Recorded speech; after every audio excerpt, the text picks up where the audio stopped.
All right, positive energy all the time. I want to get right to it. The Carmelo Anthony trial.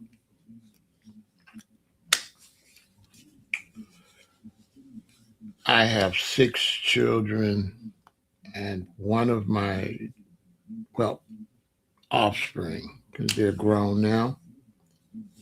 So one of my offspring wanted me to talk about this situation. So I just went ahead and got all the racial discussions out the way. I did two last night, and I'm going to tackle this today. Um, this is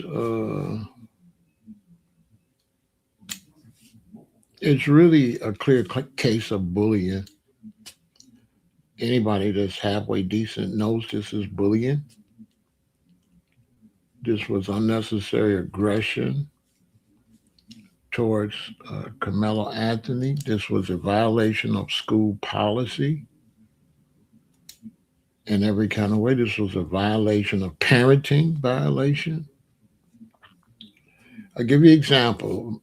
I have a sister. She's a year younger than me, and sometimes when we got a little older, me and my sister would be at home until my mother get home. And there's times when my mother's home and my father's home, and me and my sister's in a different part of the house. And the rules were, if there's a problem, to tell an authority, to tell mommy or to tell daddy. So if there's a problem at a school and Carmelo Anthony is sitting somewhere that the other students believe he shouldn't, they are violating all rights of another child to approach another child to do what the leaders at the school are supposed to do. The teachers, those young uh, boys, the Metcalfs, if they felt that Carmelo was not supposed to be in that seat, they were supposed to notify a teacher. They run nothing. Students run nothing. Students run nothing. Just on that, that's it. Case closed. If the students approached Carmelo, case closed. Case closed. That's a lawsuit. The students do not have the authority to tell another student what to do. The students have no authority at the school. None. Zero. Students have no authority. And then once you see there's a set of twins, boys, that are involved, that's clearly bullying. That clearly shows that these twin boys have been using the fact that it's two of them to bully. They've been bullying their own students. This is all common sense. They're twins. There's no coincidence that these set of twins approach somebody, say, you got to leave an area that they have no authority. The Metcalf boys have no authority, zero authority. They're just children like the other children. They have zero authority, zero authority. Me as a judge, I don't have to go any further. I don't have to go any further. Once you tell me that students approached another student, case closed. Case closed. I don't have to go into anything else. Once you tell me that students approached another student to give them orders over something that students don't control, the Metcalf boys are not any type of authority. Case closed. They're out of line. Case closed. And if you tell me that it's Three or four of them approach one student, clearly bullying. If two of them are twin brothers, clearly bullying. Period. I mean, I'm just going to use common sense. That's bullying, and you violated school rules. You're not a teacher. You're not a coach. You're not a teacher. You're nobody. You cannot tell anybody to leave anywhere.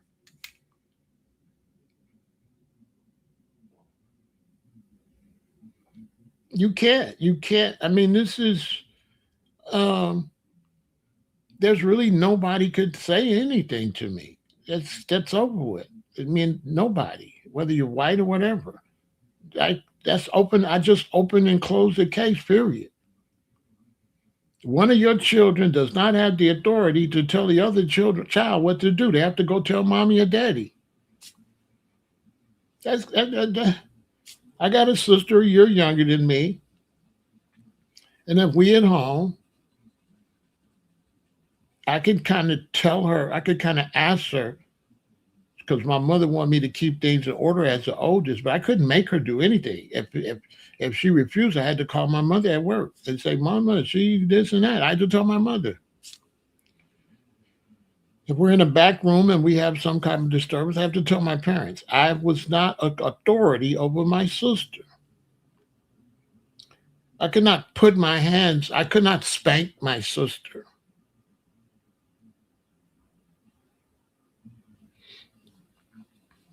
period. And so the Metcalf boys were bullies. Let's go tell this guy he can't be in our tent. It's not your tent, little boy. Listen, little boy, that's not your tent. That's the school's tent. Okay? That's the, what? That's not your tent. And now, unfortunately, that father lost one of his sons because he obviously didn't teach him any manners and, you know, didn't make sure their sons weren't bullies, basically. The one Metcalf boy, he weighed 83 pounds more. He was 83 pounds bigger than Carmelo. So you're 83 pounds bigger than that, and than him. And there's two of y'all, and I think four people approached him. Four people. Totally out of line. Um, Nobody could debate this because in the United States, even the police be bullies. Even the police be five or six on one person. You know, look at Rodney King. Look at George Floyd. Even the police don't abide by the law in the United. Even the police be bullies. Take advantage as 4 or 5 police and jump on you and throw you on the ground and put their knee all on your neck and oh, but five police. They can't apprehend. They can't arrest one person.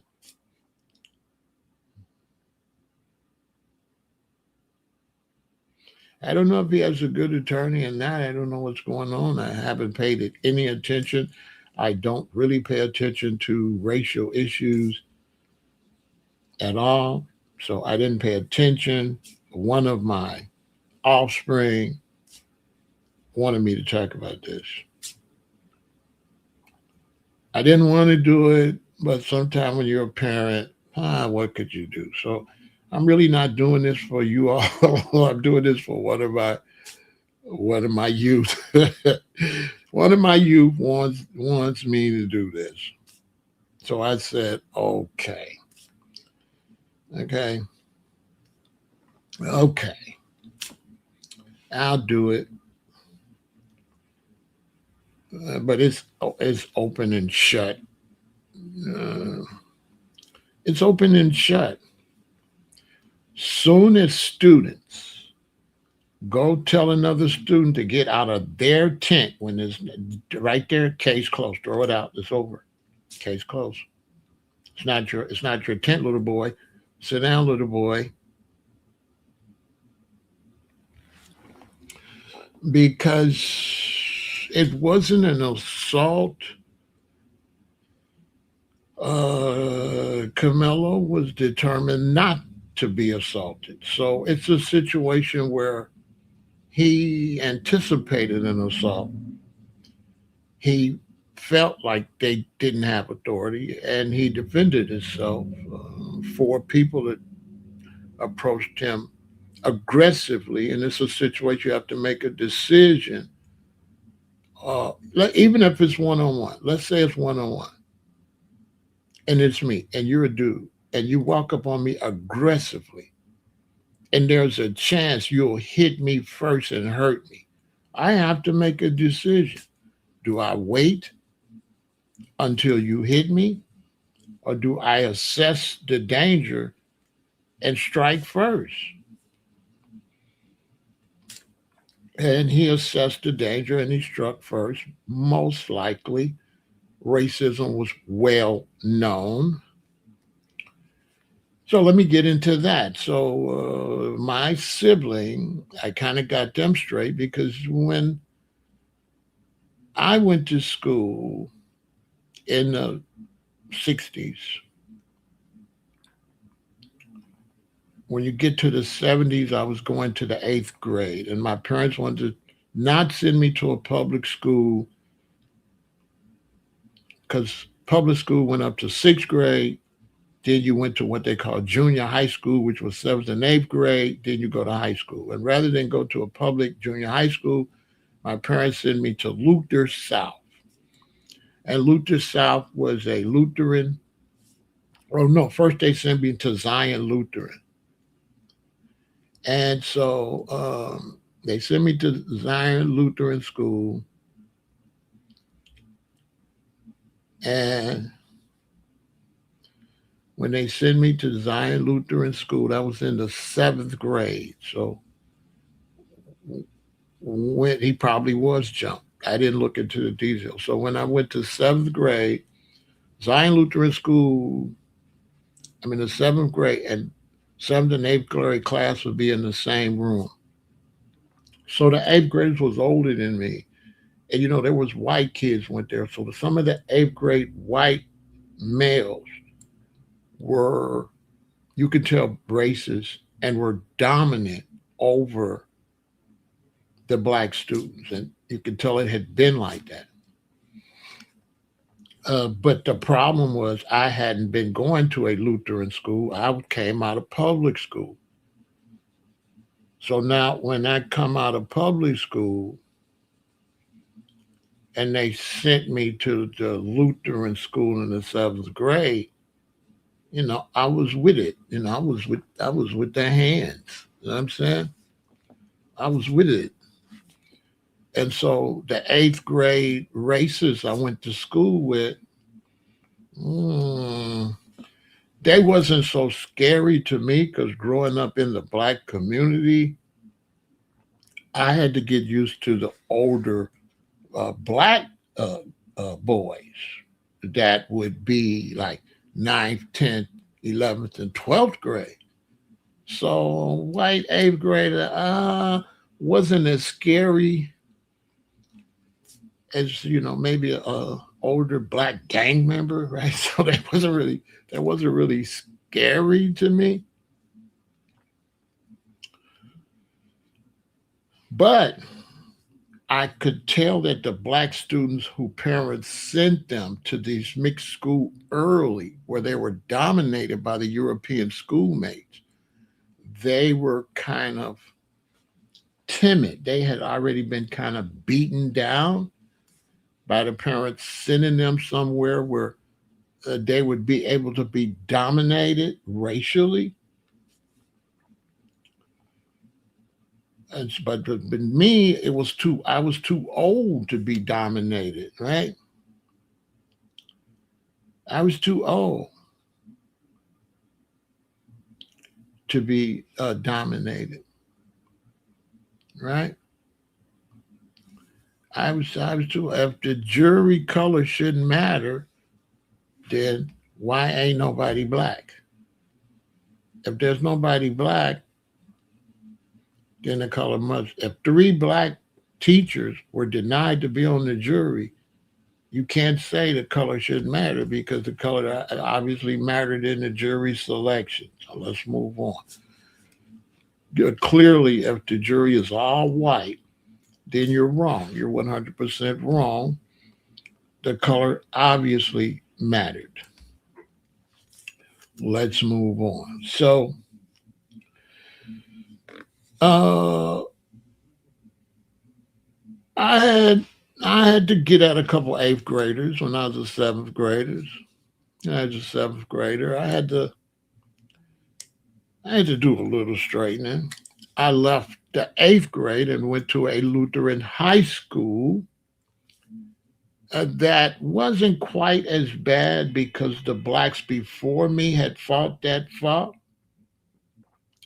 You know what I'm saying? So the blacks before me like fought that fought.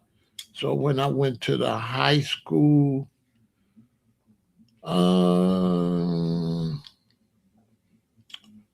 I didn't have to do too much straightening, but for sure racism was known. So when my daughter said, "Why did he have a knife on him?" When you grow up black and you become aware of racial incidences in your area, you have to defend yourself because racism in America uh, doesn't get checked in a predominantly white area where there's racism. They just let it go. They just let it. They just let it go. Clearly, these boys wasn't raised right because why are they trying to be administrators at the school?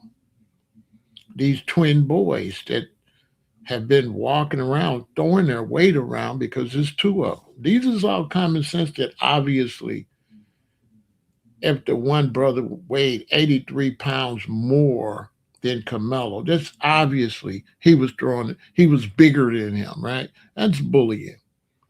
He was a bully. He was bigger than the boy. The boy's black. It's raining out, right? It's raining out. So he comes in the tent. You're so much got supremacy in your mind, you're going to tell him to get out of your tent when you were a little boy. It's not your tent, little boy. That's not your tent. That's not his tent. He had no authority. He had zero authority to make any demands who could be in the tent. Period. That's clearly bullying and racism. Clearly, clearly, clearly. No ifs, ands, and buts about it. So if I get in a situation where that's debatable, I would have to be talking to somebody in a racist, with a racist mentality or uh, a coon. Okay, right? Because this is just clearly that the children have no authority. Okay,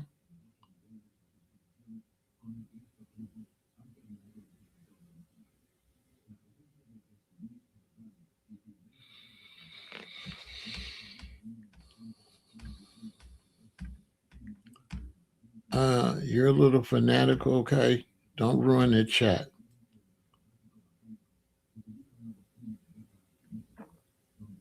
Right? So that's clearly somebody that's abusing their authority. Peter disagrees, but a student cannot dictate who's where. Only teachers could do that. So we see that Peter is not um, uh, doesn't have the mind of a parent or any knowledge of any type of authority and stuff like that. And when you approach somebody in an area where it's already racism is already known, I already know that. already know that there's stories about that area. This is common sense too, that if you're, a lot of times in a predominantly white area, there are stories about racism. Racism is a white American European problem that they need to work on,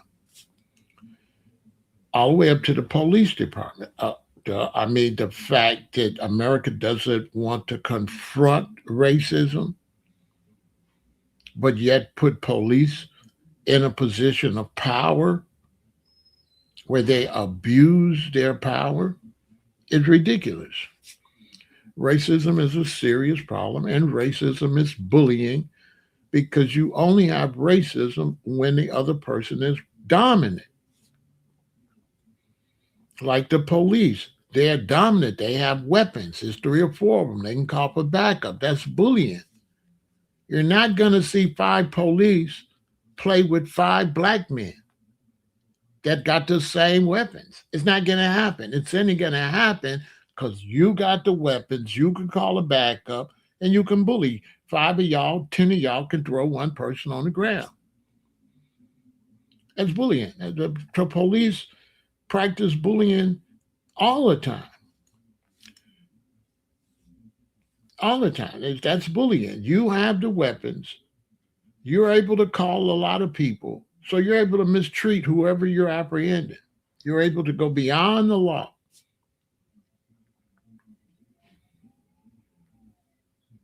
You got all these people. You can't put the man in the car. You can't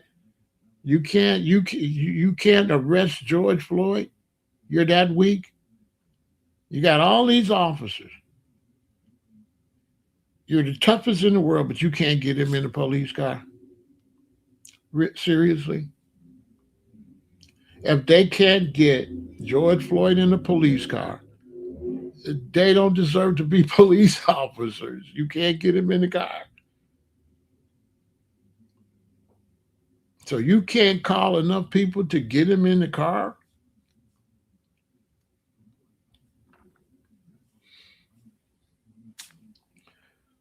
So clearly, as I was trying to tell one of my offspring, that if the young man had a knife on him, clearly the rumors around was he could be potentially attacked in a racist attack.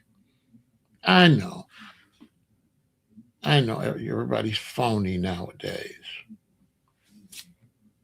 But when I used to have to go from a black neighborhood and we had to go way over on Kedzie, we used to take weapons with us so we wouldn't get jumped too, because it was known that we could be jumped and hurt by a bunch of white male students or adults. This was known. This is known in the United States. This is known. The Americans know why Carmelo had a knife, because he lived in a predominantly white area that obviously stories were going around, and obviously he knew that he could run into the wrong group and could be hurt. Uh, I don't have to read anything to know that. So he was in a, obviously we know now, racist area, because that was racism, that this black guy is under your tent and you got the authority to tell him, right? You got the authority to tell him he got to leave your area. And you're a student. Students don't have an area. The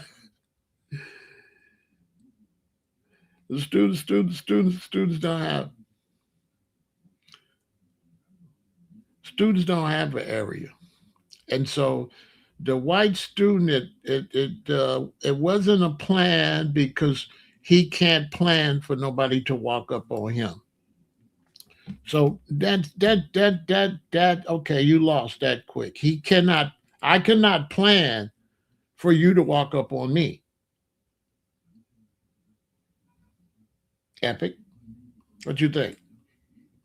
So what did he do? His plan, he hypnotized them, make four of them approach me. Is that what happened? Okay.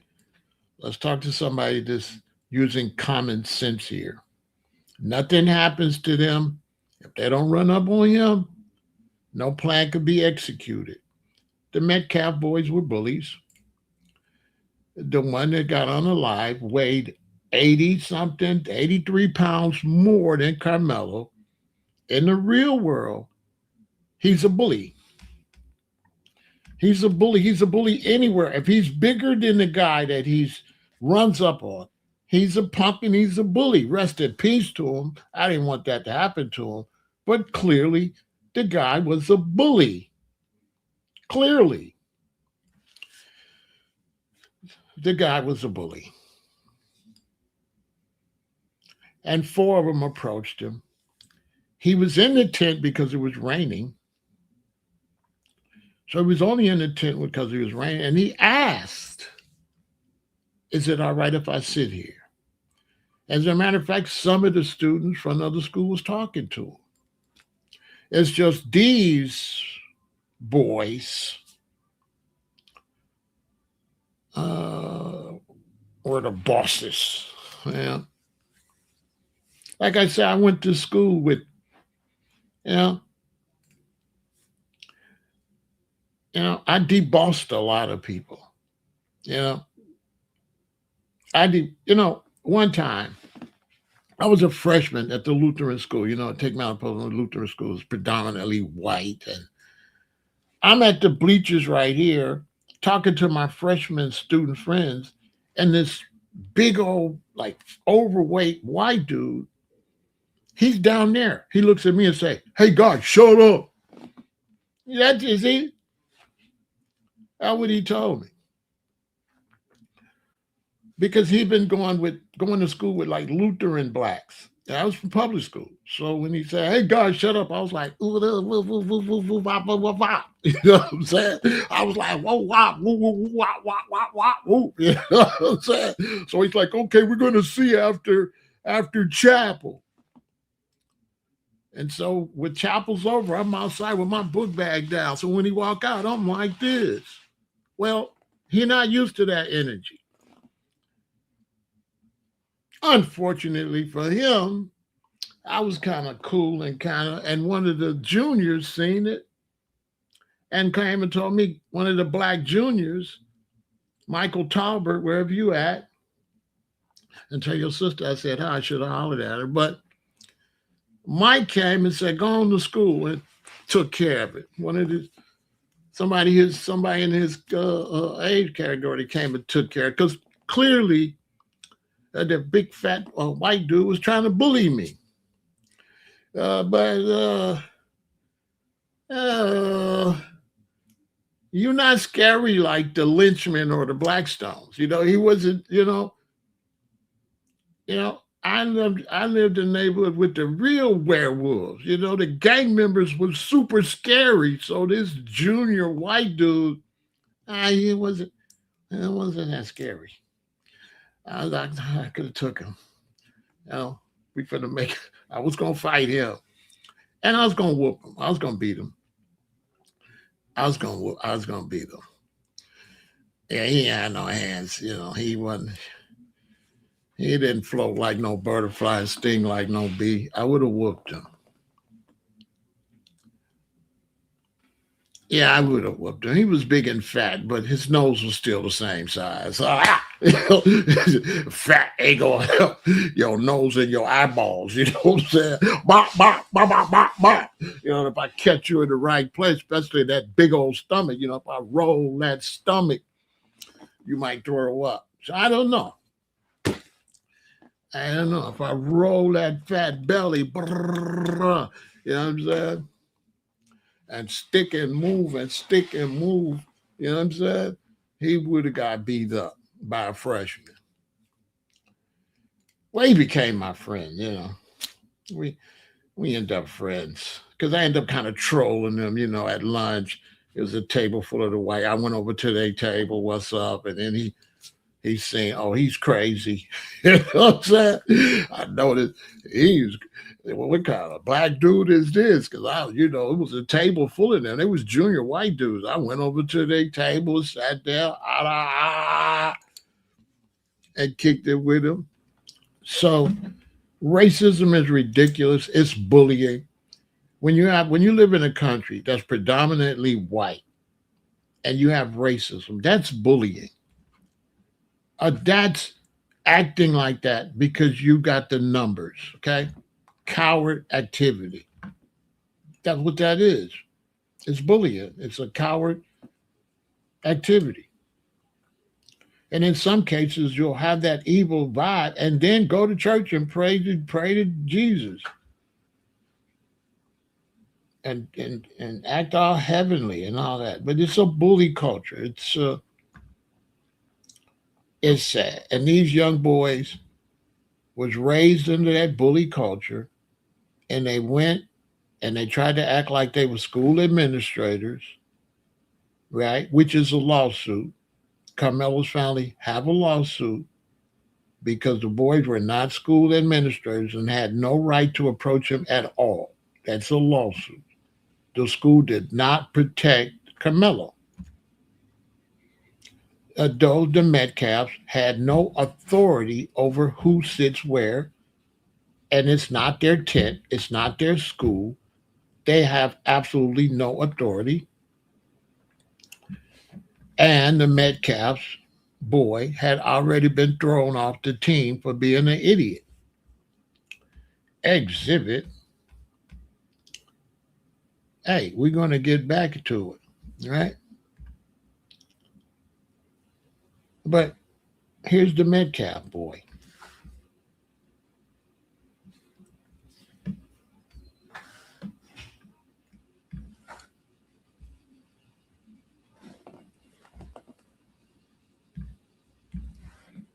He had kicked Austin Metcalf.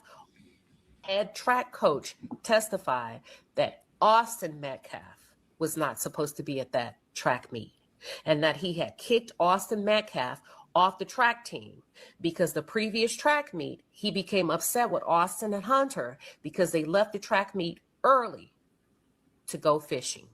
And as a result, he kicked Austin off the track team. His exact words, "I didn't need him there." He said Austin had a crappy, this were his words, he had a crappy throwing season. I didn't need him there, and I kicked him off the team. Under oath. Austin Metcalf, according to his own coach, was not supposed to be there. He was kicked off the team. His words was, "I didn't need him there." But he allowed him to come and help out because Austin Metcalf wanted to prove himself. So to the jury, I rest my case. I'm saying, Big Pharaoh, I rest my case. So how you gonna tell somebody not to be there when you ain't supposed to be there? You ain't supposed to be there. Let's take a break and we'll get back to it. I'm just saying.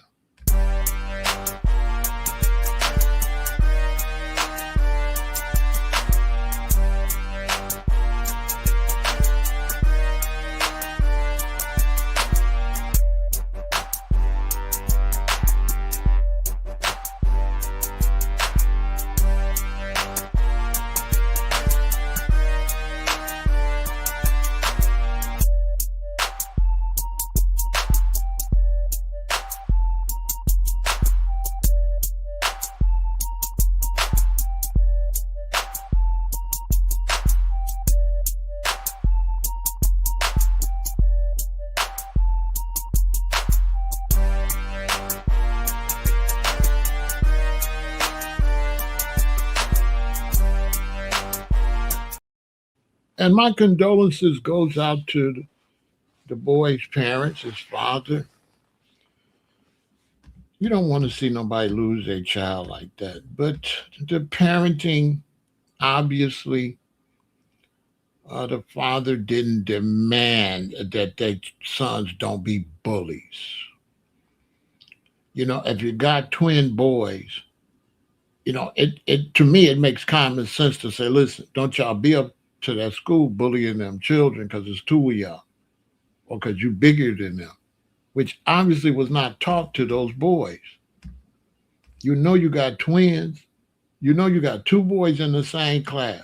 So they got an advantage over all the other students because it's never one on one because you got to deal with two of them. It's clear that them boys been taking advantage of being twins and been dominating the other students.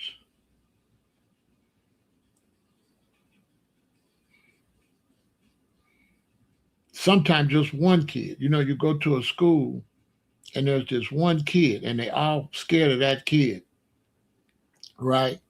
And then whatever he do, because they're afraid of him, they'll all follow that one kid. And so that one kid can walk around and bully other kids and have the backup of the other kids that's scared of them. So they rather be on the side of the bully, right, than to go against the bully. This is always. I know when I went to camp, when I was in a Lutheran school, the teacher said, "Who wants to be a minister?" I was just playing around, ended up going to camp, and I went to camp. I was the only black person there at the camp, right? I was the only black person there. And so the first night when we went to sleep, it's about maybe 20 or 25 of us or something like that in one room and some in another room. And in the room, there was this one white kid, and he started to pick on one of the white kids, the one that he took as the softest one. So this one white kid, he started to bullying one of the other kids. Me, I don't like bullies. I just don't like it. So I told the bully, shut the F up and leave him alone. Now they all white, so I wasn't looking at it racially. But when I think back, if I wouldn't have spoke up for the other white kid, he would have worked his way towards me, which he would have got a foofop, broopop, right? But still, if I didn't say nothing, I could have possibly ended up in the situation. But I told him, shut up, and he shut up, and then I became the leader of the pack. I became the leader of the pack. The first morning, I walked out to the porch, on the porch of the camp, and I'm looking which way I'm going to go. And when I walked down the stairs, I heard a bunch of feet. And when I looked back, all the boys was following me. Because I was just doing me. I come out looking. I didn't pay no attention. Nobody stepped off the porch, right? We had breakfast. Just a bunch of boys, like 50 boys. I didn't really pay no attention that nobody stepped off the porch because I'm just doing me. I'm finna have fun. I'm still a kid. I'm in the maybe eighth grade. And when I stepped out the porch, started walking, I heard all these feet behind me. I looked back, all the little white dudes was following me. That's because they think I stood up to the bully. And they think I wasn't no bully. I don't do racism. I don't do bullying. I don't do none of that. To me, racist is punks. I look at racist white males as punks because they only racist white males when they dominant. They ain't none of that one on one. I've never seen a racist white male stand on nothing by himself one on one. He's always got a group. So racist white males ain't nothing but little B words anyway. They ain't nothing. You never see them come to the hood and play. When they gonna come outside and play? All of this jibber jabber.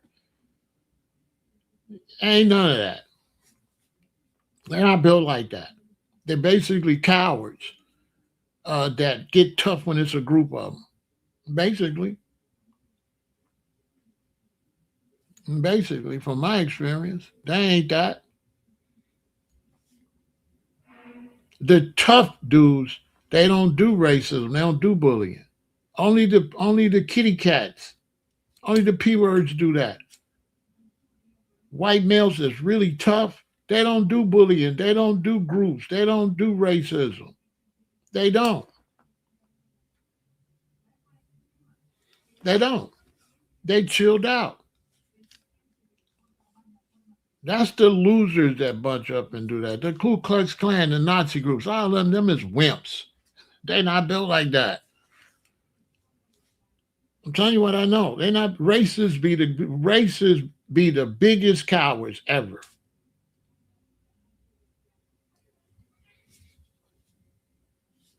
They always try to catch somebody by themselves, something like that. They'd be on the police force. There'd be a bunch of them. By himself, he ain't gonna do nothing. And so that was coward. That was some coward. That was cowards. It's one black dude. You gotta go tell him he gotta leave from under the tent. It's not your tent or none of that. Exhibit A. Back, listen, there are some explosive details being reviewed in this Carmelo Anthony case. First things first, I was able to get into the courtroom. Second thing is, what we were able to find out today is that Carmelo Anthony didn't just go into the tent. He asked, "Is it okay if I sit here?" And even made small talk with the kid next to him about the weather, using the words, "Crazy weather, huh?" To which the kid responded, "Yeah, it is." Not only that, we found out that Eddie, Carmelo's friend, when he realized that Carmelo was in the tent, actually switched seats with another kid so that he and Carmelo could be seated next to each other and talk. It was also revealed on cross-examination that Carmelo Anthony and Eddie, although may not be best friends, but had a really close relationship because Carmelo Anthony's girlfriend, her parents and Eddie's parents are really good friends, and Eddie has tagged along with Carmelo and his girlfriend when they were out on dates.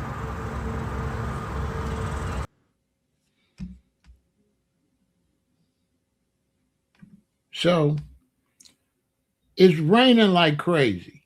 So he's in the tent. A lot of people's in because of the rain. So imagine you come telling him what he doing in the tent during a rainstorm. That's why y'all not doing the track meet or whatever, because it's raining. So imagine what kind of hater you got to be to get up for y'all. Now, the dude didn't do it by himself. He's a punk. But rest in peace to him. I don't think he should have lost his life. I wish he would have stayed alive long enough to get the racism out of his heart. Right? I wish he would have been able to grow and get the racism out of his heart. You know what I'm saying? Because he was in a predominantly, it's extremely white in that area. And that's why a lot of time black people don't go live in those type of areas which you got children. Do not put your children in a racist environment where they're surrounded by racism. That's not good parenting. Okay? You're supposed to know racism when you see it. And I think that blacks that send their children in a predominantly white situation are not good parents.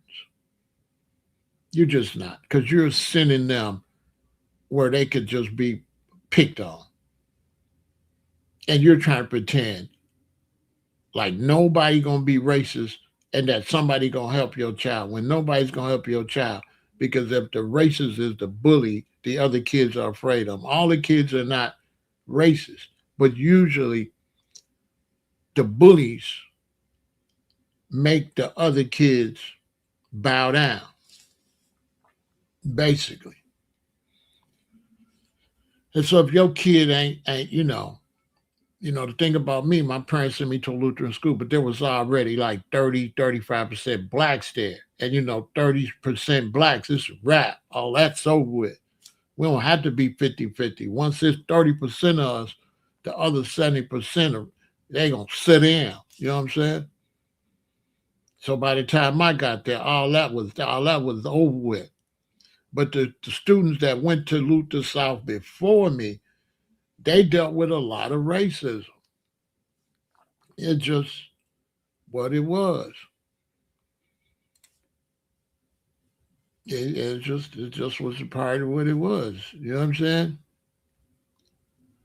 So you should never send your child somewhere where it ain't no more black people for them to be with, and send them and make them be wimps and make them be beat down under a racist system, because they try to beat you down. They try to, you know what I'm saying? It's real brutal. It's real brutal, and a lot of times the parents ain't gonna do nothing because the parents be racist too. Racism is a serious problem in white America. They don't want to deal with their own issue, but always talking Jesus. But that be racist too, because Jesus white too. Everybody know if Jesus was white like that in that era, he'd look like a chocolate cake. Everybody know that wasn't no white man walking around there like that with no long blonde hair combed out back there like that. Like he been using Vidal Sassoon, and who did Jesus? Who did white Jesus hair? You know what I'm saying? I got some white female friends. They trying to get their hair like white Jesus. They be ask me, I don't know how he kept his hair like that. I'm having a hard time, bro. I said, I know you is. This ain't real. You know what I'm saying? Just his hair is that ain't real. His hair. Who did Jesus' hair? White Jesus' hair. You know what I'm saying? But if Jesus is white, I want to go to hell. I don't want to go to heaven. I want to go to hell. I don't want to go to no racist heaven. You know what I'm saying? I didn't deal with enough racism on earth. The last thing I want to do is wake up in a white heaven. Hell no. Or I should say, hell yes. Send me to hell. I don't want to deal with no racist God. Uh-uh. Ain't no way. Because I don't do racism. To me, racism is whack. For me to just see a white person and just don't like them because they white is crazy. I don't got time to try to remember everybody I don't like. You know what I'm saying? Racism is phony and crazy. It's crazy. Sometimes when the Bears play, I'm like, go Bears, but only the black ones, right? Like, what the hell? I can't cheer for the quarterback and we get a white quarterback. What the hell? I don't know how white people be racist. How do y'all cheer for the sports team? Like, go white ones? It's a little nutty. They can't even maintain it. They be cheering for their team with a whole bunch of black people on the team, but then don't like black people, but cheer when the black dude run the touch. You know what I'm saying? I don't know how you maintain pure racism. I wouldn't be able to do it. I can't be no racist. Mm-mm. A lot of black people don't like me because I ain't racist enough. You know what I'm saying? Because if she white and she thicker than a snicker, I'm going to hit it. So a lot of black women don't like me because I ain't racist. You know what I'm saying? Because, yeah, I'm going to hit it. You know what I'm saying? You know what I'm saying? I'm not no racist. Not when it comes to women. Mm-mm. Nope. So I can't pass. A lot of blacks don't even like me because all they know my rules. All the ladies know my rules when it come to ladies. You know what I'm saying? I'm Adam. You know what I'm saying? Deaf, dumb, blind, cripple, or crazy. Pharaoh, deaf, dumb, blind, cripple, or crazy. I'm going. Yeah, I already know. I'm gonna fail the black test. Y'all might just kick me on out the black group. Just kick me out. Just kick me out. Kick me out the black group. I'm not gonna make it. Yeah, I can. Cause I've been around the world and yeah. Oh no, chocolate, peanut butter, caramel. You know what I'm saying? Vanilla. You know, I'm a moron. There's time I've had vanilla and chocolate. Oh boy, this is some good ass. You know what I'm saying? Yeah, You know what I'm saying? You miss this more, but if you was miss more, you'd get it. You'd get it. You know.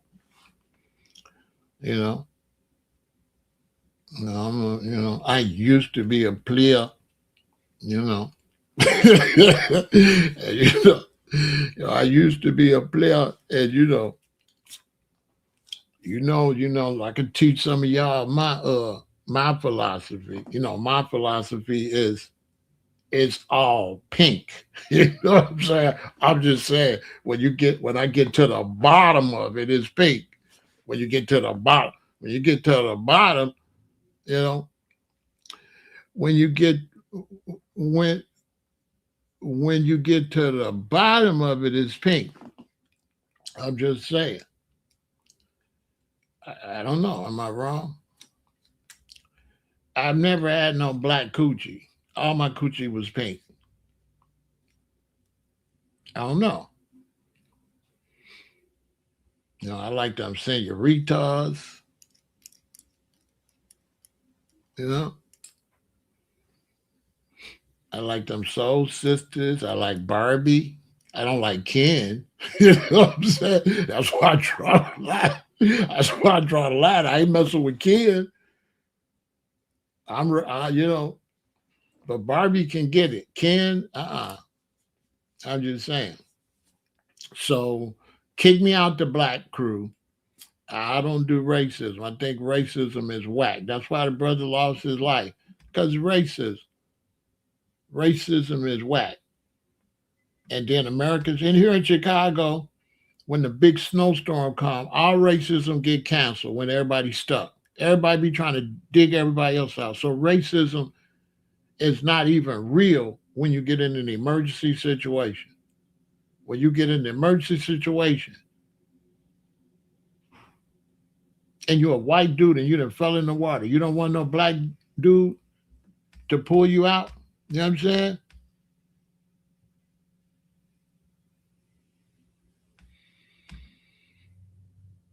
But living thing is pink.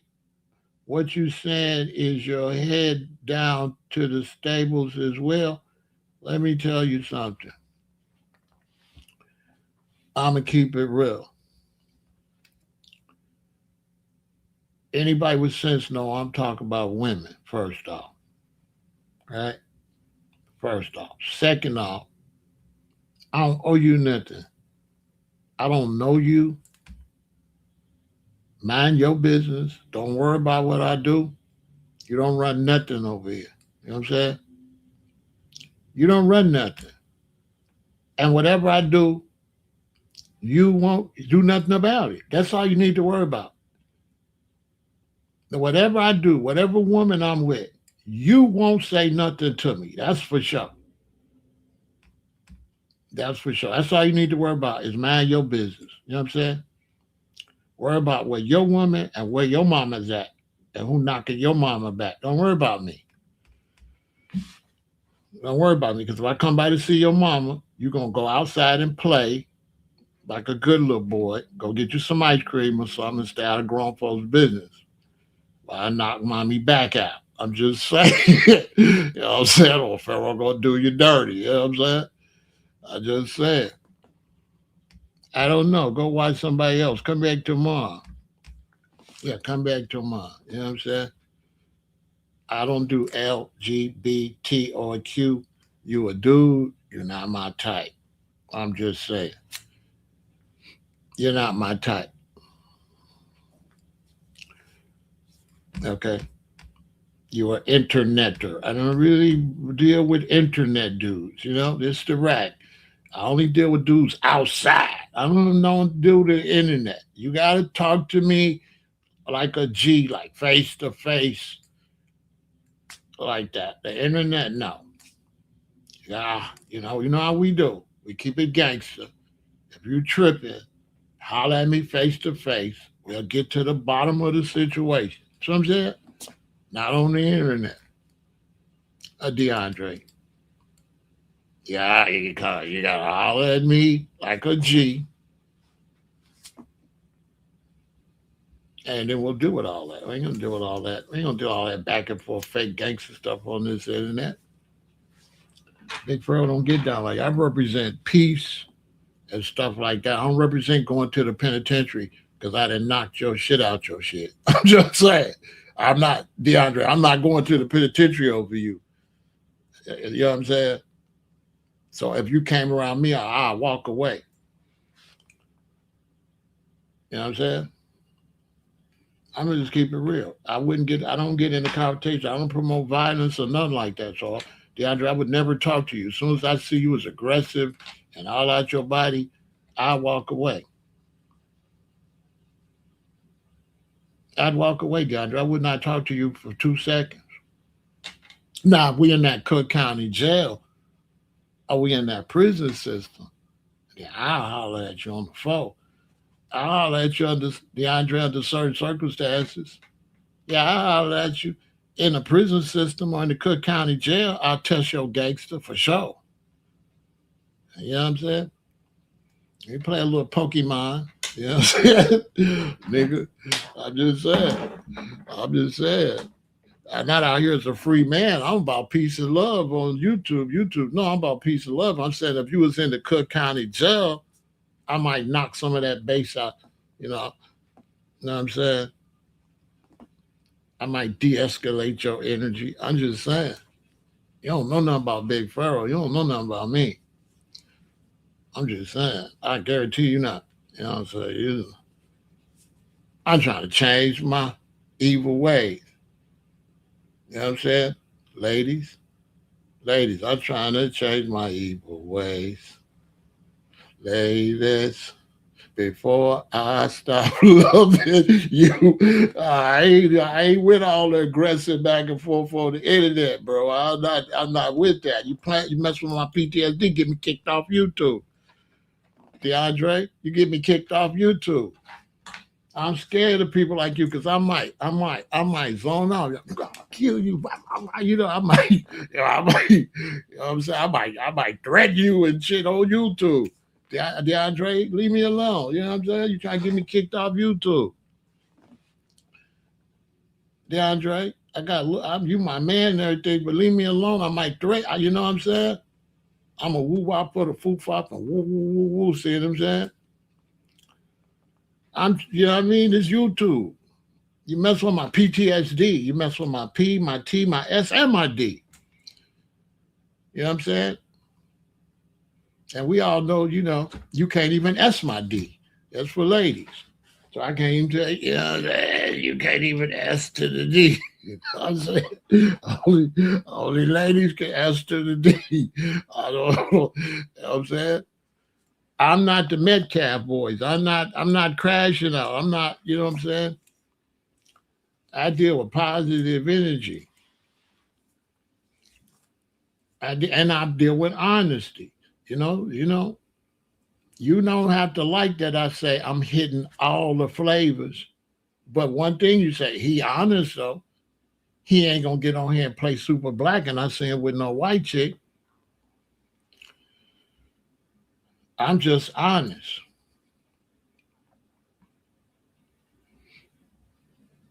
cause in life you gonna see me with black women, cause I ain't around no white women. I'm in Chicago, so you're not gonna see me. But it wouldn't be fair for me to come and pretend that when I was in Hawaii I would hadn't been around the really yeah, I was in Hawaii. I was knocking everything back. Well, you want me to lie now and all of a sudden be super black? You know what I'm saying? I gotta tell the truth. I lived in Hawaii. and I slept with the whole world in my hand. He had the whole world, and he had the whole world in his hands. He had the whole world in his hands. You know what I'm saying? You know the Christian song. You want me to lie? Y'all want me to lie? I'll lie. Let me know in the chat. Y'all want me to lie and be like super black? I'll lie for y'all.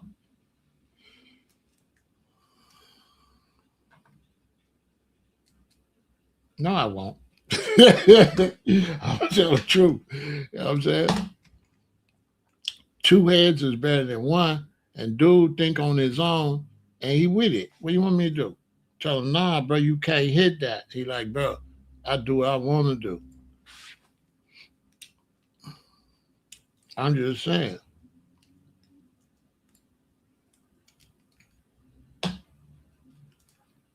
I'm just saying. I'm not against interracial mixing. I think interracial mixing is more beneficial to the white race than the black race because we'll turn everybody black. So I can see where white races don't like it, don't want me putting on brown looking babies off in their women. I could see that part, but I don't see where it hurt black people. I don't see where that hurt. You know what I'm saying? I don't see where that hurts. Not really.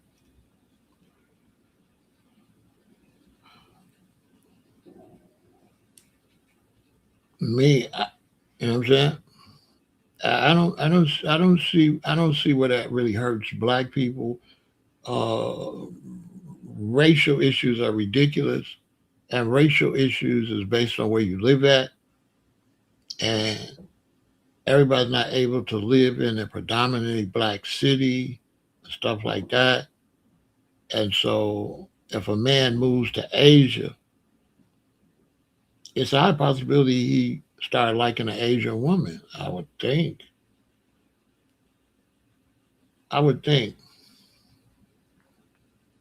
And so that's the problem with this whole case is racism. Racism is whack. Any type of racial discrimination is to me is whack. Whether it's relationships, marriage, school, to me, racism is whack. To me. To me, white racists are stupid. To me. They lack knowledge. To me. To me, if you're a white person and you don't want to see a white woman with a black man or the other way around, something's wrong with you. Because it's totally impossible for every white person to be with a black person. So you scared for nothing. You cannot breed out no race. It's just totally ridiculous. Every black man can never be with a white woman, and every white man will never be with a black woman. It's a ridiculous fear. Tell me I'm lying. It's a totally ridiculous fear because when men go out, they're gonna flirt with who's around them. And so white men are going to naturally flirt, be with white women. That's who they're around. And black men naturally are going to flirt with black women because that's who you're going to be around. If you're on the south side of Chicago, where you going to find a white woman at? So you're going to pass up all that nice black coochie to go try to find a white woman? No. It's just stupid. My chances in Chicago to be with a white woman is very small. You know how many fine sisters I would have to pass up to wait to find a white lady? It's just totally ridiculous. Think about it. To the point you go and tell a dude to get out the tent and it's raining. You know what I'm saying? Get out our tent, it's raining. You go tell the dude, get out your tent. Basically, because he's black, he wouldn't have told no white person that. And it ain't even your tent. You just a little boy. It's not. It's not even your tent, little boy. You're not no type of school official, and you wasn't even supposed to be there. Imagine somebody that's not supposed to be there telling somebody to get out their tent. Head track coach testified that Austin Metcalf was not supposed to be at that track meet and that he had kicked Austin Metcalf off the track team because the previous track meet, he became upset with Austin and Hunter because they left the track meet early to go fishing. And as a result, he kicked Austin off the track team. His exact words, I didn't need him there. He said Austin had a crappy, this were his words, he had a crappy throwing season. I didn't need him there, and I kicked him off the team. Under oath.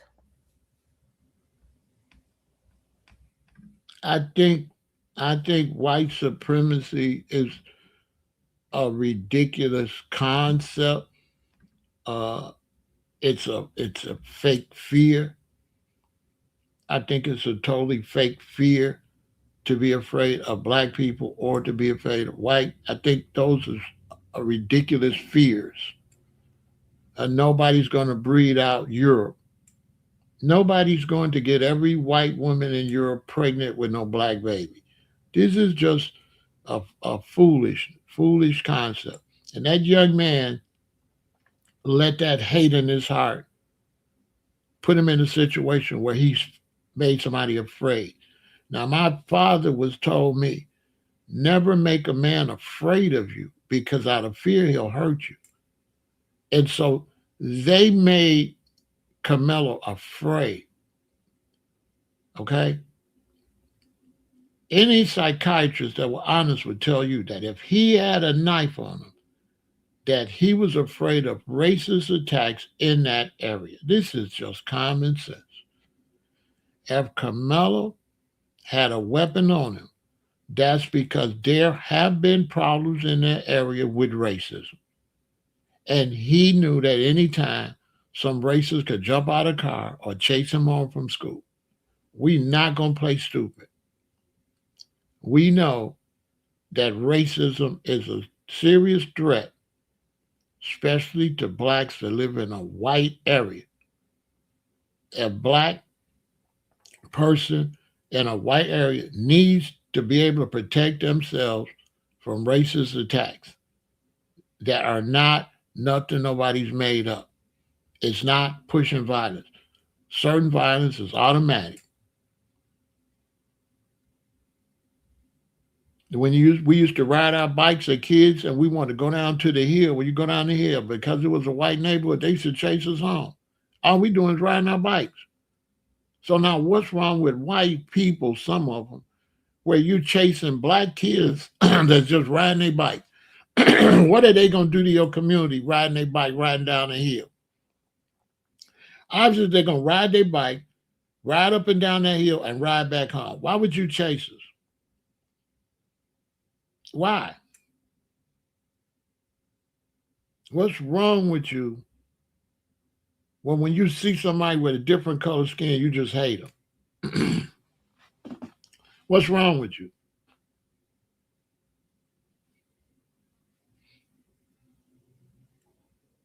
What is wrong with you? So, yes, he had to have a weapon on him.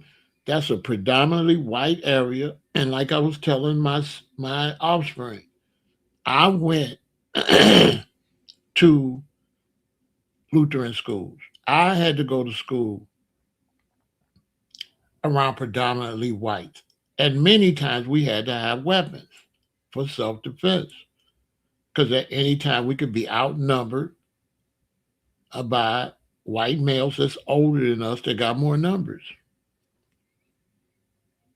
That's just what it was.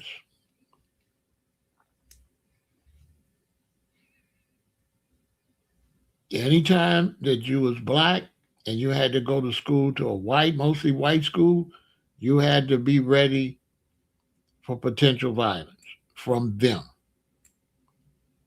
You had to be able to defend yourself from them.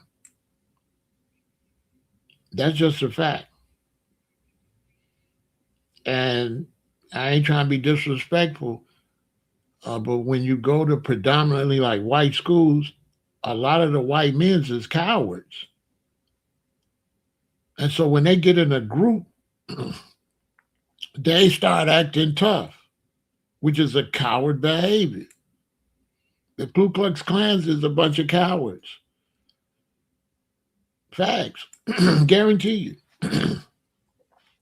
The Ku Klux Klan is a group of cowards that's only tough in a group. You're never going to see a Ku Klux Klan approach you by themselves and say, I'm a Ku Klux Klan, mano y mano. It never happens. When they by themselves, they hide the fact they're racist. They're only racist in a group. Most racists is cowards. They're only racist when they outnumber you. That same racist police officer do something to you where you can call a bunch of police officers. But if you see him by himself, he will never say nothing to you when he's off duty without his gun by himself. He won't say nothing to you. Only when he's got his weapon with his partner and a thing to call for backup where more of his racist friends will come. That's the only time he's tough. I've never in my life ran into a tough racist by themselves. Never. And I'm 68. I never met a racist by themselves. Never. In my life. Never. I've never ran into one, not by themselves. And so everybody knows that that area was racist and that that boy, Carmelo, had to be afraid of racist attacks every day. That's why we tell our parents don't send your children in that situation. His parents put Carmelo in a dangerous situation. That's what she did. If it's not at least 30 or 35% blacks, do not send your black children into a totally predominantly white situation, or they are going to be bullied for sure. That's just common sense. Fortunate for me, when my parents took me out of public school and sent me to Lutheran school, there was enough blacks there already, but the blacks that were there had already kind of been brainwashed and timid. And so when I got there, I had an eighth grader who was racist, tried to bully me for real. I was in seventh grade. I had an eighth grader try to bully me. And then once I did what I did to him, the other blacks got some backbone. Because you had eighth graders, blacks, that was bigger and strong. Me, I'm skinny. That was taking that. And when they seen the seventh grader do what I did to the eighth grader, then they was like, oh, we could do that? I'm like, hell yeah. You know what I'm saying? So then they got some black bone and the racism disappeared. These are the facts. I don't want to go into the details, but my parents sent me to after I got out of sixth grade at an all black school in the black community. They sent me to Zion Lutheran School on 99th and Winston. That was kind of predominantly white, but there was blacks there. But those blacks had been going there since kindergarten, first grade, so they had already been dominated. They had already bowed down to the racism, and it was too late for me. I had been said loud, I'm black and I'm proud from little. So it was too late for me to turn into a Negro. I was already too black. So when I came out in the seventh grade and they tried to uh, make me passive like the other black, I was like, bitch, you crazy. You know what I'm saying? For lack of a I'm like, bitch, you got me fucked up. You know what I'm saying? Basically, it was too late for me.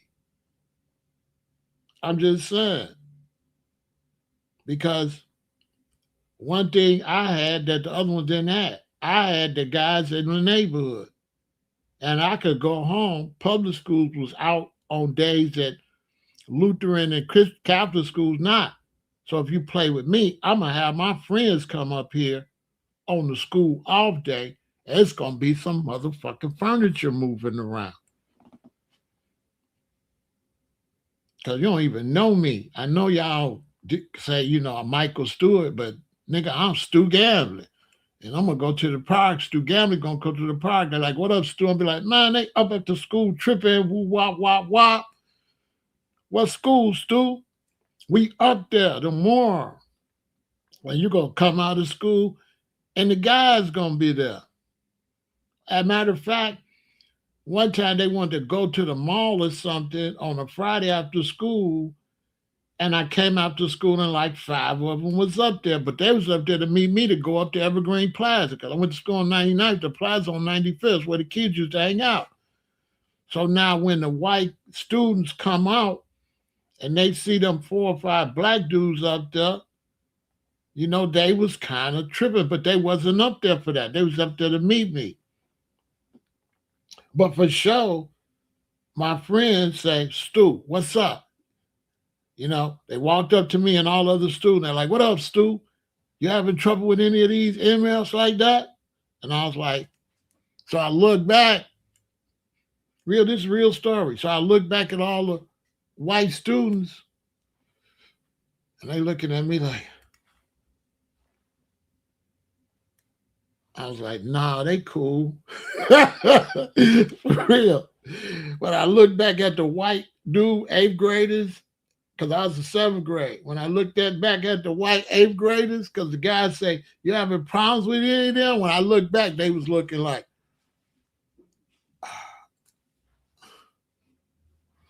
nah, they cool. Because all I had to do was say, sick of, sick of.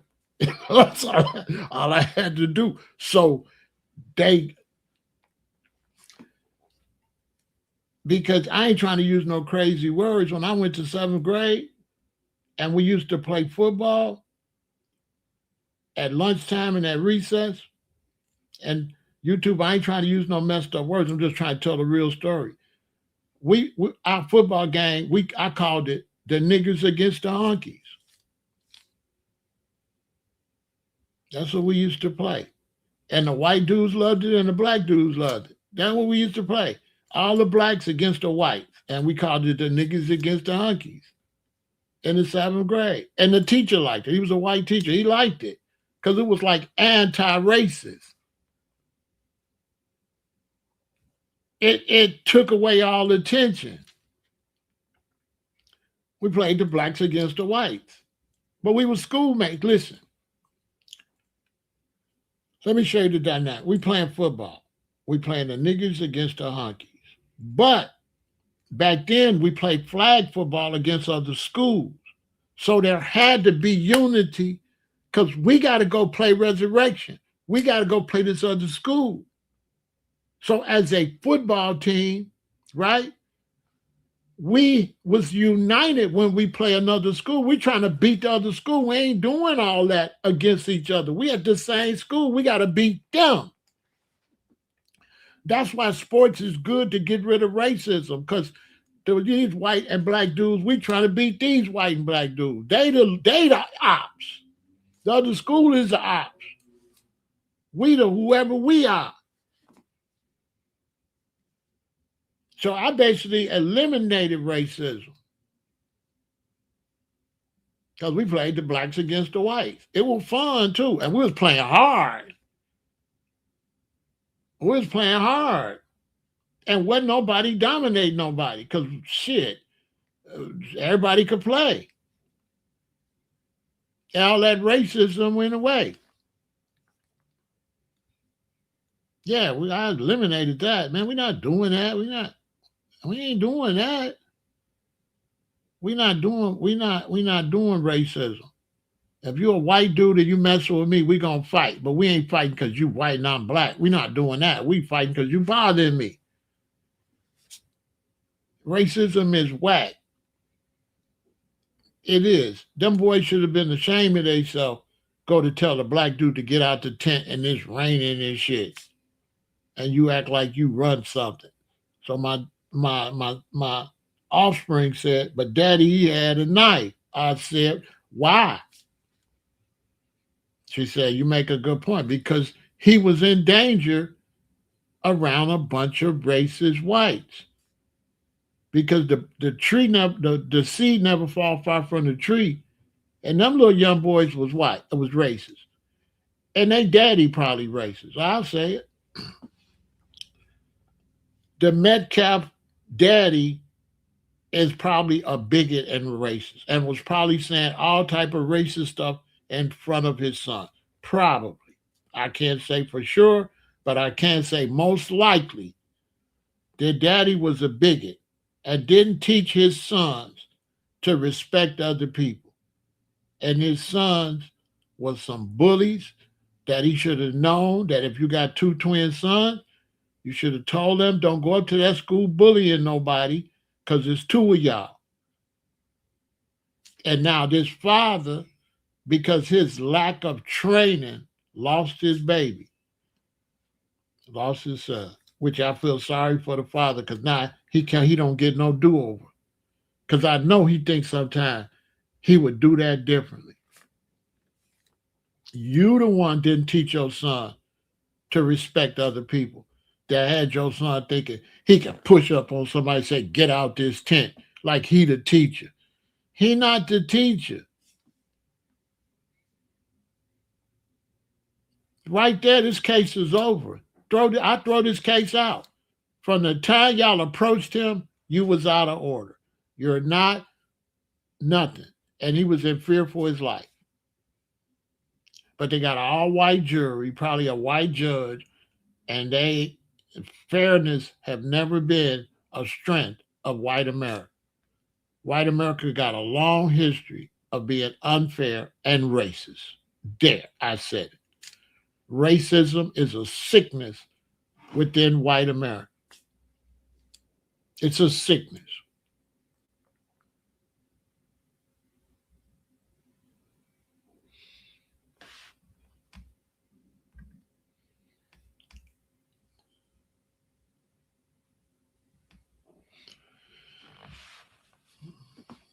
Let me ask you something. You say racism will never go away. When they playing sports together, do it go away?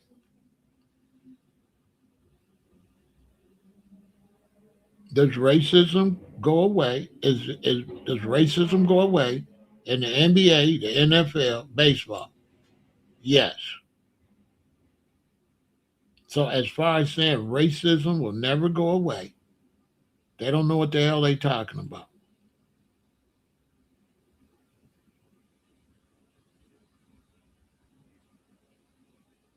Racism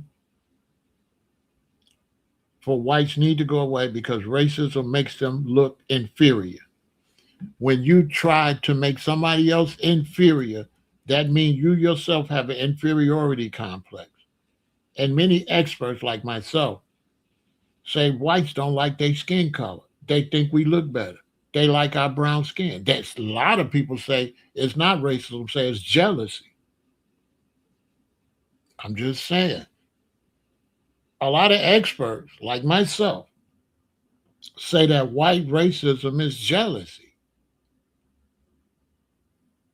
That you hate us because you think we look better than you.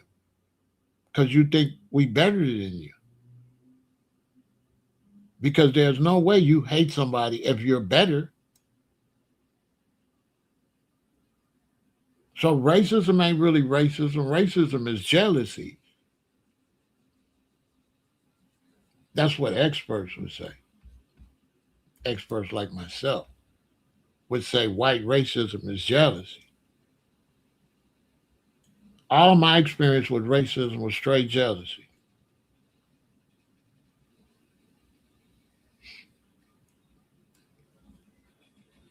It was never hate. How you hate black people, but you in the sun getting suntan? How you hate black people, but your woman fluffing her hair out? Your woman shooting collagen in her lips? Your woman getting her booty bigger? How? How you hate somebody that you constantly trying to be like?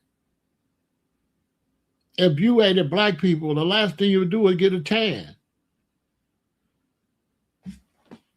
Tell me I'm lying.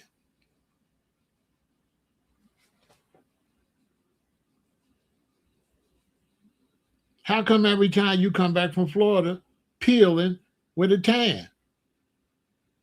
If you don't like brown skin, why are you constantly trying to get brown skin?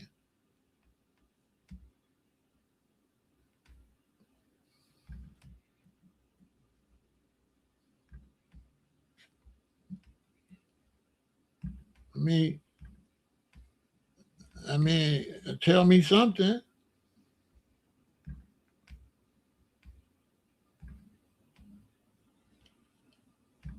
I'm just saying.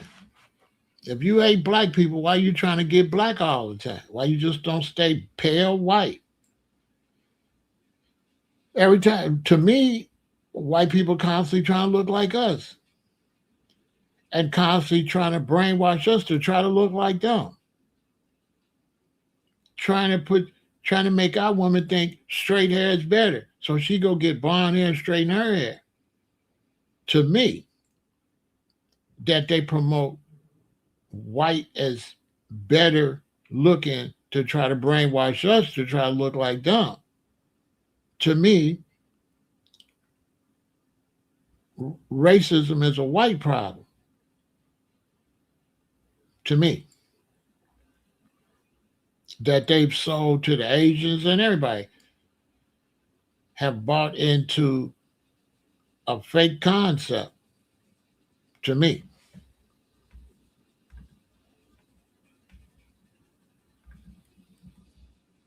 because it doesn't make no sense to don't like nobody you don't even know them.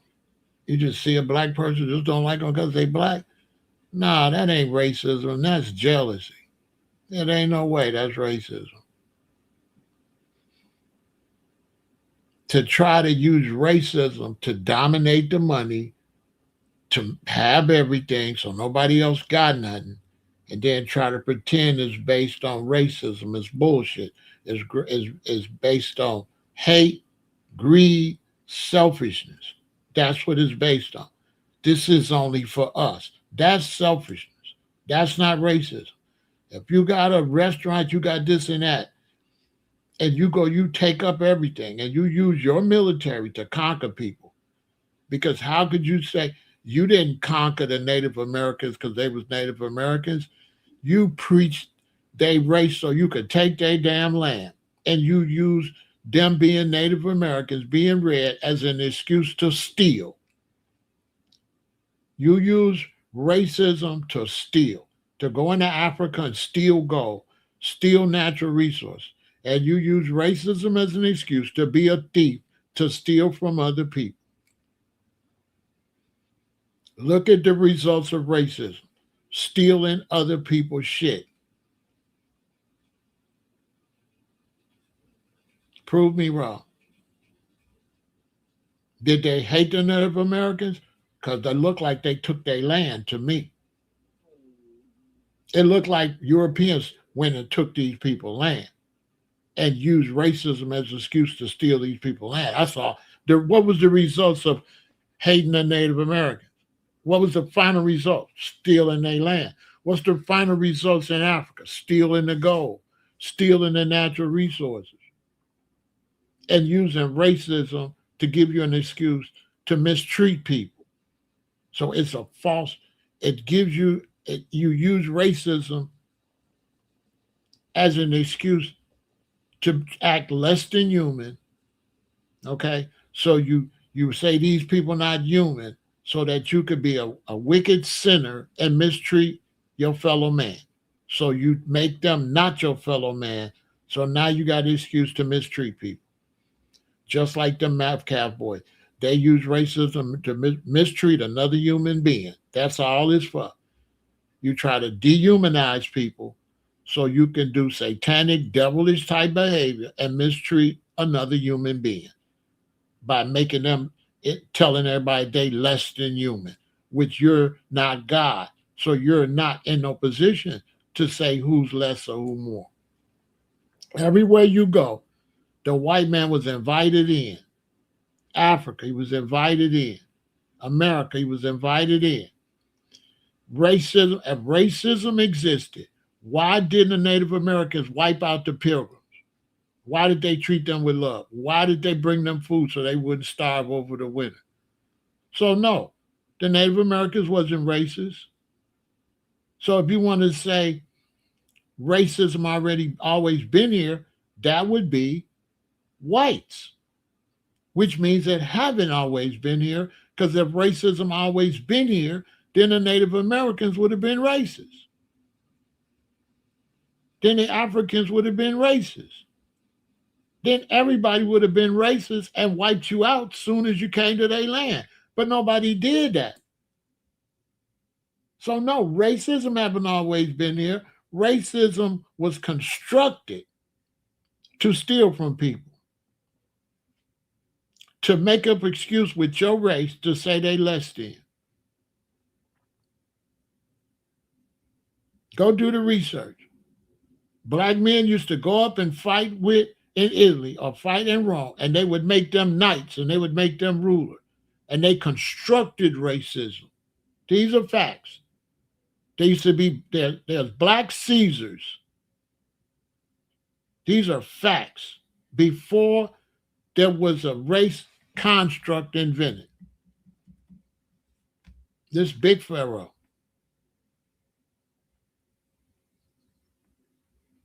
Tell me I'm lying.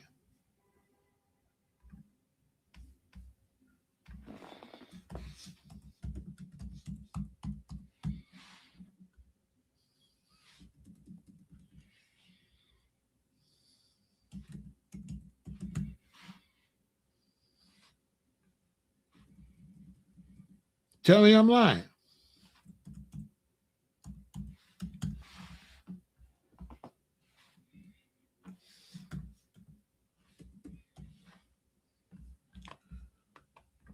Tell me I'm lying.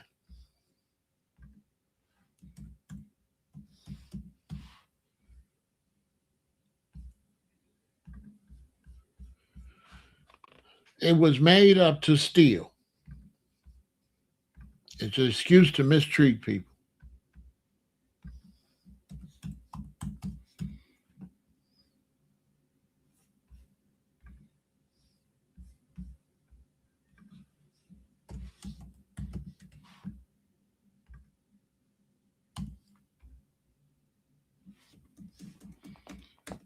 Tell me I'm lying.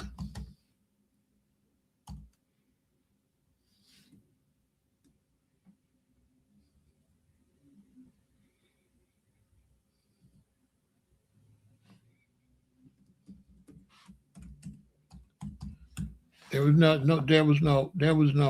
there was never no racism like that. That was designed to steal from people.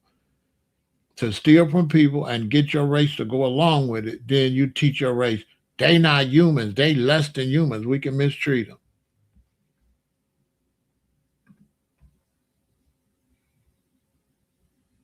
That's where that come from.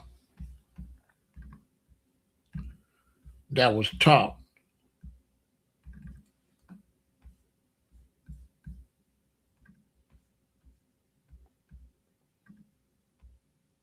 That was taught. That was taught.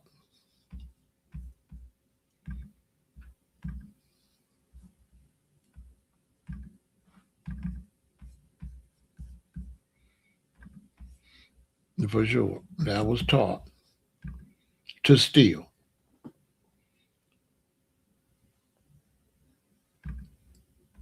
That was taught to steal.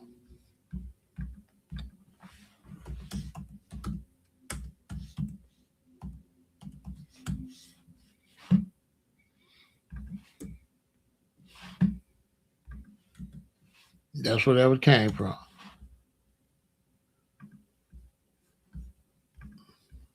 Tell me, prove me wrong. That was taught to steal, to give you an excuse to be a low down piece of trash. So they teach you, oh, these people are less than people. So you could be the low down human being you're going to be anyway.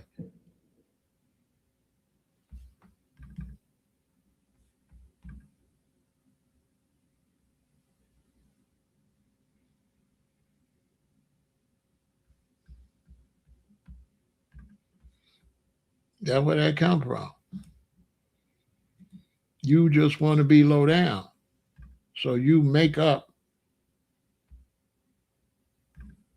a reason to be low down.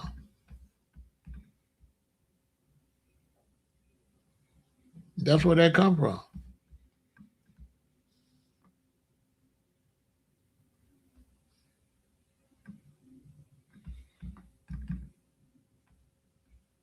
And that's an absolute fact.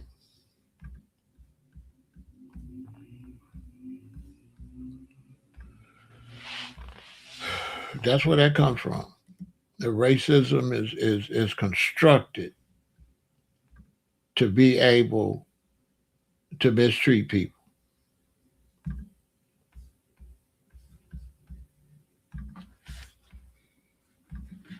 That's where it comes from.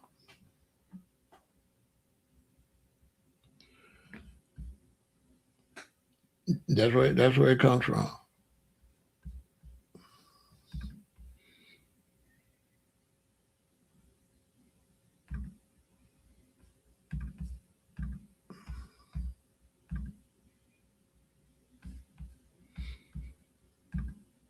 It's a construct to steal.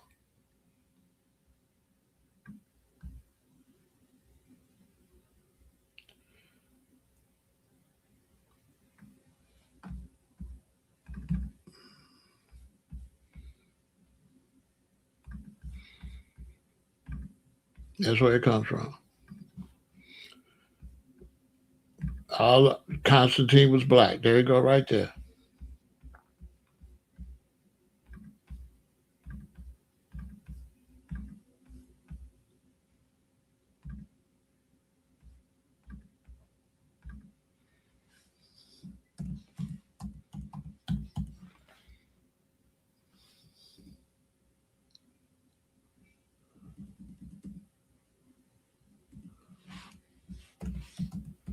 There you go, right there.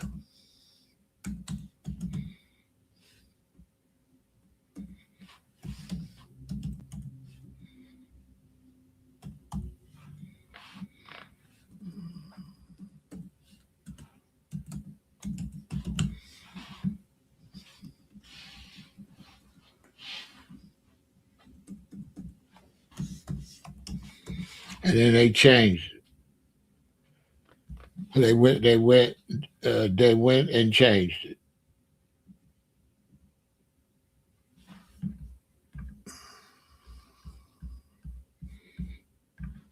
It didn't. That racism did never exist. It's a new. It's a new concept that was designed to steal from other people and give you an excuse to pillage them and grape them. So it was made up to give you an excuse to be abusive. They had to make up something because the church wasn't going for it. So they had to convince the church, like, no, these aren't people. They're not people, so they don't count in Christianity. So that's why they had to start teaching that you was animals. You ain't people. That's where that come from.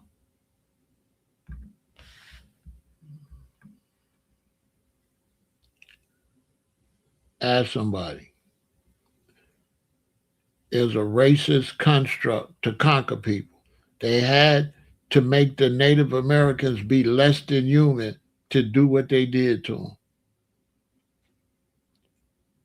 to sell to future generations why they took these people land that they now call America. They had to make up a reason to do that.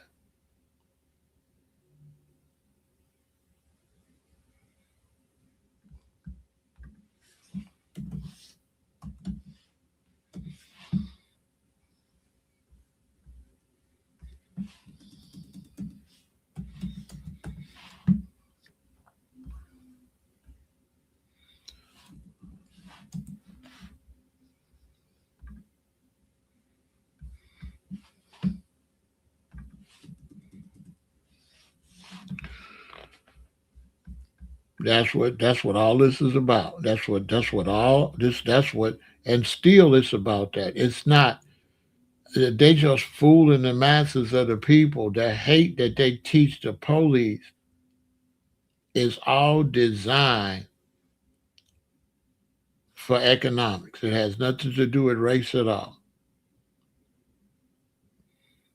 Nothing. Racism is a false teaching for economical advantages. To give yourself an excuse to mistreat people and take everything for yourself.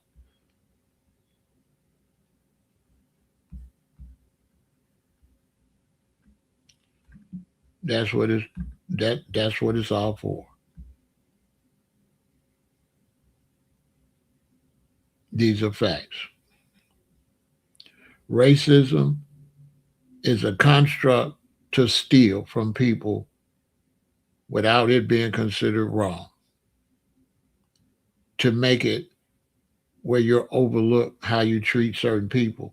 Because you can say, well, they black or they red or they yellow. It gives you,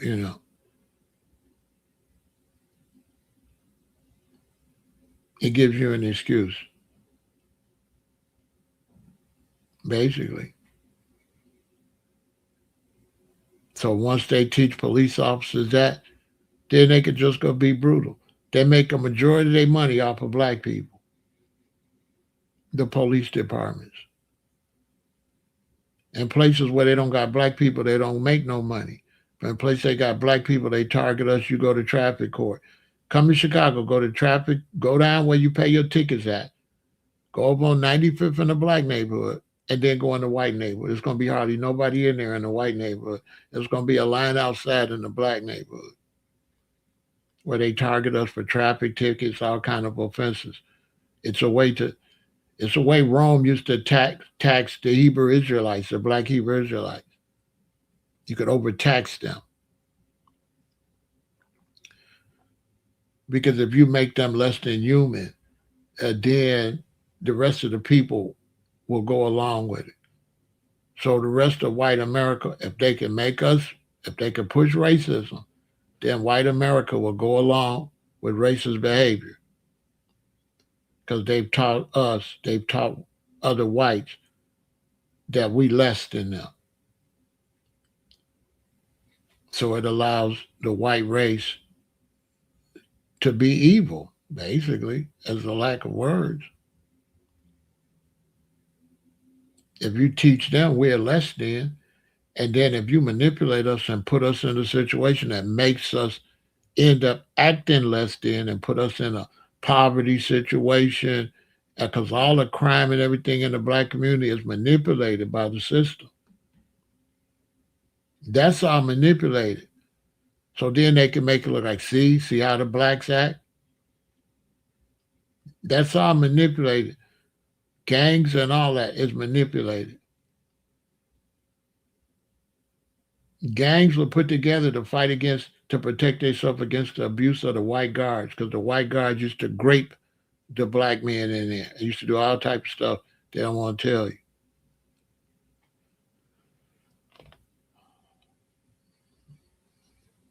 This is facts.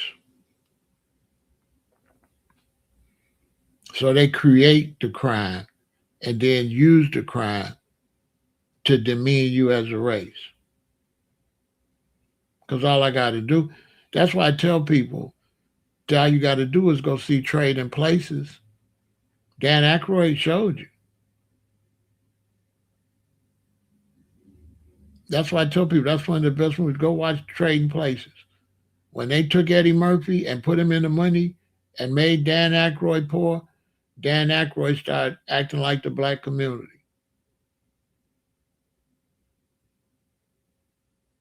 And Eddie Murphy started acting like whites.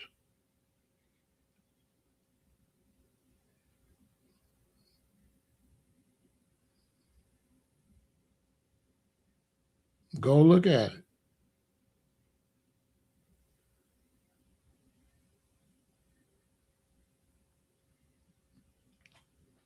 Go look at it and tell me I'm wrong.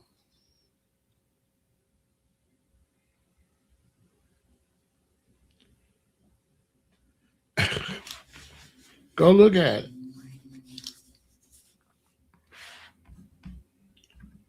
It's right there.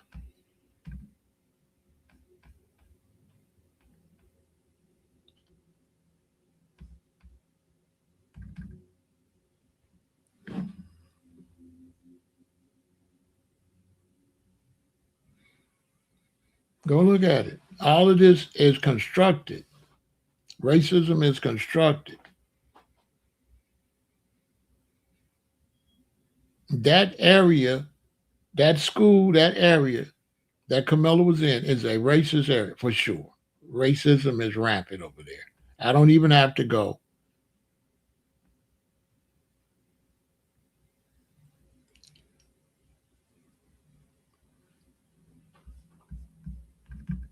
Racism is rampant over there.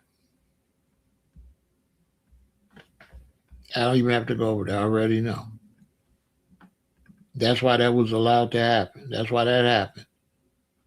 That's why that boy had that knife. When I grew up, it was known if you went to certain areas, you got to go where it's a lot of whites. You need to take something to protect yourself. When we used to go on vacation, my mother, my grandmother, my daddy had a gun on them. Why? And they got off the road by 4 in the evening at a Holiday Inn because of sundown towns, and it was known that you couldn't even drive around if you was black. You had to be in before sundown. So what does that tell you about this country if you got to be in before sundown? And who told you that went away? Who believes that went away? That has not gone away. That same racism from slavery, because even slavery was based off the idea that they could make a slave out of you because you wasn't human. That's why we want reparations. The whole slavery was based off of teaching white Americans that we can do this to these people because they not humans. They're animals. They're not humans. They're the N word.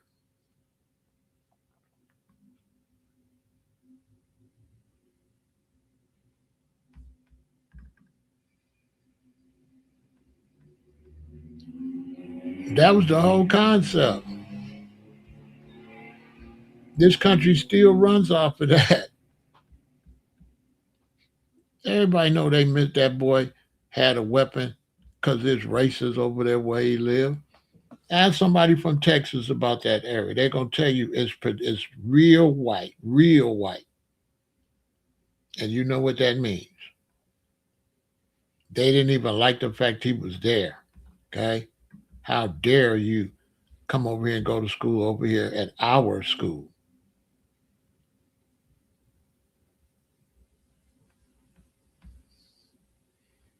Everybody knows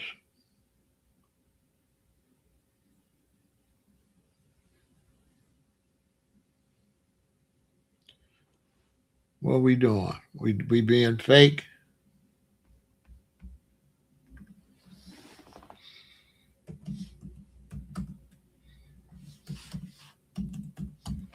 Everybody knows. Okay. That's what that was. Everybody know them boys was taught racism, and they ran up on him based on racism. Get out of our tent. They had a fake concept of authority. Anytime the kids call a tent set up by the school theirs, what that tell you? How, what authority do they have as students to tell somebody to get out of a tent? What authority did they have? They had no authority. It's not their tent, and they're not part of, they're not administration. They can't tell nobody, they can't tell another student what to do. They can't tell another student what to do. And everybody knows that Carmelo feared for being attacked. That's why he had a knife on him. That when you live in racist areas, you have to carry something to protect yourself, because at any time you could be attacked by racists. What are we doing? Are we want to be phony? Or are we going to be honest? We all know why he had a weapon. The same reason we used to have weapons. The same reason when I went to a white Lutheran school, I had a weapon, because it was known that at any time, not just the whites at the school, but the other whites around the school that go to different schools will jump you. And you had to be willing to defend yourself. And still today, white men troll us on social media, promote hate, what Chud was doing. Okay? Still today, a lot of white men are showing you that you need to protect yourself against possible racist attack, including from the police. The police have committed numerous racial unalivings and attacks. Numerous. Simply because the alleged perpetrator was black. There was nothing Rodney King did. There was nothing that these people did to be treated like they do. Every time you look up, white police are unaliving blacks constantly. Unqualified to be police officers because they're racist. Chud the Builder, if he was a black man going around calling whites the C word or the H word, he would have been unalived.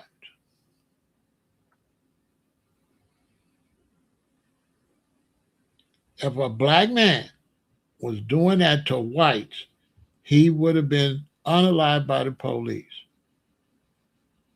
for sure. Or somebody in the community would have said he was a threat. He would have been unalived. If Chud was black doing that, he'd be gone. Go out there and call people the C word or the H word and see how fast you be unalived, in prison, in jail, beat up bad if you live. Police came numerous times, didn't do nothing to him. Didn't do nothing to him.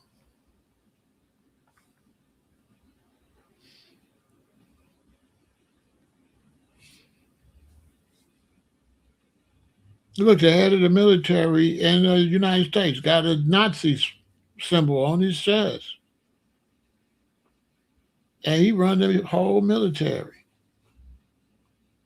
with a Nazi tattoo right in front of everybody's face.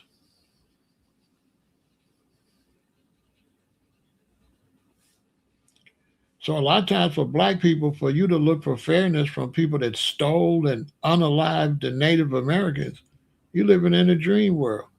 The country was built off of fake racism to steal and abuse people. There's no way I would debate a white man over this because he's gonna be there lying. I would never debate a white man over racism in America and expect a decent, fair debate. Come on, I would be wasting my time. I already know that he's gonna support bigotry and racism and hatred. He's gonna make up every reason for it. And my advice to white America is to change their ways. They need to change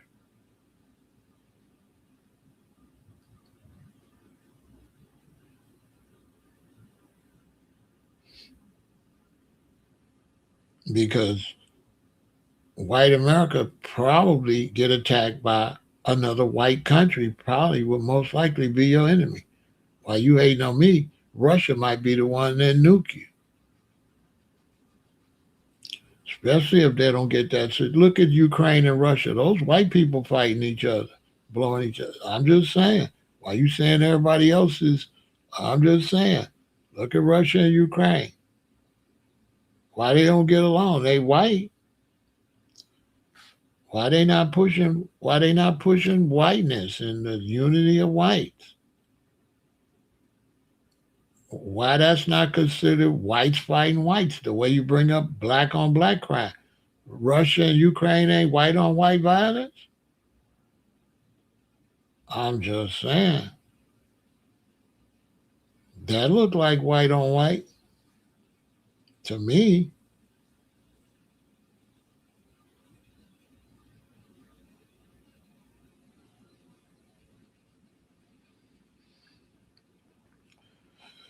They started doing it, Alexis.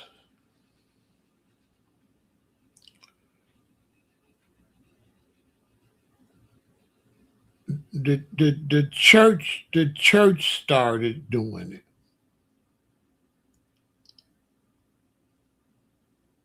The church brought that back to Europe. The church, right? The church brought that back to Europe to hide the race of Christ. They felt like the concept of God's son being black was just something they just couldn't live with. So they went and had Michelangelo paint his gay cousin, and that became Christ. Michelangelo's gay cousin. And then the church pushed that. And then because the blacks lived in the wealthiest land, they had to come up with something to be able to go to the wealthiest land, which is Africa, and steal. Because Africa is the center of all the wealth. That's where all the gold is at. That's where all the uranium is at. That's where all the most natural resources in the world, the diamonds the most is in Africa. So how are you going to justify stealing these people's wealth?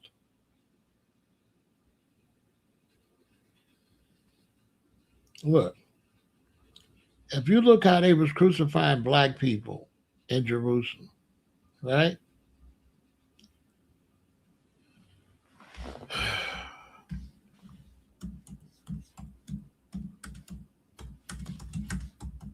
Watch this. Let me show you something.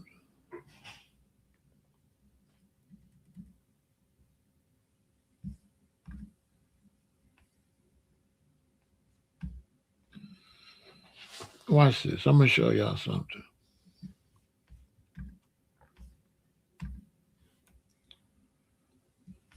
All right. You ain't gonna get this nowhere. Okay. You ain't gonna get this nowhere.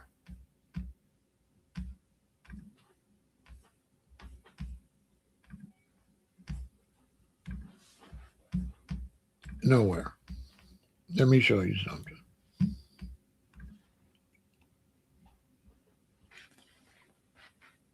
Let me show you what racism is really, really, really, really all about.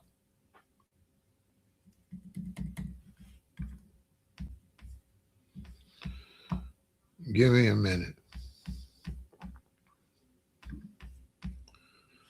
Let me show you. Let me show you what this all boils down to. Let's take a break. Let's take a break. I'm gonna show y'all what racism is really, really all about. Give me a minute.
Let me show y'all.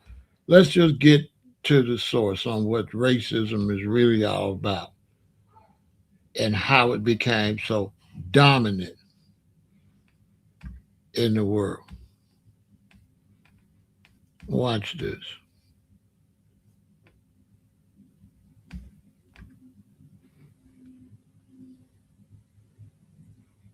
Okay. You ain't gonna get this nowhere. Look.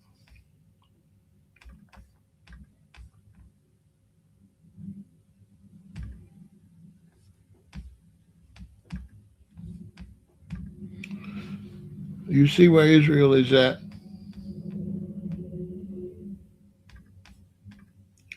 See where Israel is at? As you can see, Israel is right near Egypt, which is in Africa. So Israel is right there, right over the tip of northeast Africa, correct? Where's Rome at? Rome is in Europe, Italy, right? The Romans were crucifying black people in Israel, right? Where were the Romans on their way to? If the Romans were crucifying black people in Israel and Rome is way further north, where were the Romans headed?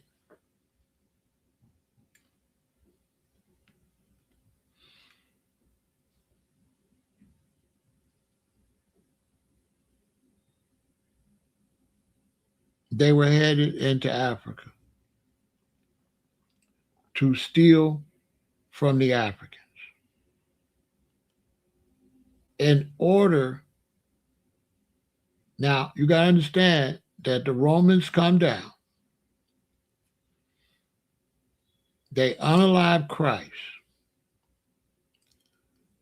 they take the religion, and they say, that God sent Christ to be unalive so they could be saved. So if Christ was sent here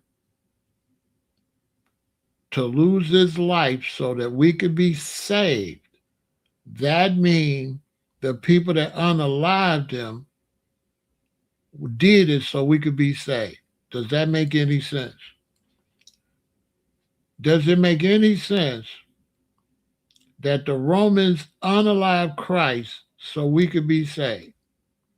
So if you teach that God sent his son to be unalive so we could be saved, that means the Romans was working for God. Am I correct? So when the Romans crucified Christ, according to Christianity, they was working for God. That God sent them for the Romans to crucify him so we could be saved. Does that make any sense? Does-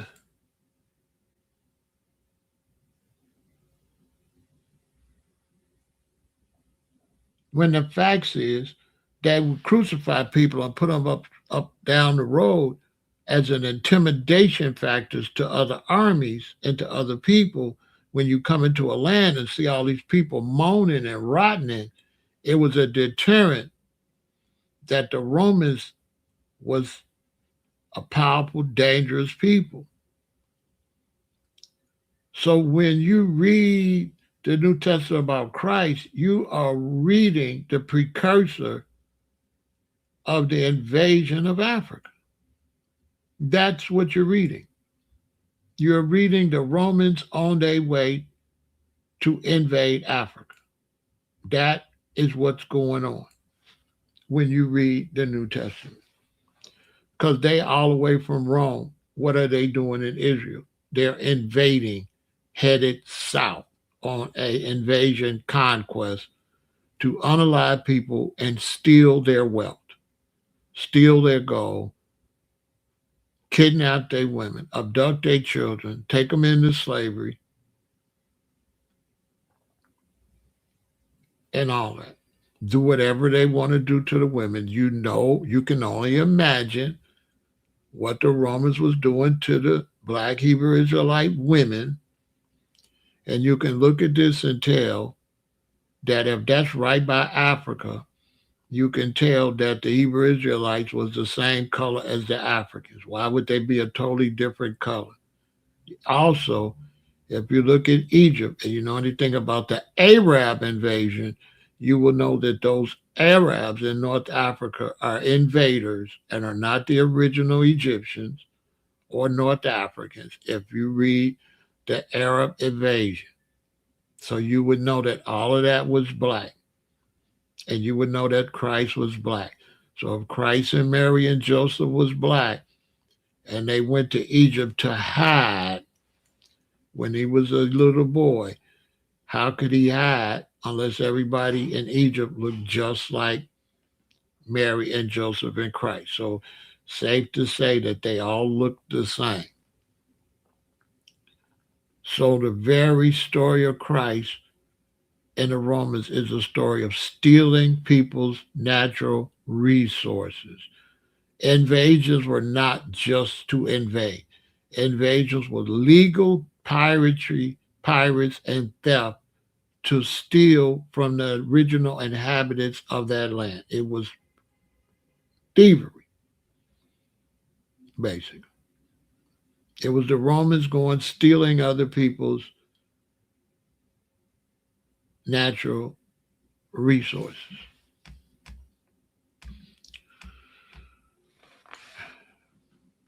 So now they go back and they make up a story that God sent their son to be unalive that would legitimize the Roman Catholic Church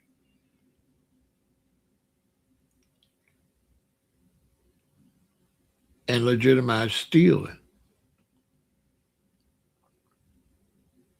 piracy, and stealing.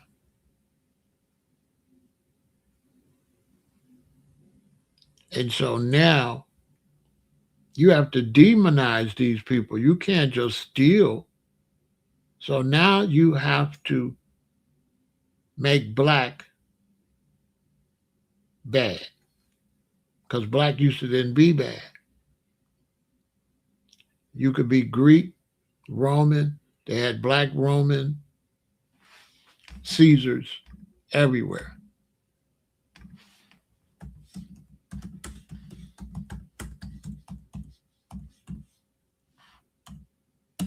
Okay.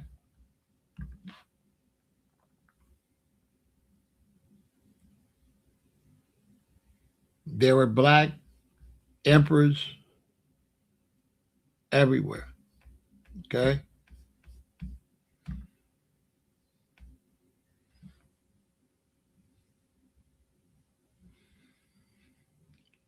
So they had to create racism. Racism was created. So when somebody says always been racism, they lying because their racism wasn't even always here. Racism wasn't always here. So when somebody say racism will never go away, they lying.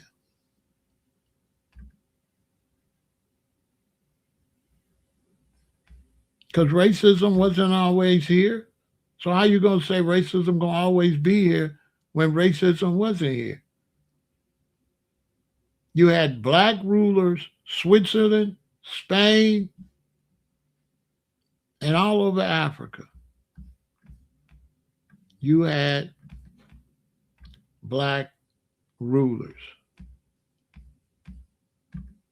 Racism was created to steal. It's not something that people do by nature. That's a lie. Okay? That's a lie. Racism is not a natural way. People are not racist. A black rabbit is not going to hate a brown or white rabbit. Okay? Anything is in nature is going to be in the animals. And there is no colorism in animals. Okay? Racism was strictly constructed to steal and make an excuse why you stealing from these people because you teach that they are less than. It's just that simple.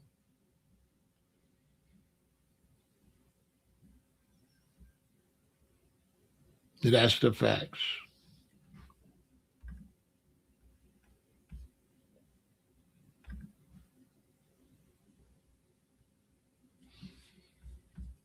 Racism is not natural.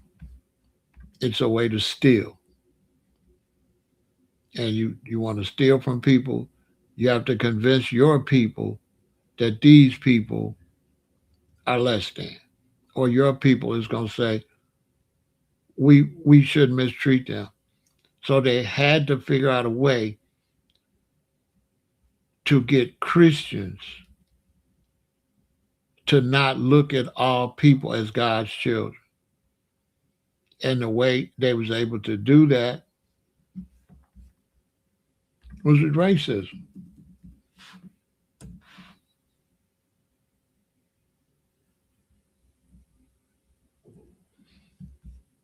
Because before that, there was black rulers all over Europe.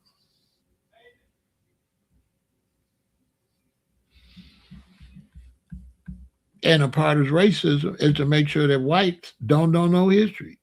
Because blacks, black historians know more than whites. Whites don't know much history anymore.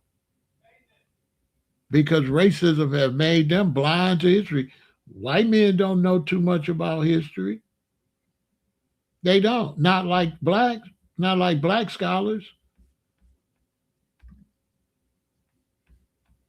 That's a fact because they have brainwashed them.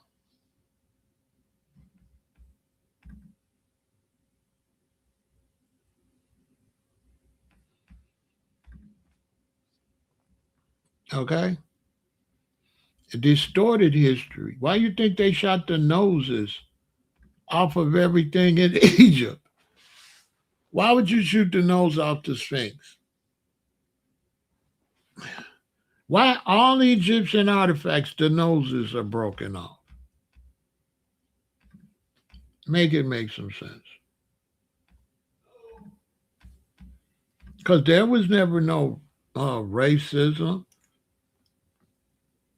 There blacks and whites.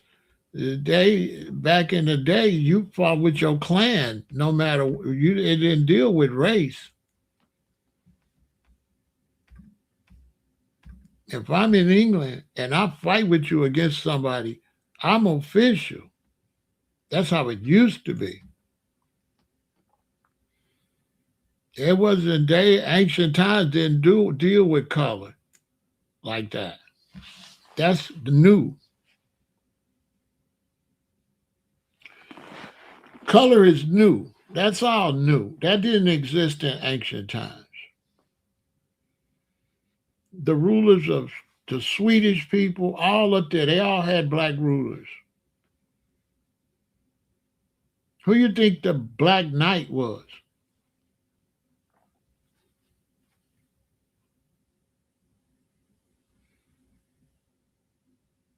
Who you think St. George the Dragon Slayer that went up there and slayed all those dragons was?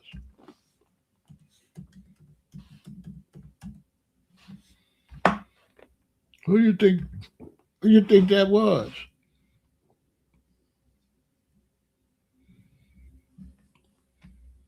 Now the way all of these black people end up white wasn't intentional originally. They wasn't intentionally turned white. Seriously. Because in ancient times, anything you used to draw, you only could draw it like your people because they wasn't able to do world travel. In ancient times, if you get on a boat to go sailing, you used to have to give your wife a wedding ring. That meant no matter where you go in the world, you're still going to be with her because a lot of times you would never return. So in the ancient times, Greeks didn't really know what blacks really looked like that unless it happened to be a black person live in your area. So in ancient times, let's take a Santa Claus. If you drew Santa Claus and you was Chinese, you're going to draw a Chinese Santa Claus. If you Irish, you're going to draw an Irish Santa Claus. If you Italian, you're going to draw as the Italians. Everybody going to draw Santa Claus like they own culture in ancient times. So that's how somebody like St. George, that's why he all different races, because that's how ancient art was done because they didn't know anything but look at St. George. Everywhere you go, it's a different St. George.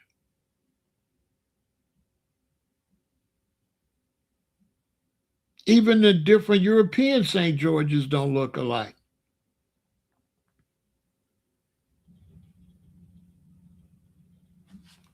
But the original St. George was in Africa.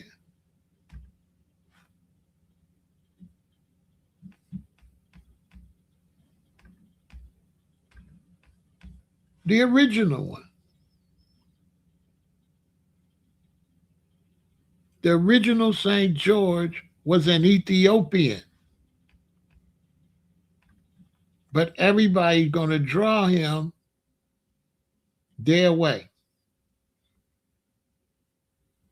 So this is the misconcept of Christ and all that, because everybody going to draw Christ. If you're Asian, you're going to draw Asian Christ. If you're Italian, you're going to draw Italian Christ. If you're Ethiopian, you're going to draw Ethiopian Christ. If you're a Nigerian, you're going to draw a Nigerian Christ. Even all the black Christ is going to look like whichever black drew them. Because this is ancient art, and they don't know what the other people look like. Old artists drew everything to look like they people. So it wasn't intentional and that all these black characters end up white. That wasn't intentional. Perfect example. Look at this St. George, dr- uh, drawn by the Greeks, right? And you can see that even though the Greeks drew him, you could see that they knew still that he was black. See what I'm saying?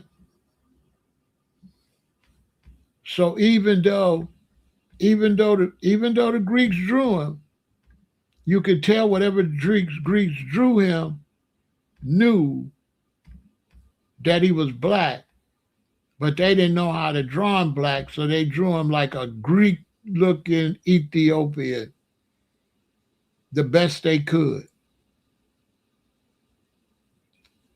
But look at this St. George, the dragon slayer. See, they knew he was black.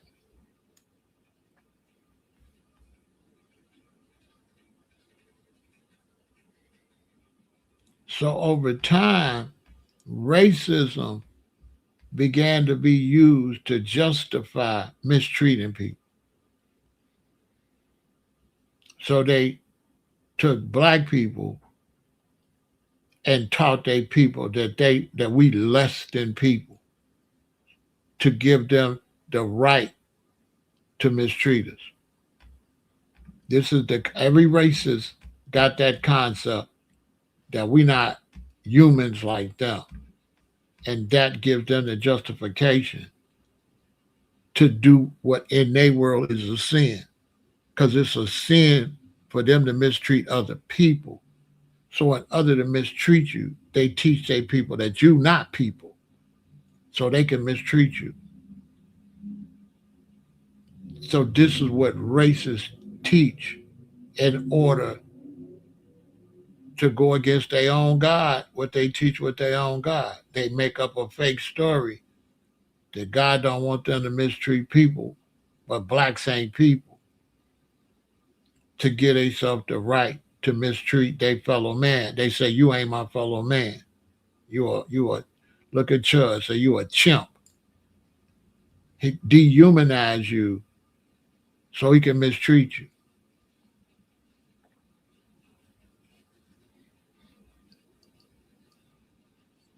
That's the whole. That's what racism. Racism is not real. Racism is a false concept to allow you to be a thief and a murderer and not be held accountable for stealing from other people and mistreating other people. It allows you to be basically a Luciferian. It allows you to basically follow the devil. It allows you to be wicked.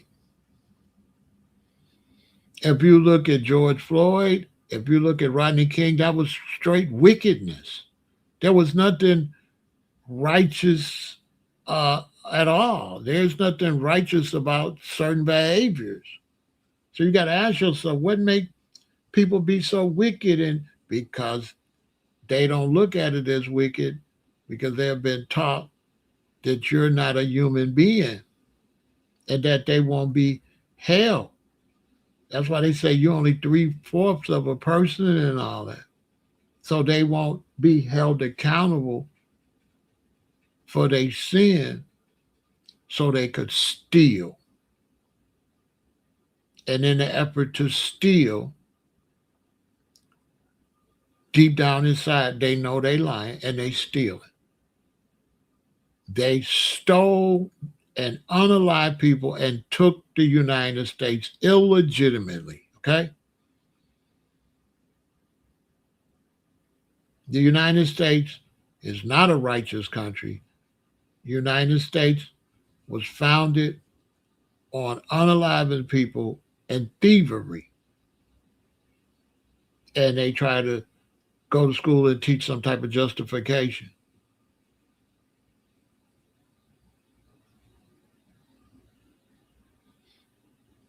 which allows people to do it to them.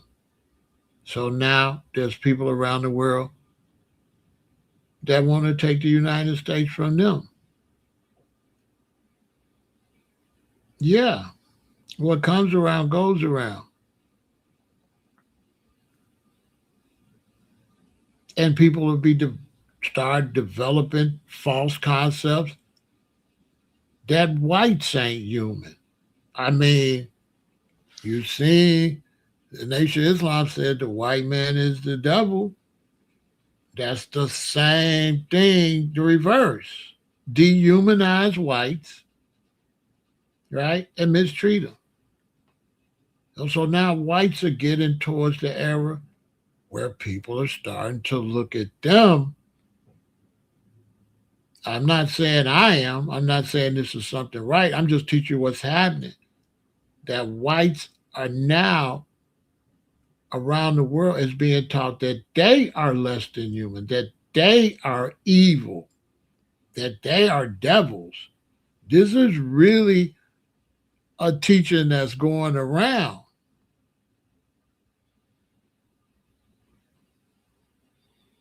Seriously.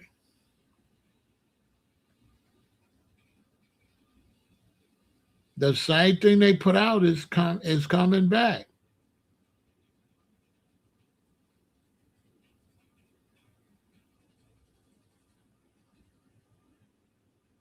Those Islamic countries call America Great Satan.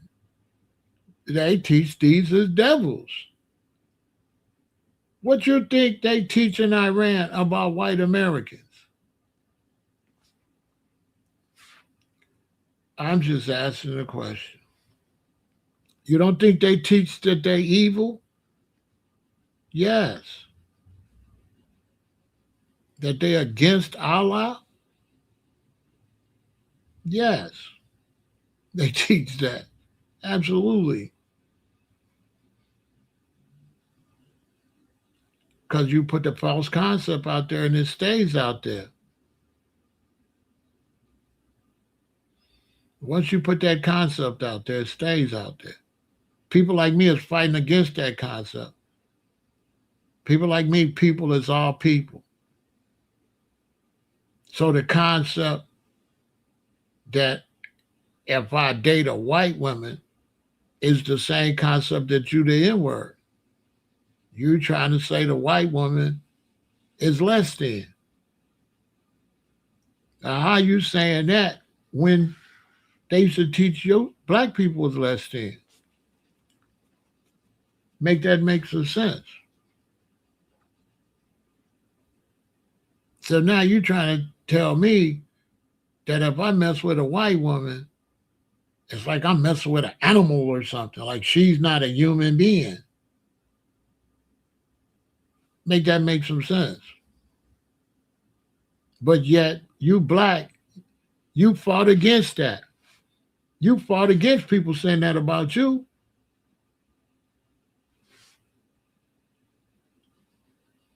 I just saying, make it make some sense.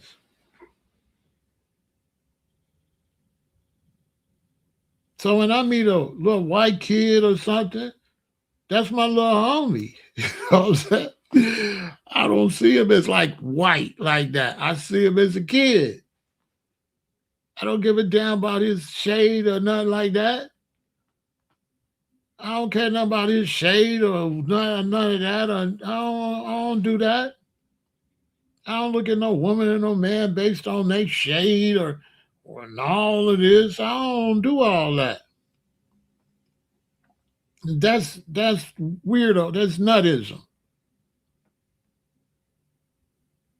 The only thing different than me is a whole different species, like a rabbit or a dog. And I don't even hate them. So imagine I like rabbits, I like giraffes, but I hate a white man. Do that make sense? I hate another man, but I'm cool with a horse.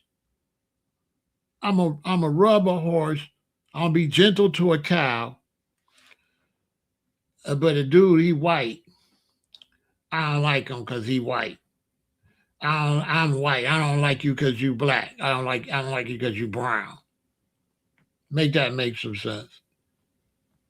You're a white person and you don't like black people, but you love God. Really? What God you love? You obviously have never really talked to God. You might have talked to God, but obviously God never talked back. You know what I'm saying? God never. How you hate people because of the color of their skin? So you gonna go up to this school and mistreat this boy because he black? You know what I'm saying?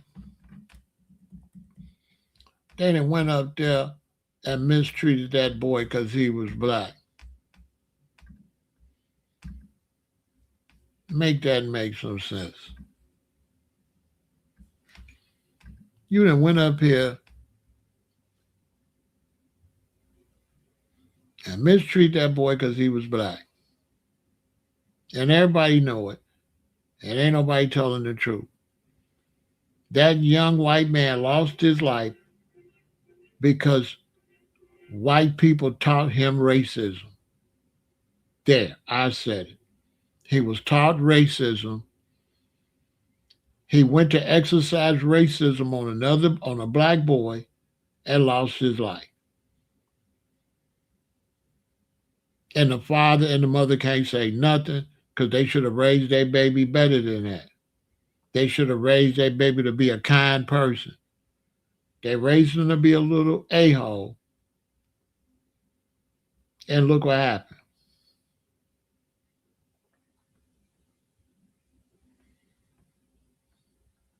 Look what happened. It's their fault that young man lost his life like that. I feel sorry for that young man. He didn't have a chance in hell because of the racism within his race. White racism is the reason he's not here. Why nobody don't tell the truth? He's not here because of racism within the white community. That's why he's not here. He didn't have no goodness in his heart. He went there just mistreating another human being. Let's just tell the facts. If you don't think so and you white when you go to church, shut up with the fake praying. Because you're not no Christian. It ain't a righteous bone in your body. If you promote any type of hate for another human being, you trash. And you're going to reap what you sow.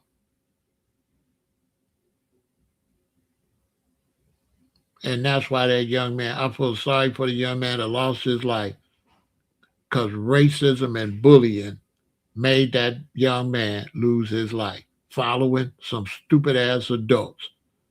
If you're a racist adult or you're a bullying adult, you the one made that baby lose his life because that boy was a baby. That boy didn't get a chance to grow, to learn, to change his evil ways. It's a shame.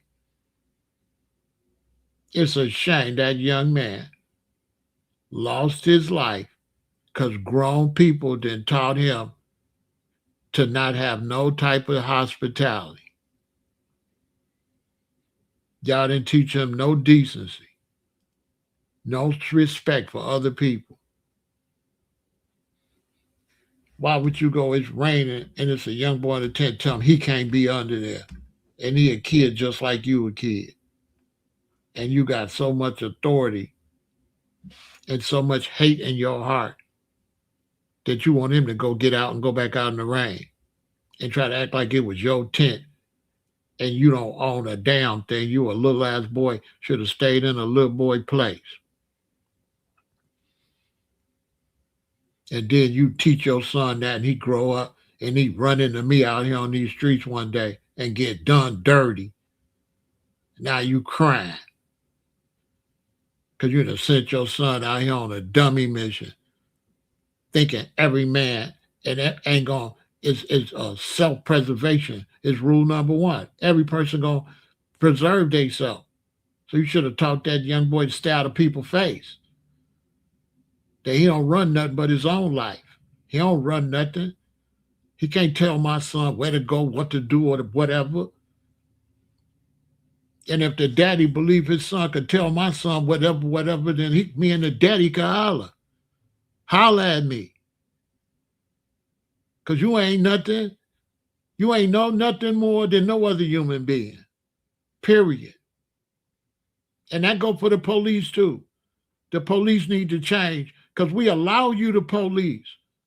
And when the police lose the respect of the public, the police ain't gonna be safe out here. The police need to stop being racist and be real police. Because once the people see you not no real police officer, you ain't gonna be able to police. The people allow you to be the police.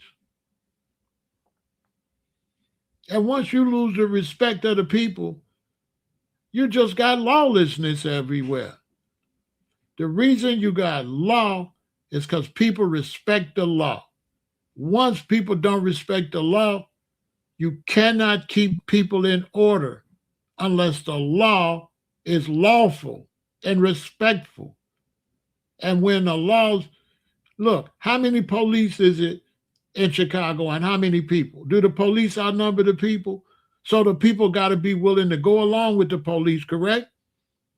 And if the police get so unlawful and disrespectful that the people don't want to listen to them, you got lawlessness. You cannot police these people. You have to make these people want to police themselves by being respectful and being decent.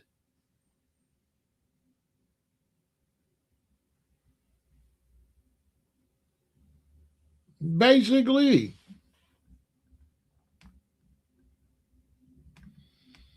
So me, I feel sorry for the young man lost his life. I swear to God, I feel sorry for him. I ain't gonna lie. I don't like that man. I don't like that boy lost his life like that. I feel white Americans made that man lose his life. I believe racist white American adults is the reason that boy lost his life. That's what I believe. That's what I believe. I believe Austin racist white Americans is the reason Austin lost his life. And not just his parents, all the racists out here that even encourage his daddy to be like that. Seriously. And I feel like if you're a racist, you're not really no American. How you American? You a racist, but everybody got to go fight when something happens. We all over here. If somebody start bombing the country, we all got to fight. So what? The black ones shouldn't fight? Make it make some sense. But you constantly hollering you American. But if somebody start bombing America, what? You just want them to bomb the other Americans, not the white Americans? Like, make that make some sense. Like, you're going to defend the country? Because to defend the country, race can't be included. White people, you don't run nothing but your mouth. You ain't nobody like that. Stop thinking because you got a lot of numbers, you somebody. You're not. Tornadoes and storms can come and wipe you out just like anybody else. You can look up and we got to come save your ass. If the hurricanes and the tornadoes come to your area, which they seem to do a lot, if you want to talk Bible, when are you all going to look up and see the warnings that you're getting from the Most High? I'm just saying to white America, when y'all going to really see the warnings that maybe you're targeting yourself? Maybe you got to change your evil ways. I'm just saying. Because you disrespecting everything, other people, all the animals. You don't respect none of the animals. You think they just supposed to be eaten and ain't nothing. That they could be in SeaWorld. That they could like be in zoos. How you talking about God, but you take God's creatures and put them in a zoo? So it's like me. I hate that Carmelo is in this, but me, I'm really more pissed about Austin. What happened to Austin? That baby got unalive for nothing. Austin Metcalf was a baby, okay? He was a baby. He was too little to know what the hell he was doing. And that baby lost his life. Facts. Austin was nothing but a baby. And he lost his life because grown white people taught him hate. Okay? He learned that from adults. And now he gone.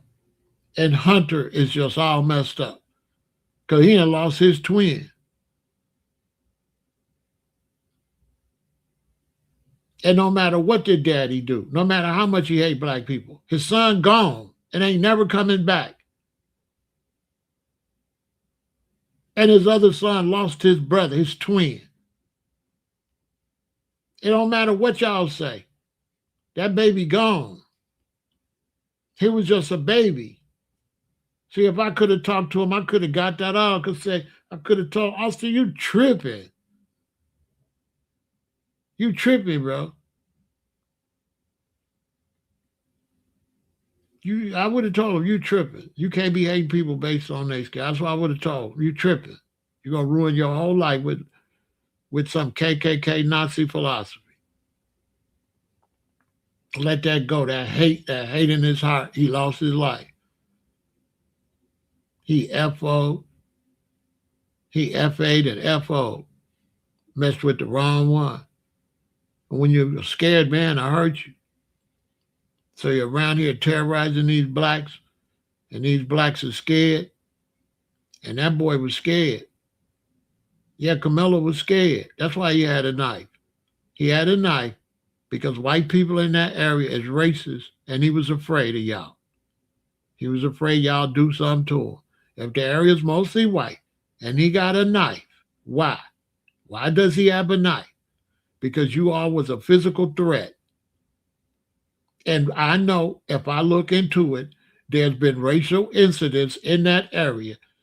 Don't make me do it. You'll never bring me on no TV show where I can go do my research. I would embarrass any TV station because I will go and find all the violence in that area and look up all the racial incidents in that area and will embarrass you whites in that area.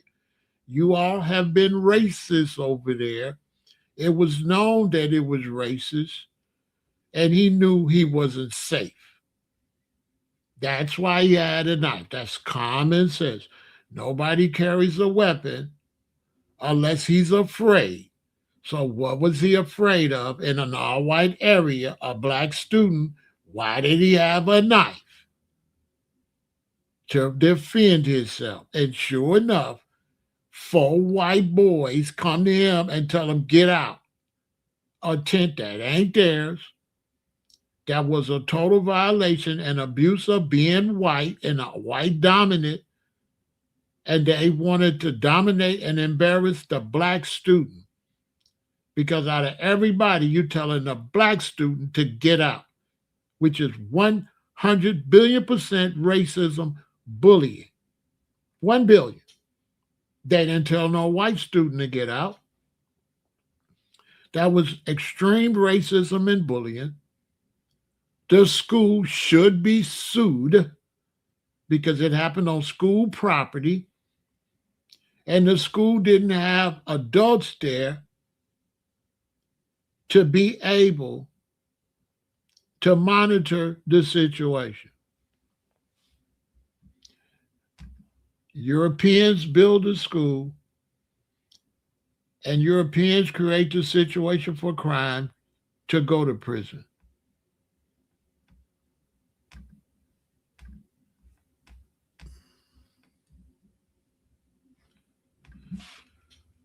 Basically.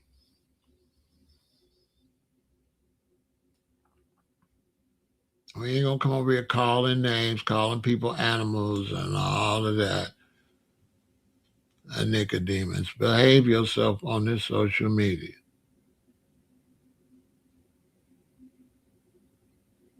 The school reputation is ruined forever. The school's reputation is ruined. This school has a reputation as a racist school.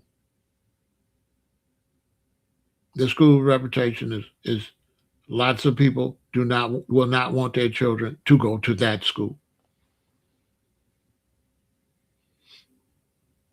That school will be looked at as a school that does not control its students, that lets some white males and racism dominate the school because those twins should have been put in line early. If they would have went to a good school, they would have known they couldn't get up and tell another student to get out. So the adults failed because what make us your student think they could tell another student to get out? That boy should have known he don't run nothing. So obviously, him and his brother ran stuff. I've been to the school where they let the little white kids run it, the little white boys run everything. I've been there where they act like they don't see that these male white students are out of line. They don't see it. They give them too much authority, more authority over the adults. Anytime the students get up and feel that they could tell another student to get out, that means that the school failed them because they supposed to know they don't run nothing. They children, they supposed to stay in a child's place. They were supposed to know that they cannot tell nobody to leave their tent because they supposed to know that's not their tent. That's not your tent, little boy.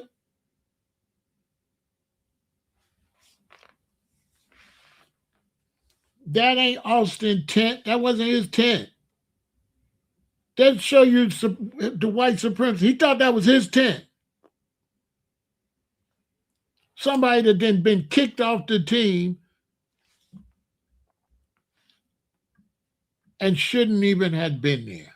Head track coach testified that Austin Metcalf was not supposed to be at that track meet and that he had kicked Austin Metcalf off the track team because the previous track meet, he became upset with Austin and Hunter because they left the track meet early to go fishing. And as a result, he kicked Austin off the track team. His exact words, I didn't need him there. He said Austin had a crappy, this were his words, he had a crappy throwing season. I didn't need him there, and I kicked him off the team. Under oath. Austin Metcalf, according to his own coach, was not supposed to be there. He was kicked off the team. His words was, I didn't need him there. But he allowed him to come and help out because Austin Metcalf wanted to prove himself. So he wasn't even supposed to be there. So imagine you're not supposed to be there and you telling somebody to leave. But you ain't even supposed to be there. And you go with, because it was four of them. That's why he came out with the knife. That's why Karmelo counted knife, because it was four of them. They pushed up on him 4 deep. And the two brothers is known, I guarantee you, they known for bullying people and using the fact there's 2 of them. I know this. I know them brothers' whole life. They used the fact that they was twins and they was in the classroom together. So anytime, usually you in school, you get into it with a person, you get into it with one. But if you get into it with Hunter or you get into it with Austin, you always get into it with 2. Am I lying? So it's always going to be 2 against 1. So if I get into it with one of them, I'm into it with both of them. Whereas when me and my sister went to school, if you get into it with my sister, she in a different class. So I'm not going to even necessarily know that you got into it with her till after school. These boys was twins. So all their life, they always together in school, so they was bullies. They was taking advantage. There's 2 of us. And then these white dominated schools, they baby the boys. They baby their boys to be bullies. I'm telling you, I know what I'm talking. They kind of encourage it and baby them. They baby they some, and then that's why they have so much substance abuse because they baby them so much that the child start getting out of line. He start drinking. He start using stuff. They lose a lot of their sons from giving them too much freedom and too much rope. I'm the perfect to talk about it because, like I said, straight out of public school to Lutheran school. I went to Lutheran school 6 years. I've been around her. I know. I went to Lutheran schools. I've been in that environment. The only difference was it was enough for us where they couldn't play with me like that. We would have beat Austin and Hunter. I would have beat their ass. Yeah, I would have beat Austin ass. But that boy was dominated. Now, if my parents would have sent me into a Lutheran school by myself, I would have got overpowered. That's why I tell you, don't send your kids in no dominating white situation. They gonna strip the whole soul out of your child. I'm telling you, your child gonna go through extreme bullying and abuse because there's always bullies, no matter what race they are. But now, when you're the black one, the bullying gonna be different than it's gonna be against a white one. It's gonna be horrible against a white one too. Bullying is horrible at these schools. Once they pick out somebody to bully, they make their life hell every day. They make them to laugh and stop every day. Every day. That's why I was the most favorite at school because I didn't allow no bullying of no kind. You couldn't pick on the little white girl. I swear to God, when I went to school. If you was a white dude and Amy was a quiet white girl and I'm in class and you pick on her, me and you gonna have a problem. That's why I was a favorite at the school. Because I don't like bullies at all. I would not have liked Hunter or Austin. We would have had smoke early. We would have had smoke. And if Austin daddy was on something, my daddy would have been with it too. Yeah, Randolph would have been with it with the daddy. Yeah, yeah, yeah. Because we don't believe no, we don't believe threats and all that. You really gotta make it shake then. All that. Don't nobody believe another man. You a man just like me. I don't give a damn if you white, blue, green, yellow. I don't care nothing about none of that. Boy, that don't mean nothing. As the daddy found out that the white dominant didn't save his baby. He lost his baby due to bullying and racism. He got to live with that for the rest of his life. For the rest of his life. And if the father was kind of allowing that behavior, most likely his wife going to divorce him. If the wife was pushing racism too, they'll be all right. But if the husband was more the one allowing that, and the mother realized she lost her baby, and that maybe the husband kind of created that environment, that marriage is over. Because that mother, she messed up for the rest of her life. Because when them women carry them babies like that and lose that baby, man, Austin mother, man, I feel so bad for that lady, man. Man, I feel real bad for Austin's mother and his twin brother. His twin brother, Hunter gonna have to go get therapy. Because Hunter gonna think about he went over there with his brother and lost his brother. Then maybe he should have told his brother don't go over there. Telling you. He gotta rethink that all the time. Why y'all went over there messing with that boy? You lost your brother messing with somebody. You know what I'm saying? He lost his brother in somebody else's space. So anytime you go from your space into somebody else's space, no, you don't got no chance with no all white jury in no white place like that. They denied any blacks. They had 3 black women trying to get on the jury. They didn't put no blacks on the jury. That area is racist. That boy ain't got a chance in hell in no racist system racism over there with them people. Them people should be ashamed of themselves. Even the jury selection was racist. They had 3 black women. They was teachers. They denied all of them. Not one black on the jury. All they racist. Karmelo family got to leave out of there.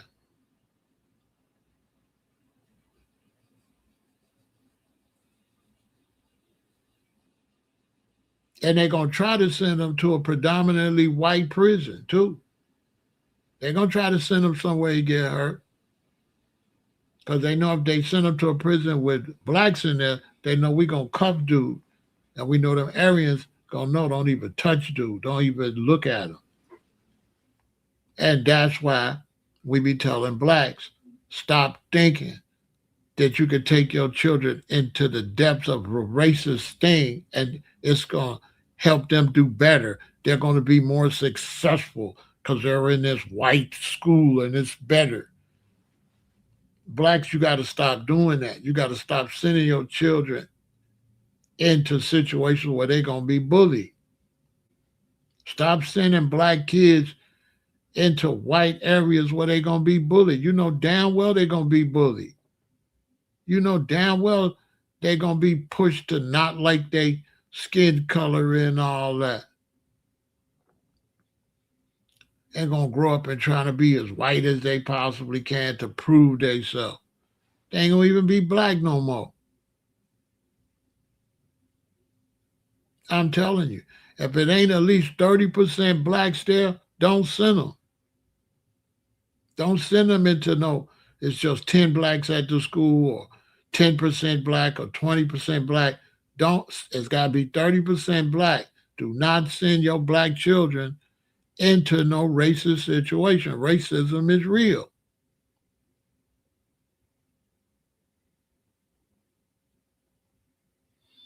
It's real.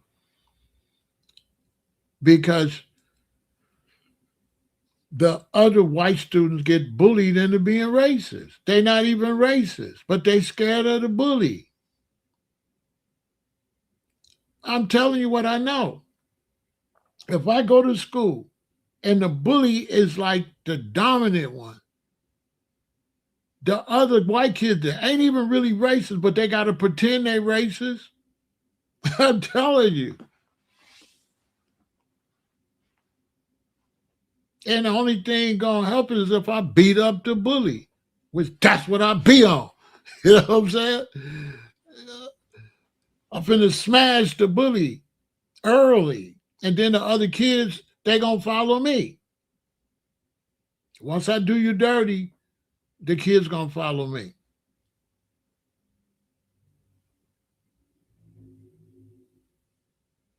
Which I'm super skinny, so I always had to get down because it's always a dude that got bigger bone structure, even in the black community.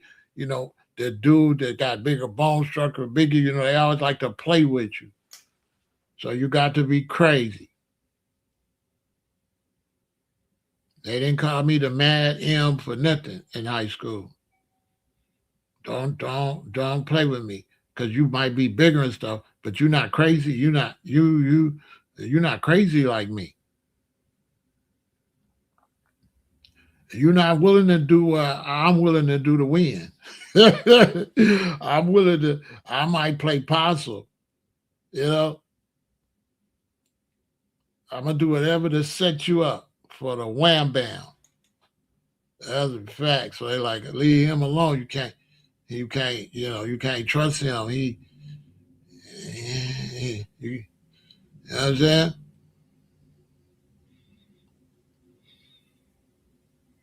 But they ain't gonna give him that much time. He'd be locked up maybe a couple years, even if he lose.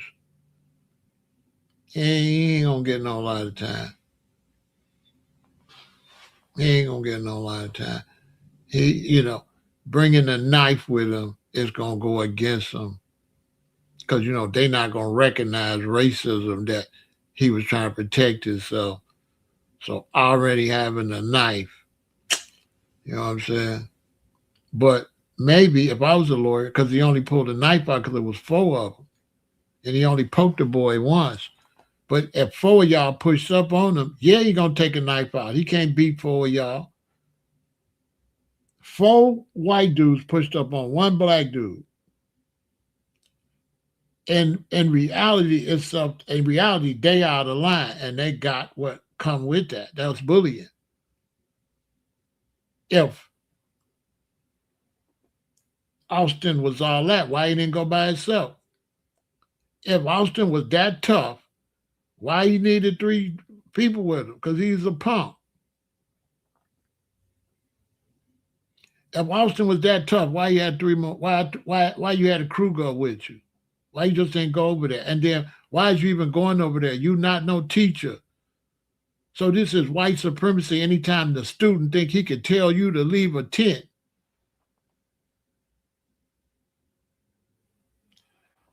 you understand? You know your school messed up. You know you messed up when a white student tell a black student to leave the tent that he got no control of.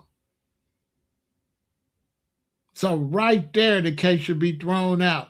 The fact that Austin acted like that school was his and everything was his and he just a student.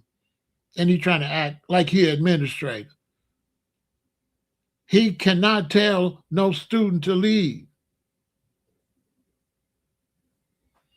In monsoon types of rain, it's raining hard as hell. He told him to get out. He wanted to disgrace him and make him go walk out in the rain.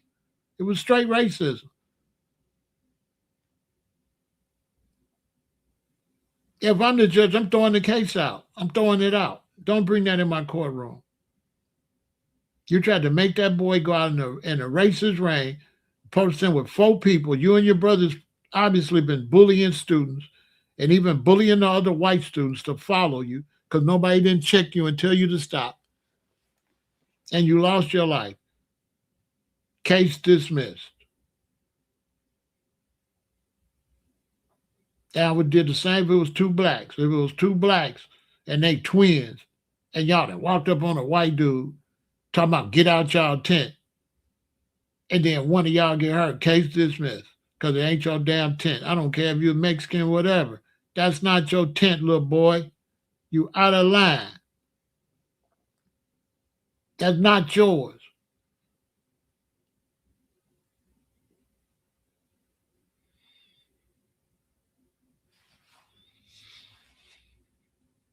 And then me, I'm aggressive. So whatever the daddy want to do. So even on the news, I'll be like, it's a sad situation. I'm glad my son beat the case. If the daddy won't smoke, tell him to holler at me. That's what I would say. I would advise the daddy to sit his ass down and learn from this tragedy. And I feel sorry for the father and the mother lost their son. But getting in my face ain't gonna help shit. And ain't nobody gonna do nothing to me. And me and my son and my wife, we moving. We don't want to live in no racist area. And I would say that on the news. We don't want to live around hate and racism. And I think this city is a disgrace and need to do better. And I would definitely say that on the news. Facts. Because that whole little city should be ashamed of themselves. It's definitely a racist place. No ifs, ands, or buts about it. For them boys to be like that, it's tolerated. It's tolerated in that area. A damn sundown town,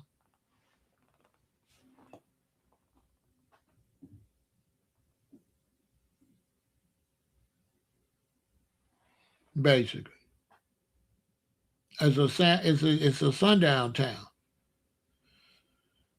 It's sad. And now a young man that's practicing racism and hate and bullying did not even grow up to be able to change his ways. That's the sad part. He didn't get to grow up to change his way. He didn't get to grow up for someone to punch him in his shit for he say, "Oh, I can't just be playing with grown men." He didn't be getting no grown man and play with no grown man where he could have got a little straightening.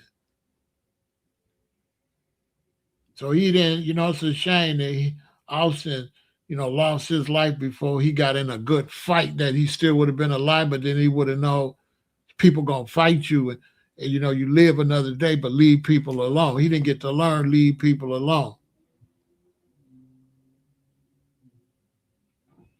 And my advice to kids is when somebody bullying you and stuff, go tell. And I advise parents when your kids tell you somebody bullying them, do something about it. Don't keep sending them in the lion's den like that.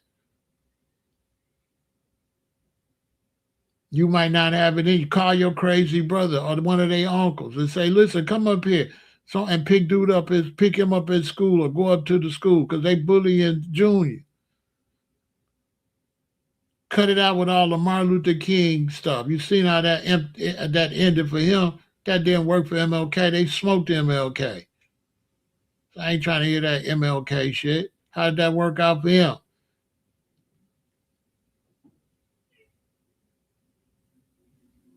In the end of the day, MLK and Malcolm both passed away the same way. What that tell you? So it really it's just a messed up situation all the way around. And I feel sorry for Carmelo. He got to go to court. He got to deal with all this. He got an M on his hand. He done took somebody's life. And I feel sorry for the mother of the boy that passed away. And I feel sorry for Hunter. That no matter what, your brother gone. And you can't bring him back. And you got to live with that. It don't matter how much time Carmelo get, it's not going to be as long as Hunter's time without his brother. You just got a life sentence to not never see your brother no more.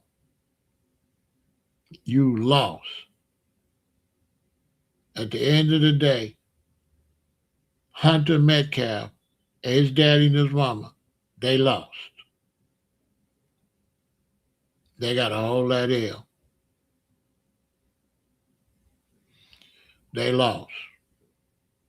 You ain't getting your son back. You should have taught him to stay out of people's face. You didn't raise him right. And raise that boy right. There's a lot of white males and black males like that think they could run up on another person and tell another person what to do.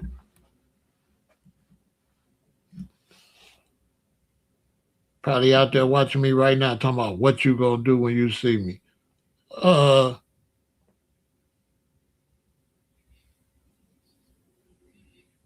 think about what you gonna do. Let's think about it for a minute. What you gonna do? That's on you to figure out what you gonna do. I'm just saying. Everybody not playing with you out here. There ain't no big eyes, little U's out here. Respect other people. I never bothered kids in school. I hate bullies. Hate them. I defended all kids against bullies. I'm the type of person, if I would have been sitting there, all hell would have broke loose. We would have been fighting. If I would have been sitting there and I seen them push up on dude, I would have jumped up. Hey, leave him alone. Just like that. The other kids is simps too. Y'all should have stood up and told him to leave that boy alone. All them kids up there that sit there and let them push up on them, all y'all is a disgrace. All the other white male boys that was there is P words. Scared of the Metcalfs. Yeah, that's how it be. The bullies have all the other kids scared of them, and then they can just do whatever they want to do. And then they have other scared people to follow. So the other dudes that went over with them, they all punks. They all punks. Austin ran all of them. Austin dominated and bullied all of the whole school. Yeah, he got his brother with him, so he acted super tough. He's a big old dude and got his brother, so he's super duper tough up there. And I'm the type of person. I went to school. He would have been the first one.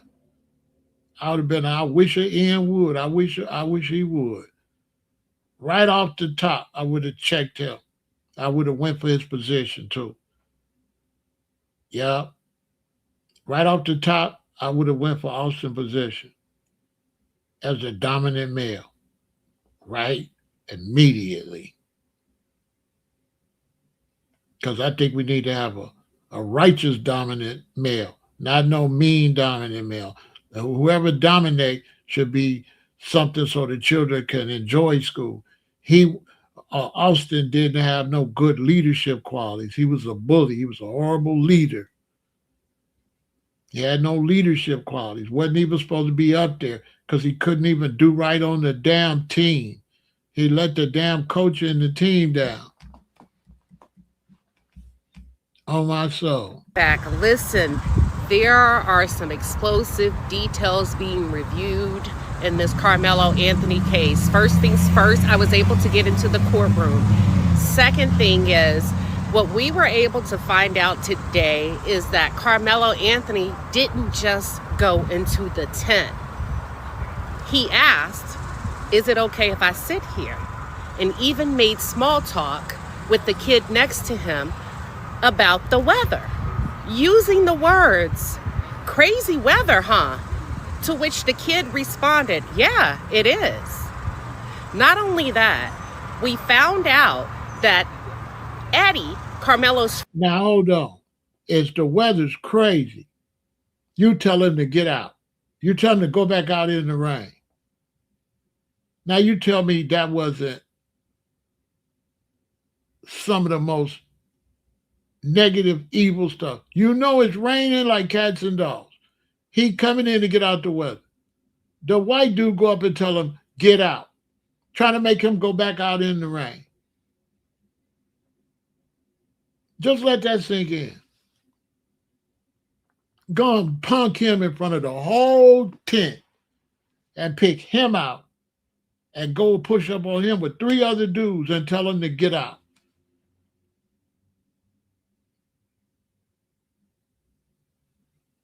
Another student telling another student to get out. Let that sink in how wicked that just let that sink in how wicked that is. Man, let me tell you something, man. If he would have did my son like that, the daddy all that woofing he doing, man, I would have checked the daddy. Man, me and the daddy, we would have had problems. Yeah, we would, yeah.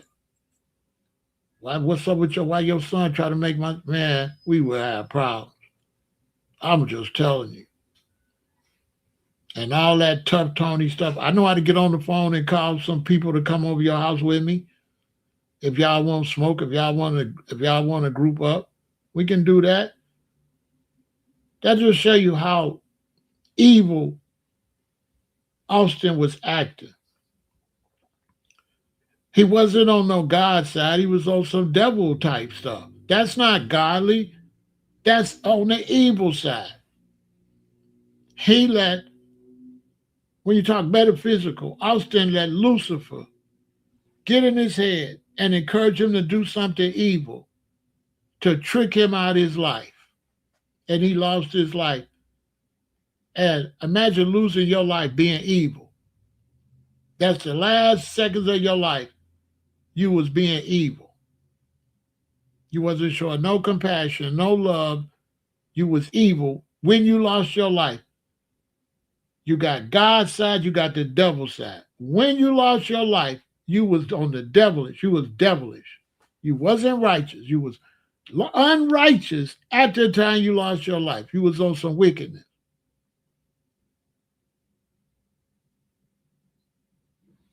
Let that sink in. Friend, when he realized that Karmelo was in the tent, actually switched seats with another kid so that he and Karmelo could be seated next to each other and talk. It was also revealed on cross-examination that Carmelo Anthony and Eddie, although may not be best friends, but had a really close relationship because Carmelo Anthony's girlfriend, her parents and Eddie's parents are really good friends. And Eddie has tagged along with Carmelo and his girlfriend when they were out on dates.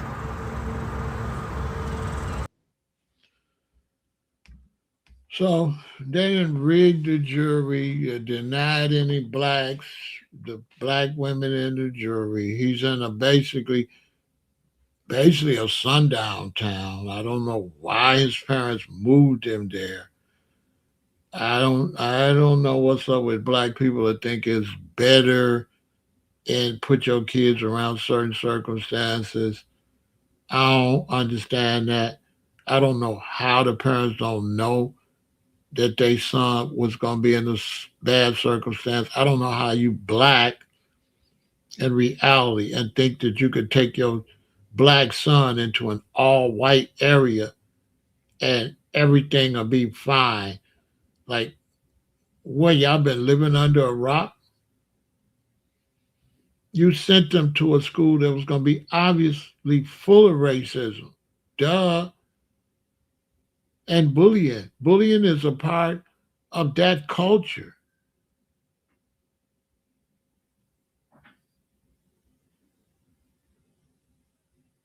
What's the story of Cinderella? Bullying.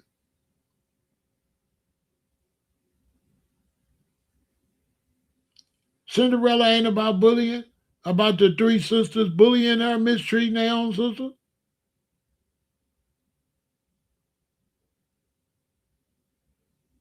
It's a part of the culture. It's a part of the culture. Bullying. See, black people, we don't allow no bullying. Bullying black, no, no, no. No. Black culture, bullying is a no. And in black culture, we'll tell on the bully. We'll tell. We got a magic word in black culture. It's called cousins. Tell my cousins. I go, keep messing with me. I'm gonna go bring my cousins up here. Is that not really? We do have some bullying, but it's not a part of our culture. Bullying. It's not really tolerated like that. Yeah, we don't.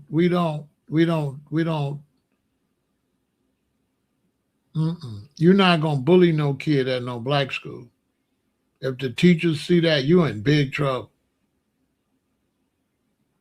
As a matter of fact, if your parents, mom and daddy, find out you bullying, oh my God. Am I lying, y'all? Because we be bad just like any other kids.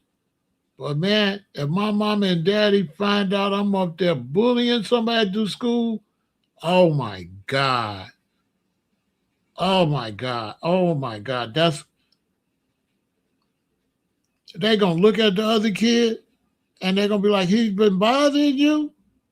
Boy, Boy, I can't even imagine. And then the parents ain't allowing it. Black parents, if their kid come home and say somebody bothering them, man, they mom and daddy coming to talk to your mom and daddy. If I bully a kid and they gonna tell their mom and daddy, my doorbell gonna ring. And this mom and daddy gonna be at my door. Want to talk to my mom and daddy. And typically, my mom and daddy is not gonna be on my side. Black culture is different, or used to be. I don't know nothing about some of these single mothers and stuff nowadays, but I know traditionally, black parents is not on their kids' side. I don't know about these, but my mom and daddy ain't never on my side when it comes to not both of them. One of them might be. My mama might be a little bit on my side, but my daddy, he gonna say, Bessie, that boy ain't gonna be shit. My daddy not gonna be on my side or my mama's side if she on my side and I'm bogus. My daddy gonna diss my mama and me. On my soul. He gonna diss if I'm foul and my mama on my side, my daddy gonna diss her ass and me. And then in the black community, my mama gonna stand down once daddy make that mommy gonna stand down.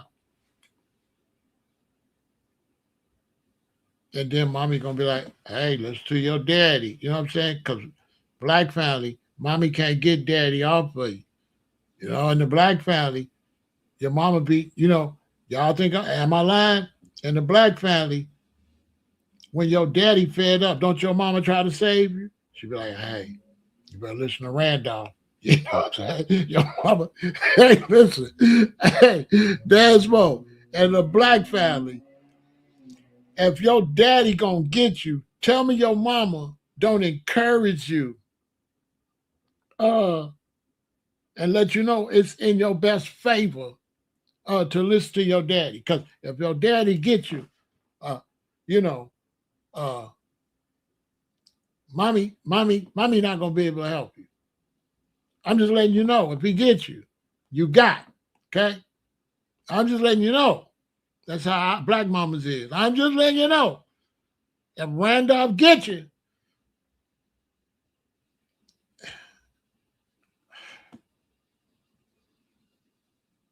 because it take a whole lot for the black daddy to get you.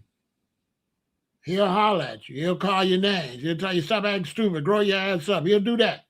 But if he finna put that belt on you, oh, you didn't win, right? Because the black daddy got a different kind of man. The black daddy ain't mad at you for what you did. The black daddy mad that he got to F you up. See, the fact he got to get you make him mad. See, the traditional black daddy is really mad that he got to be really mad. So making him mad makes him mad. That's why he madder than mommy. Because you make him mad and then that makes him mad. It's a crazy psychological shit. Like he really mad that you done made him mad. That's how he looking at you. Like I know you didn't get on my nerve. Like that. I tell you, it's a crazy sight. I swear to God. So if you make him mad, he take it as a sign of disrespect. That's the black daddy. Like, oh, you just gonna make me mad, and you know this gonna make me mad, and you just gonna do this anyway. Oh, you messed up because he take it as disrespect that you making him mad. To him, that's total disrespect. To him, to a black daddy, oh, you're trying to run over me. That's how he take it. If you just blatantly make him mad, just do something you know he don't approve of, he take that as disrespect. He like, so it's just F me, huh? It's just F what I'm talking about. That's how they take it. I swear to God. And your mama can't save you. She can't save you. And he don't get pregnant. So he ain't coming back smiling. And he don't give a goddamn what you talking about. You know what I'm saying? Mommy got pregnant. Mommy carried you. So mommy will get on you and then, she carried you. So it's different. You know what I'm saying? Daddy don't get pregnant. So the hell with what you talking about. I'm saying, all daddy know is you ain't listening to my wife. He don't know you ain't listening to your mama. I don't know if y'all know about the black daddy. So if you talk crazy to your mama, he don't look at it like you talk crazy to your mama. He look at it like you talking crazy to his sweetheart, to his wife. It's a whole different demo. Because with the black daddy, she not your mama. In the black family, that's not your mama. That's his wife. Then it's your mama. It's your mama second with the black man. That's not your, no. That's my wife. Then that's your mama. See, I met her, right? Bam, 1 and 2. Then we had 3, 4, 5, 6. Then y'all. Me and her. Then y'all. Okay? Me and her. Because back in the old days, my daddies would say, listen, I could have another baby. They was, you know what I'm saying? I'm telling you, like, that's his wife. She always before y'all. Mommy gonna put y'all before her husband. But daddy not putting y'all before the mama. She'll put y'all before the daddy. She'll try to get the daddy off. Y'all, Randolph, leave him alone. She'll try to save him. But you piss him off, mommy can't save you. And mommy let you know. I told you. Sometimes my mom would say, Randolph gonna get y'all. You know what I'm saying? Sometimes my mom would be, listen, sometimes my mom would be so scared. She'd be like, Randolph gonna get y'all. She'd be trying to save us. She'd be trying to let us know, please, y'all, stop. Randolph, she'd be trying to help us. Because she fix his food. He get the big pieces of chicken and all that. Then you get the other stuff, and then mommy fix her plate last.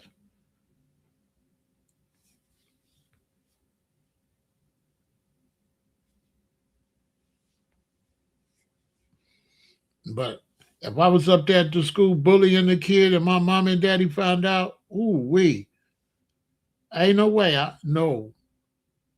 Ain't no way. Because one thing, foundational Black Americans went through racism, and racism was bullying.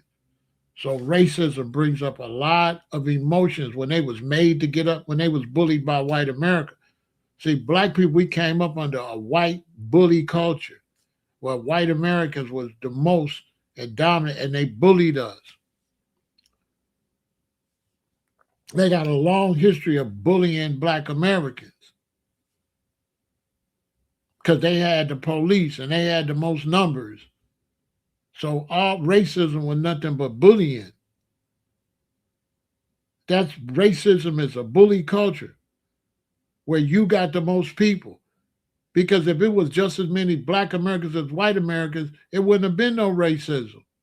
It would have been some furniture moving around. So even when you look at racism, it's bullying. Because soon as your numbers get up, racism go away. There ain't no racists in Chicago. I wonder why. Because there's too many black people. And we going to get in your glamour. So it's always going to be more racist where it ain't hardly no black people like that boy had to go through, like Carmelo. He around all these white kids and just maybe a couple blacks. So they was able to bully him because I didn't go to school with him. Because if I would have went to school with him and he was my little homie, and me and him was homeboys, there wouldn't have been none of that. You know what I'm saying? There wouldn't have been none of that. It wouldn't have been none of that if he had some more black friends up at that school, some more black young men up at that school. You know what I'm saying? We would have made the Metcalfs. They would have met their calf.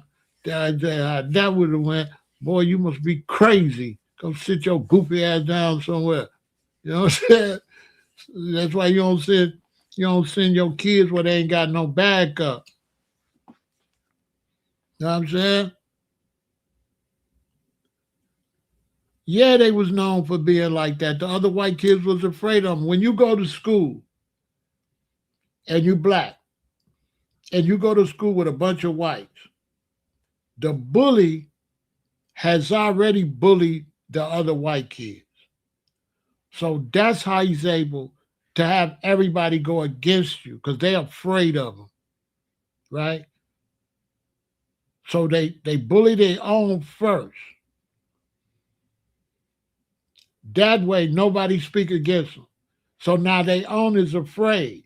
So now when they make jokes about you or disrespect you, all the other white kids better laugh. They better laugh. They better stay in the circle.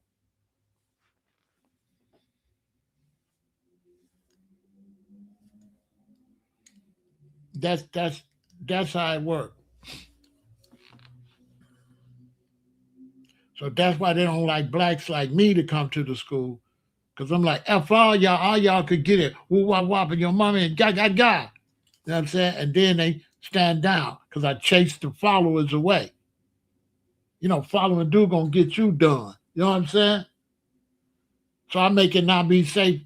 I put the pressure on the followers too. You know what I'm saying? And they ain't so smart to follow this dude. You know what I'm saying? You gonna get it too. So they like, listen, I make them more afraid of me than the bully. Yeah, don't worry about him. He not gonna do you like I'm gonna do you. Don't worry about him. And then I have to go and show them how I'm gonna do him to make everybody settle down. So I do the bully dirty early, like early, early. That's how I survived at white schools because my parents sent me too late. They sent me in the seventh grade. It was too late. You know what I'm saying? Now, if they'd have sent me maybe in the third grade, they would have been able to ruin my spirit and ruin my soul because I've been too little.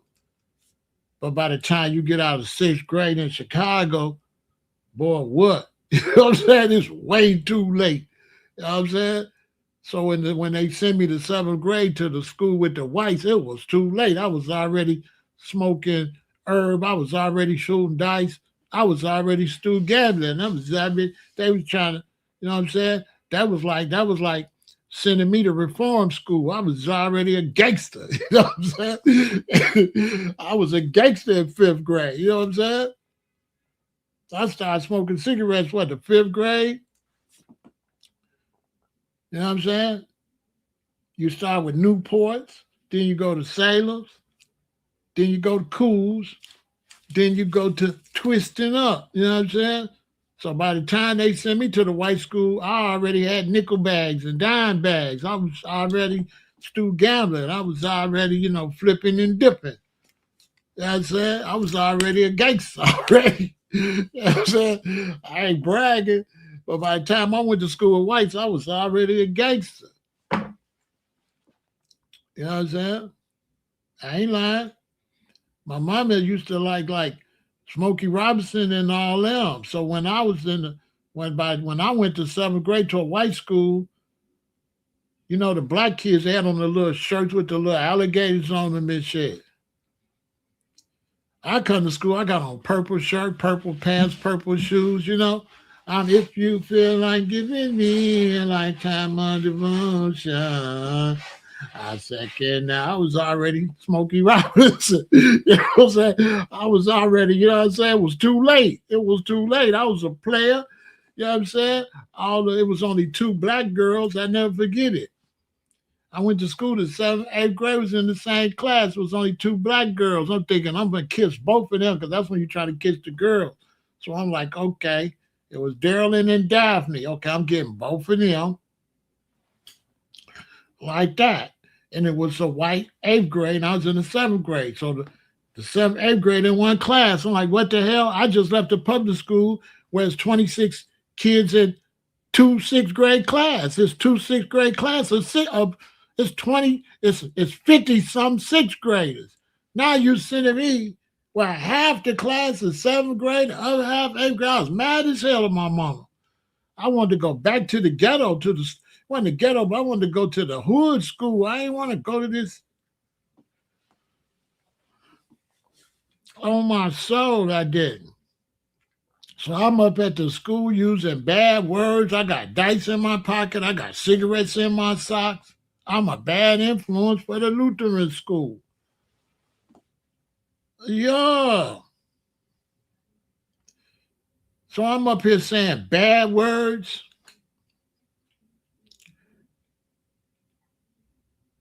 So one day I'm at my locker. When I turn around, the kids got me surrounded. Like about a week later. Yeah, I need to be able to shoot TV shows. Boy, I go crazy. Listen, y'all, I'm at my locker, and when I turn around, the kids got me surrounded. And the one black girl name was Daryl. And she said, we don't like you at our school. You're up here acting all a certain type of way and doing this. And you up here saying all these bad words. We don't say bad words. That's what she said. And I was like, F you, B, son. I said like 20 bad words. She said, I swear to God, I'm at my locker. I turned around, they got me surrounded. And Darylyn was the leader. And she said, you didn't came to our school saying all these bad words and acting like this. We don't like you at our school. And I was like, F you, B. What the F you, not GD? So I said about 10, 15 words, curse words, just on GP.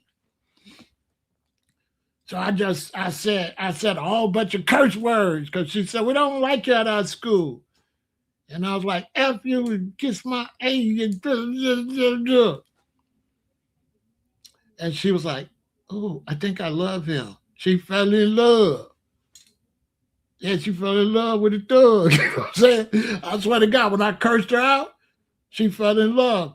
Boom, next break, I'd had her downstairs kissing and grinding. That's when we used to kiss and grind. So we became kissing cousins. Boom, I'm busting her down, like old school busting down, because we didn't know how to have sex back then. It's like 1970 something.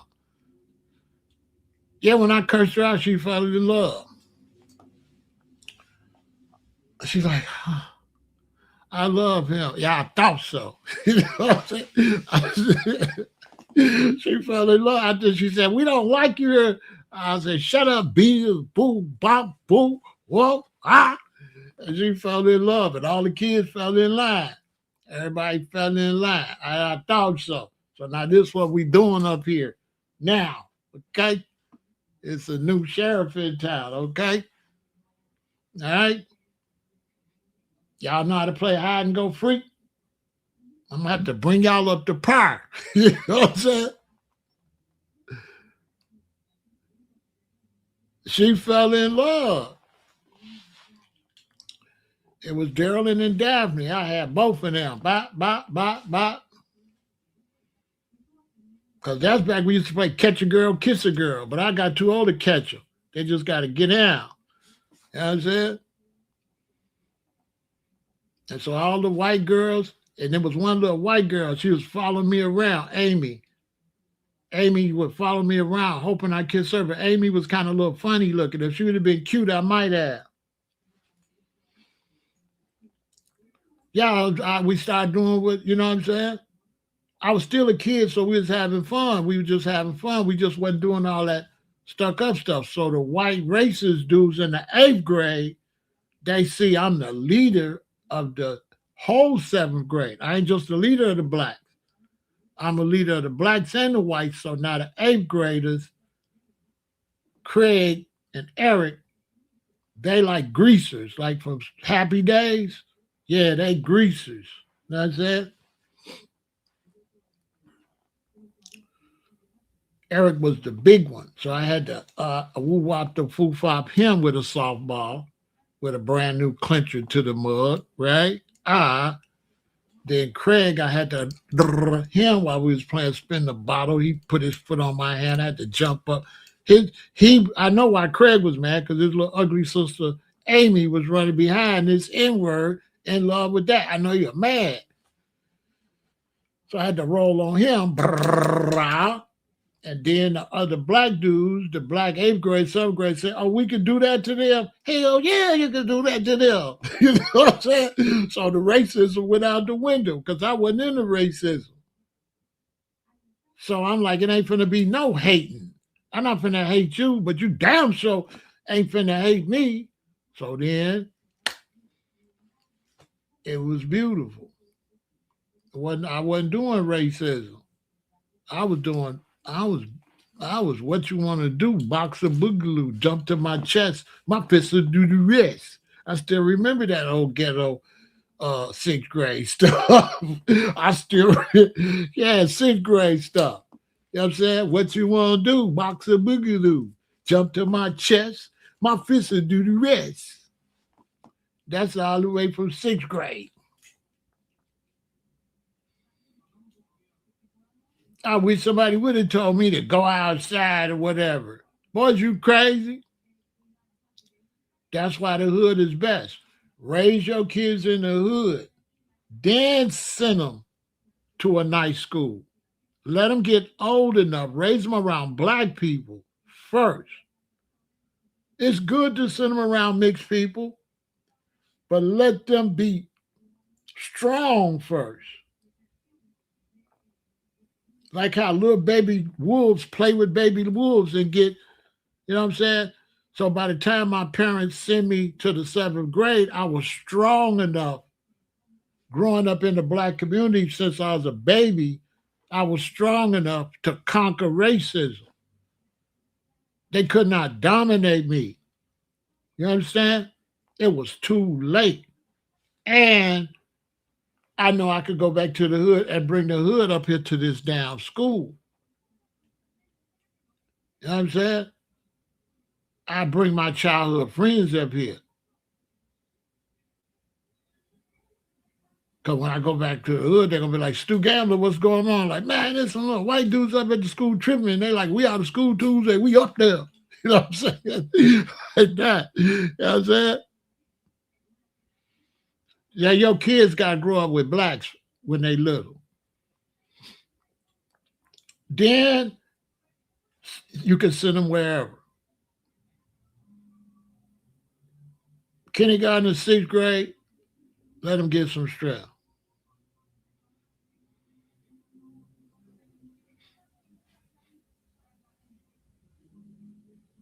Then if they go to college or whatever, they're gonna be straight. And they're gonna have backup. They're gonna have their childhood friends and they gonna always think if you try to put a group against me, I'm gonna bring my friends up here. And one thing about black friends when you grow up, they coming. There's one thing about black people, black friends, you got problems, they coming. I remember, I think I was like eighth grade and school was out and we wanted to go to Evergreen Plaza. So they met me after school. So when I come out of school, I see my friends from the neighborhood up there. And they walked up into a pile of me and all the students. And one of my friends was like, "What's up, Stu? We got to F up any of these people?" That's what they said. Which one of them give any of them give you a problem, Stu? Like that. Straight, I didn't even, they wasn't up there for that. They were just to meet me. But right off the bat, they was like, who up here we got to whoop? I looked back at the students. They was like, I was like, no, they cool. You know what I'm saying? They was like, yes, we are cool. I'll never forget it. I looked back at them, which they was cool. I had no enemies anyway. But they was so happy. I told them 4 or 5 dudes, no, they cool. They cool. They're like, all right. Because all I had to do was say, y'all not cool. That's all I got to say. All I had to say was, nah, he be tripping and he be tripping. It would have been up. On my soul. I know this since I was 4 years old. What you doing? But everybody was cool. Cause I handle my business and I deal with friendship. I deal with friendship. I don't do hate, bullying, and all of that. When I went to high school, I had some white friends that was kind of a little racist, and I told them I need to stop doing that, and they changed. I said, man, y'all need to stop doing that. That ain't even cool. Why y'all on that? And they wasn't dominant, so they kind of listened. I was like, that stuff y'all learning back in y'all neighborhood, that shit ain't no good. Y'all ain't gonna go nowhere with that. And slowly they said, yeah, yeah, man, that racism, that's whack. Y'all whack with that racist stuff, and y'all gonna get beat up. So I had a couple white friends that the neighbor was teaching them racism,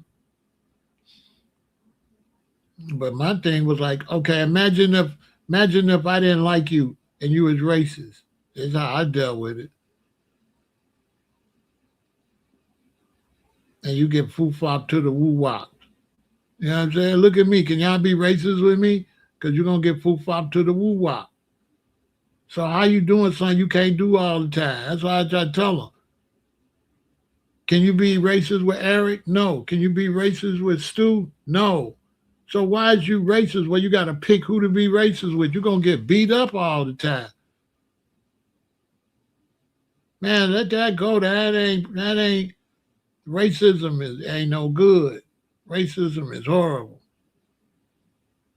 For blacks too. If you black, don't be hating white people. That's crazy. Don't be hating white people. Stand up for yourself no matter who it is. If a black person try to mistreat you, stand up. If an Asian person try to meet you, mistreat you, stand up. If whoever try to mistreat you, stand up. It ain't got nothing to do with no race like that. I'm not letting nobody mistreat me. Racism is stupid.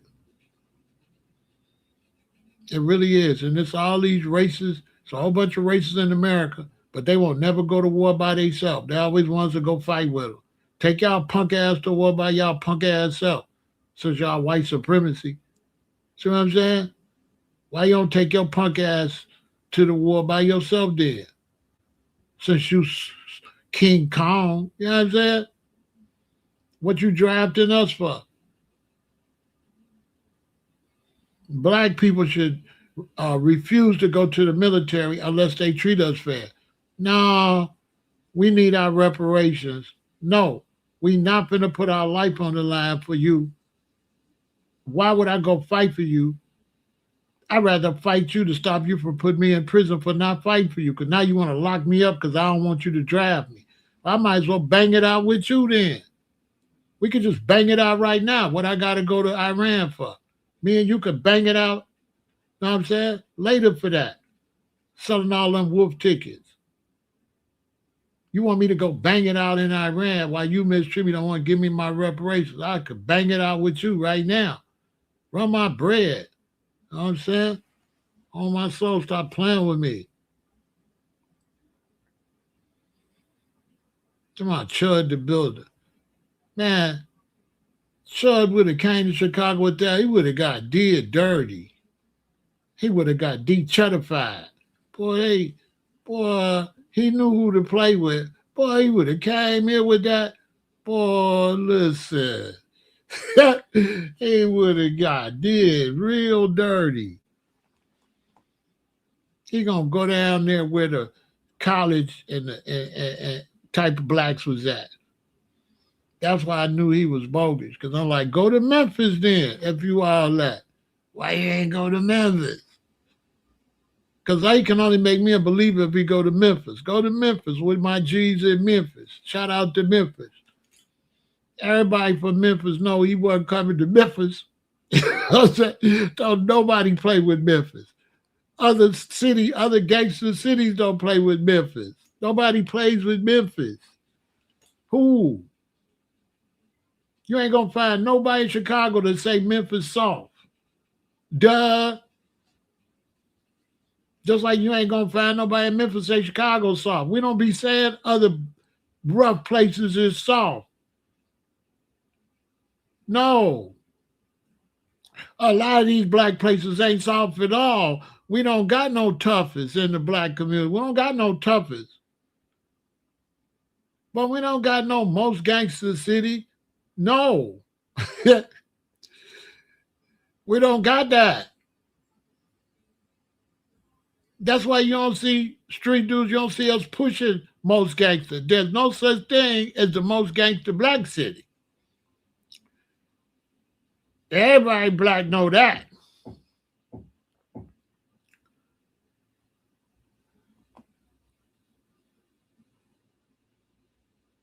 They taking taxes. Hey, let them do what they do. You know what I mean? Let them do what they do. Let them do their corruption, and let's see how it play out. It's just that simple.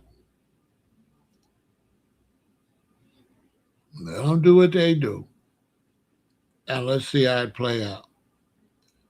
Because you could take money over here, you could take money over there, and you could pay this over there, that, but you can't pay the earthquake, lightning, brimstone, fire, tornado, floods, hurricane. Yeah, you can't pay that. Hot lava. Yeah, you can't pay that off. So good luck. And let's see how everything work out between you and Mother Nature. Because those of us that know, we already know where all of this is headed. Because anybody that's cruel to people, any group of people that is cruel to people are going to misuse animals and are going to misuse Mother Nature.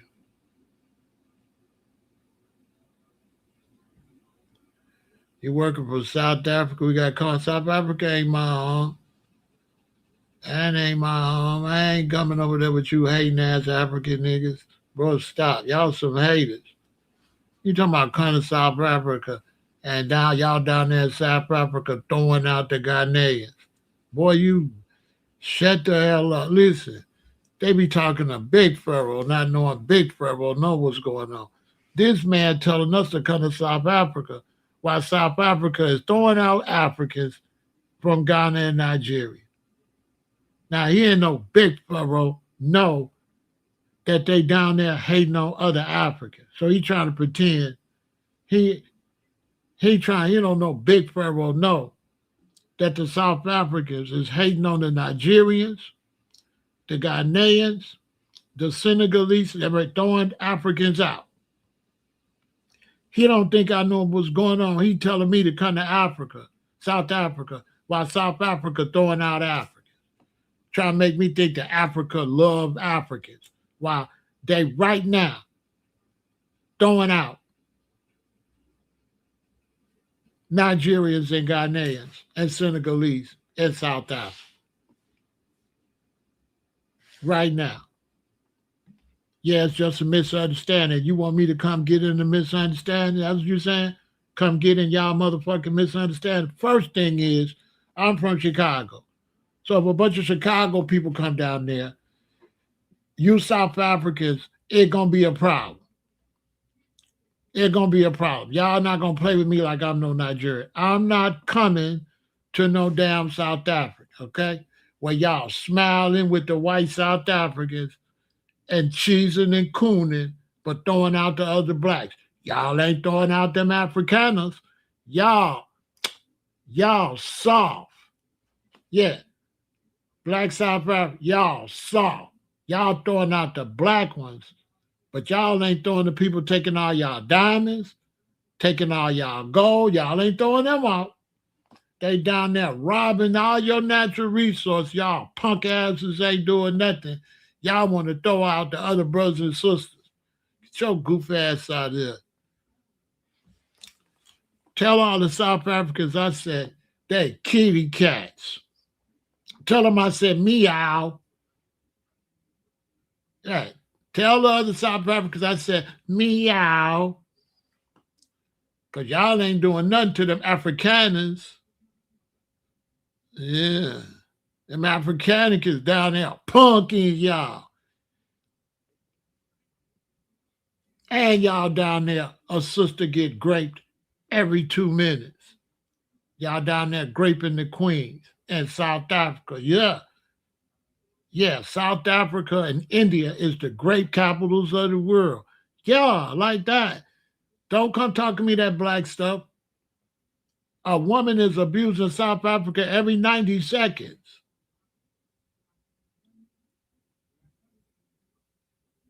Oh, you didn't know this was Big Pharaoh. No, all y'all business. Boy, I'm international Don Dada, boy. I know almost everything. Unless you ask one of my queen. That's the only one say, I don't know what I'm talking about. Everybody else say, I know everything. I say, my woman, when I got a woman, that's the only one say. You know what I'm saying? South Africa sucks. And y'all fat. And y'all got a weight problem. And South Africans got an obesity problem. Hello. Hello. Hello. Hello. Hello. I know. I know. Oops. He ranked up on.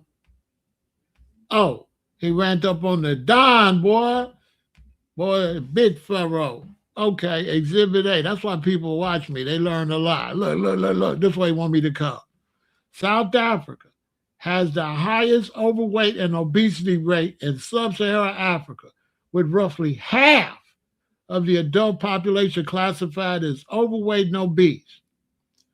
This public health crisis is closely linked to poverty, the high cost of nutritious food, and an environment heavily saturated with ultra processed, calorie dense food. So he want me to come down there with a bunch of old thickums, you know what I'm saying? And pull one of them big old fat South Africa, try to get that weight off of them.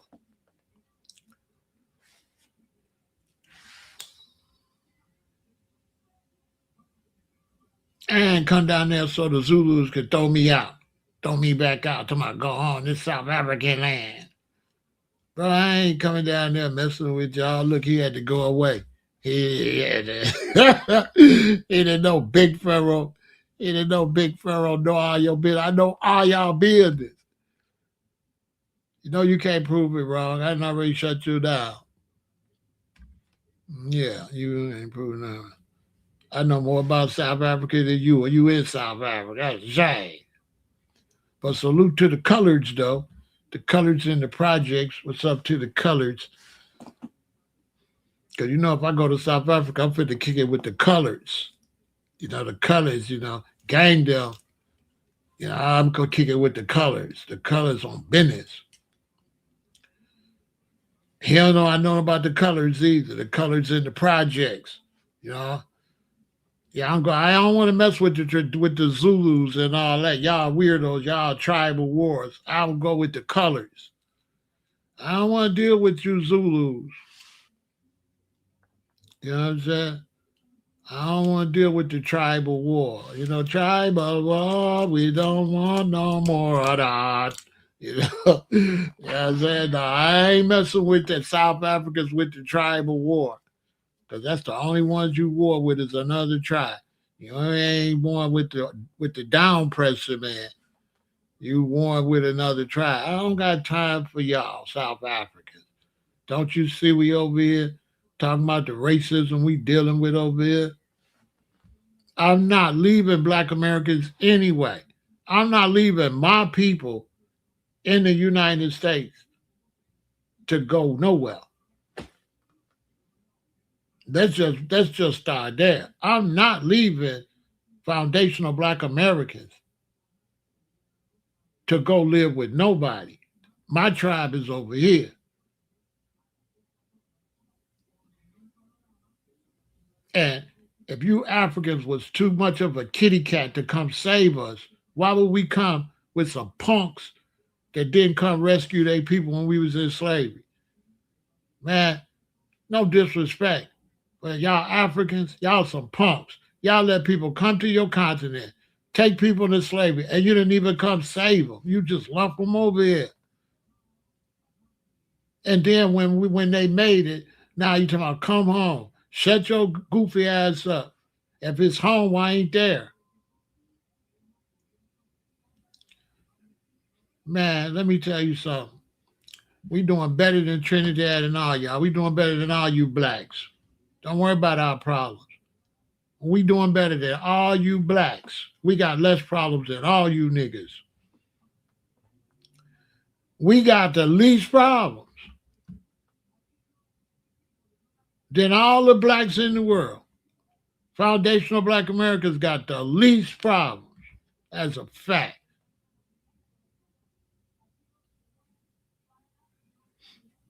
Trinidad's washed up. You know what I'm saying? Africa, uh-uh. Why would I go to Africa while Africans trying to run over here? And Trinidadians, all y'all trying to come here. Make it make some sense.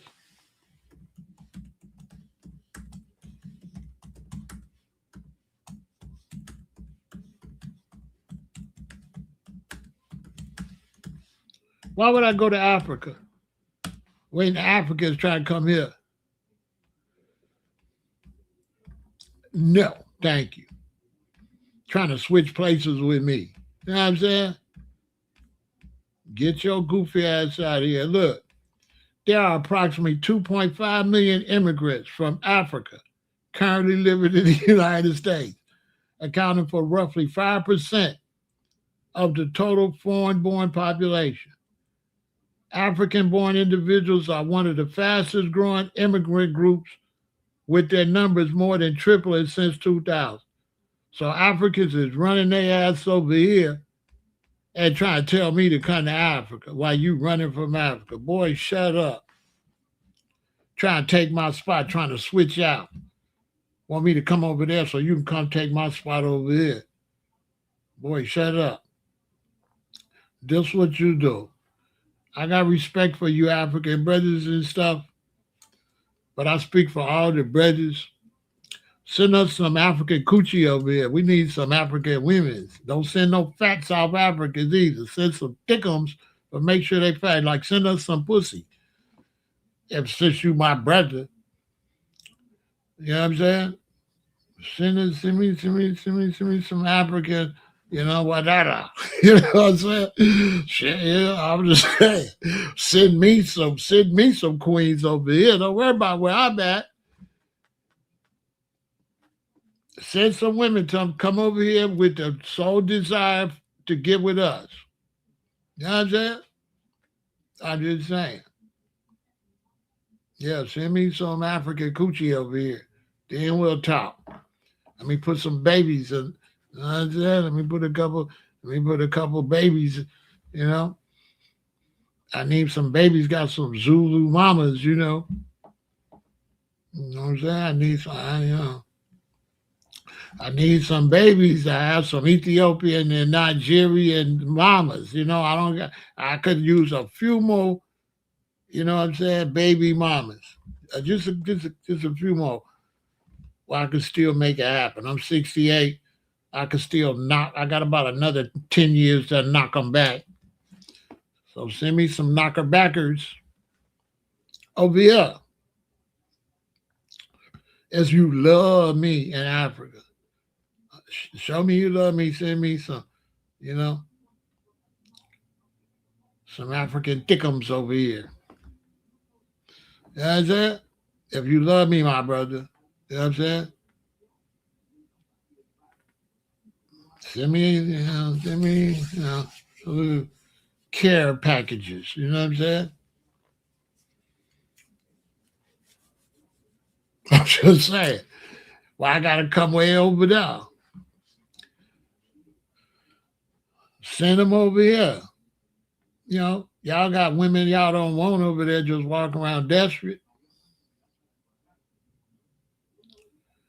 I ain't coming to Africa. Mm-mm. Africa. No. I'm not going. I'm never coming to Africa. Mm-mm. I had a brother tell me something. Why you absolutely like America over Africa? I said because I got the right to bear arms to defend myself. I don't got no. I don't know about what y'all doing in Africa, but I know for Black Americans we got the right to bear arms. You know.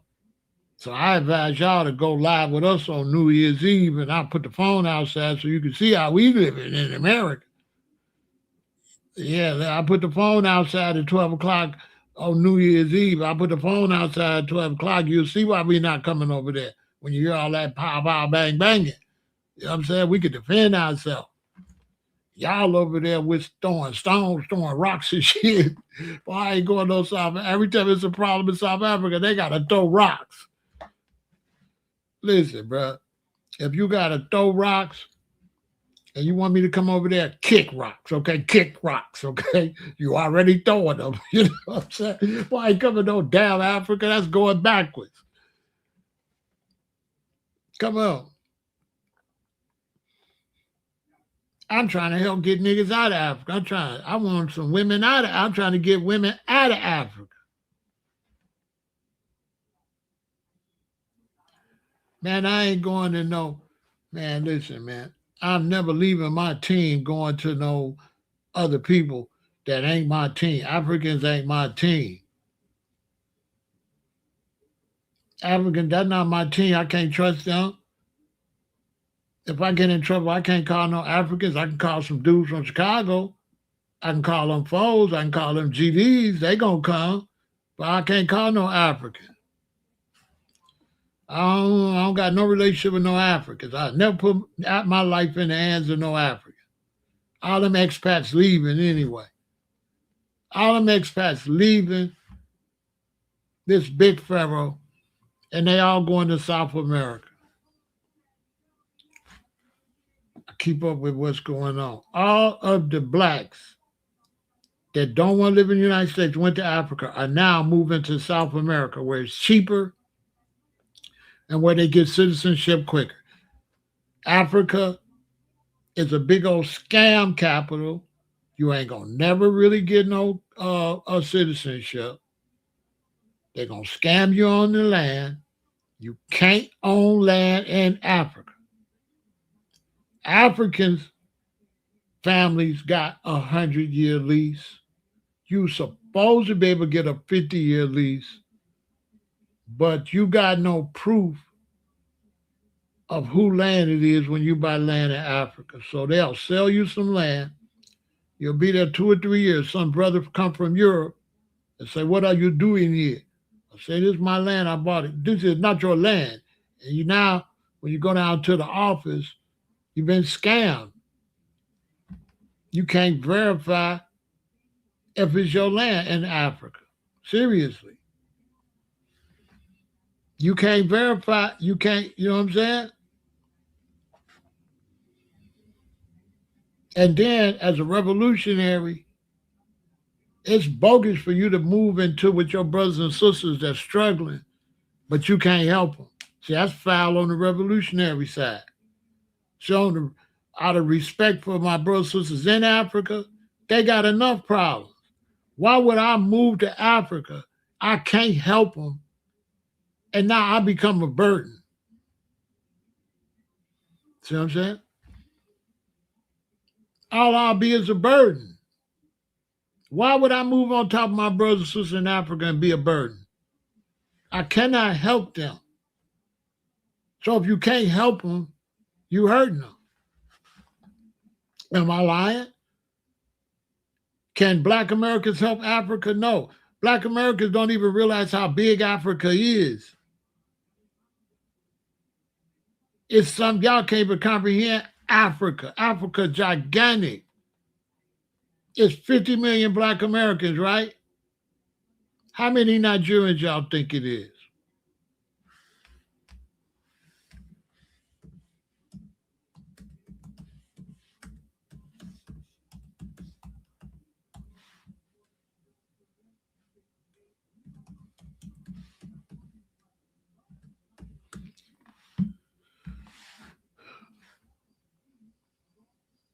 It's 242 million Nigerians. It's only 50 million of us. Man, it's 242 million Black Nigerians. Even if all Black Americans went there, there's no way 50 million Black Americans can help 250 million Nigerians. You'll just be in the way. Nigeria got the biggest population in Africa. You cannot help Nigeria. You're just going to be in the way. You're going to be in the brothers and sisters' way. Because everybody know I got love for Black people everywhere. I just be talking and having fun. But no, I can't help Africa. I'm going to be in the way. That's when Black Americans think they can help Africa. That's that superiority mentality, where you really think you're so great that all of a sudden you can help a whole big ass continent or a country in Africa. You cannot help no damn Africa. If we can help Africa, the Africans could help Africa. If the Africans can't fix it, what make you think you is? What, you Jesus Christ or something?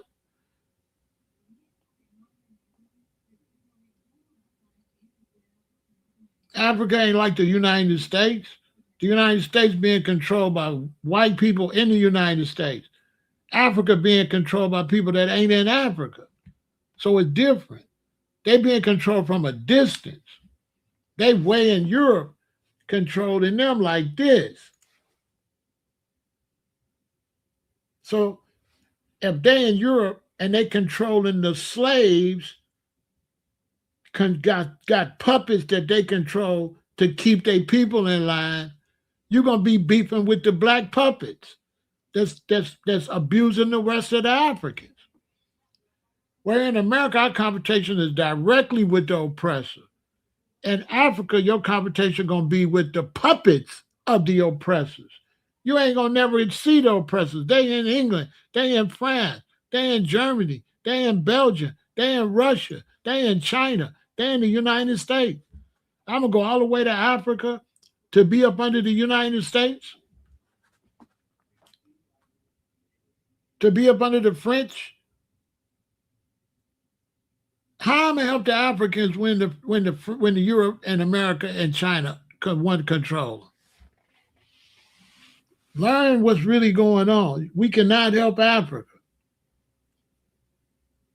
Foundation of Black Americans, we the only ones, and Black British, Black Europeans and us, we the only ones directly dealing with the rulers. Everybody else being ruled from a distance. Jamaicans, Caribbean, they being ruled from a distance. Their rulers are not in Jamaica. Their rulers are not in Trinidad. Trinidad is not being controlled by Black Trinidadians. They're being controlled from a distance by Europeans. Africans are being controlled from a distance. They are not being controlled in Africa. They're being controlled from Europe and the United States and China and Russia. So how could you make change when the people that's running the place ain't even there? We right here with the people running this so we can make some changes. Most of the other blacks, except the ones in Europe, all the other blacks are being controlled from a distance, including the blacks in South America. The blacks in South America are being controlled by Germany, Denmark, and all that run South America. Go down there, you'll see. South America is being controlled from Europe. The whole Caribbean is being controlled from Europe.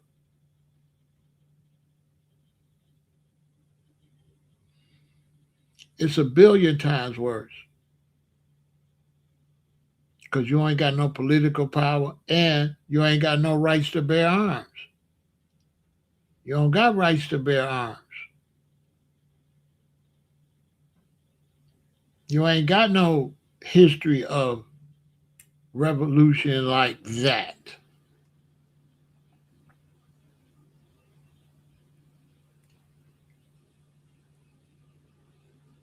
You don't want to move to the Caribbean. It's horrible down there. Them people don't even want to be down there.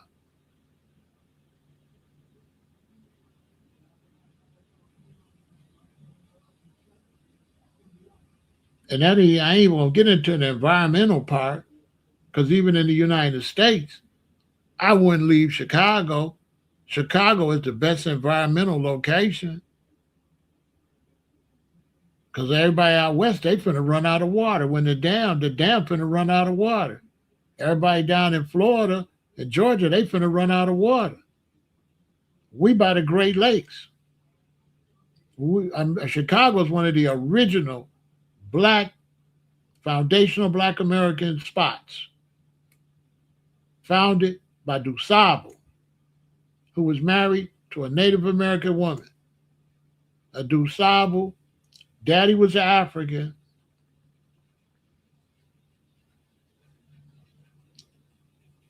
and his mama was one of them native blacks from down there.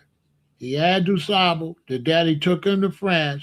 He got older, got some ships, came back this way, down south of the United States, came up to Mississippi, married a Native American woman.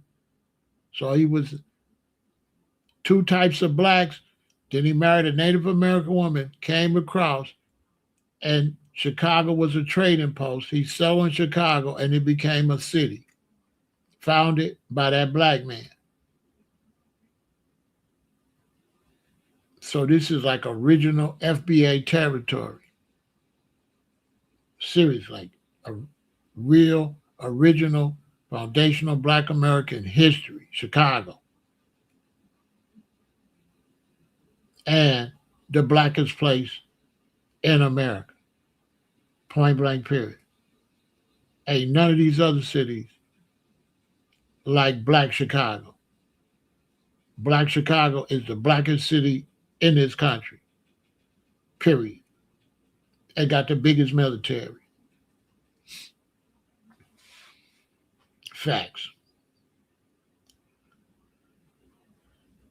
They're straight facts.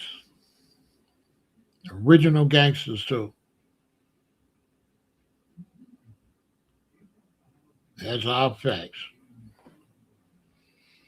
Shout out to them GDs, them BDs, them Blackstones, them Vice Lords, them Four Corner Hustlers, them Breeds, and all the others.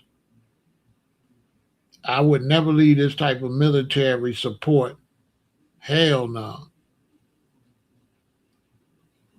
I'm, I'm safe here. As long as it ain't no tornado or nothing like that. There ain't nobody gonna come and do nothing to no black people in Chicago. They gonna take a L. Period. Ain't no racist groups ever coming here. Never. Ever.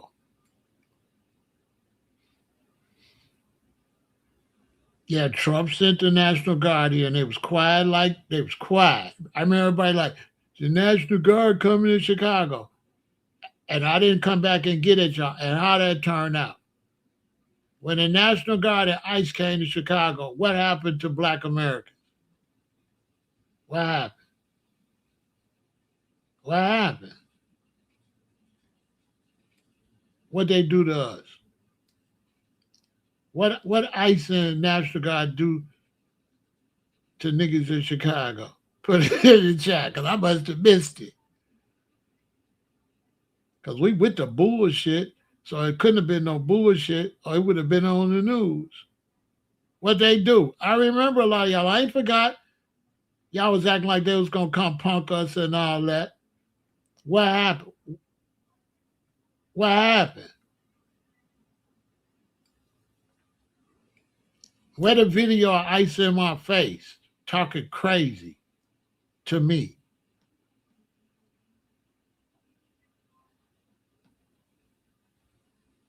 Where that video at? Because I was outside. I seen some ICE agents. For some reason, they didn't see me. For some reason, they didn't blind. For some reason, they didn't look at me. I don't know why.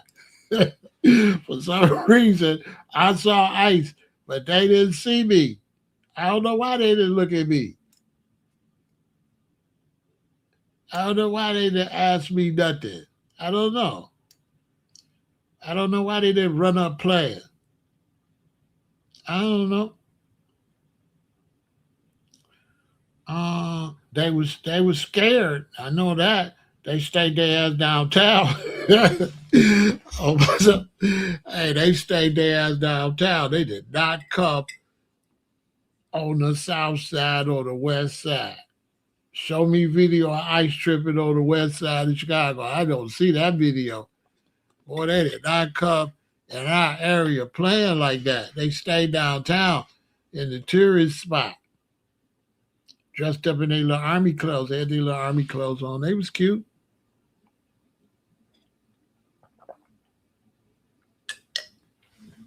They was cute in their little army clothes and stuff. But I didn't see them. I didn't see them in none of the projects. I ain't see them on the west side. I ain't see them in O Block. I ain't seen them on 63rd. I ain't seen them in Terrytown. I ain't seen them in the Wild Hundreds. I ain't seen them in Roseland. I ain't really seen them. My phone never rang. I never got the ICE call that they tripping. I never got the ICE tripping Pharaoh call.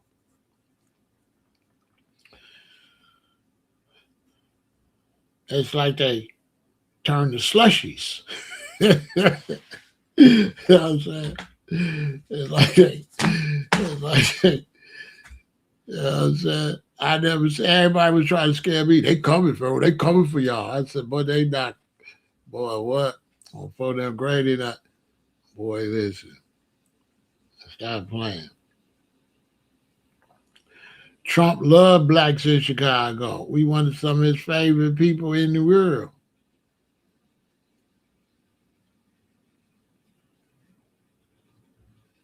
He just don't want to tell his Trump don't want to tell his followers how much he like black people because he need them. But Trump like black Americans. He just don't want to tell. He pimping them races, so he don't want to tell them because he pimping them races. You know what I'm saying? Trump pimping them races, so he letting Hegseth and them make it look racist. So he like put them out there, they'll look racist, and I don't got to do it.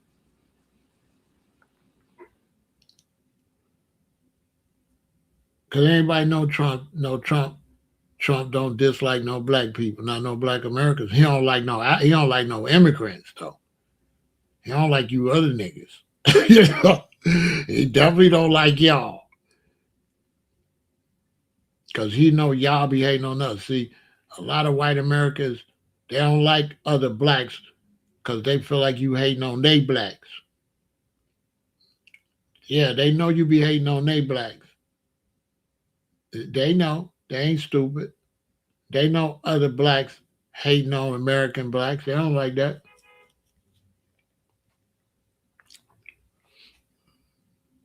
That's why they gonna throw y'all out. They gonna throw all y'all out. They just waiting for the midterms. As soon as the midterms come, they finna throw all y'all out. Which I don't necessarily support.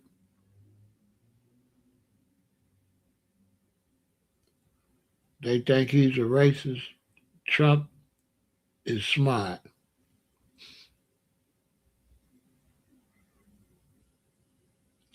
Trump is smart.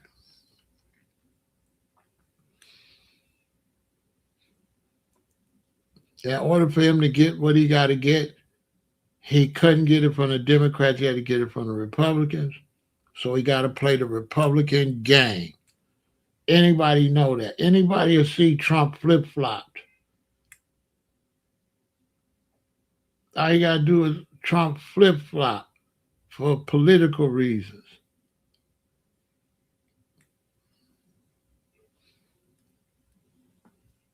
If you look, you'll see it. Trump was never anti-black. His whole never. When he said that stuff about the black dudes, that was all political. Everything he do be political. He don't be telling the truth.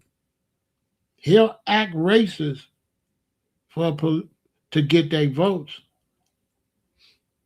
You know how y'all talk about people act like they like black people to get our votes, but y'all don't never talk about whites that pretend they racist to get white people votes. Y'all don't talk about that. You know it goes both ways.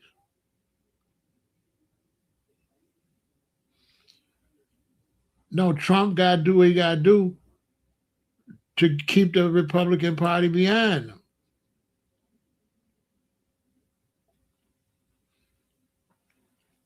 Trump said the Haitians, but that ain't racist. That's not. He didn't say that because they black. He said it because they're Haitians.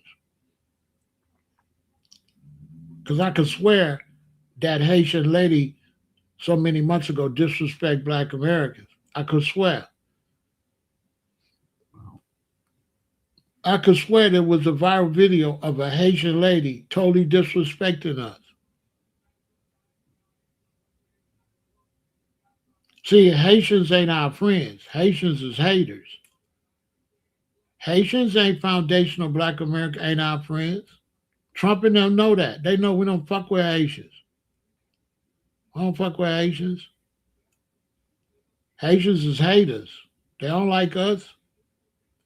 Haitians do not like black Americans, and a lot of Africans don't like us. The problem with Africans and blacks in the Caribbean, y'all don't know that the white man know that. He know y'all don't like black Americans. He know it. Y'all think white people don't see your tribalism. They see it. But America's like big on sports and teams. So whites here, they're gonna ride with the American blacks before they ride with any of you other blacks. That's a fact. They're gonna ride with the American blacks because they see you other blacks. Y'all did a bunch of stupid stuff in front of white people. That's why you don't show them you don't like another black because they're gonna use it against you. Y'all ain't seen the video of the girl up in New York talking about black Americans? I know y'all seen that video. I know y'all seen that Haitian lady talk crazy about us. It went viral. That was about 5 months ago?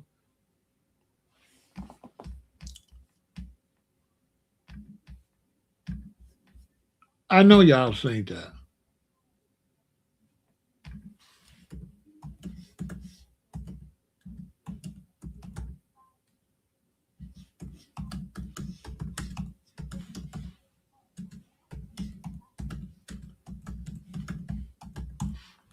I know y'all seen that video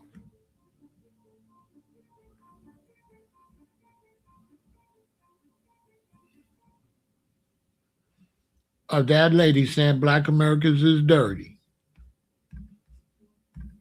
The Haitian lady. I know y'all seen this lady say we was dirty. Y'all ain't see that lady say we was dirty?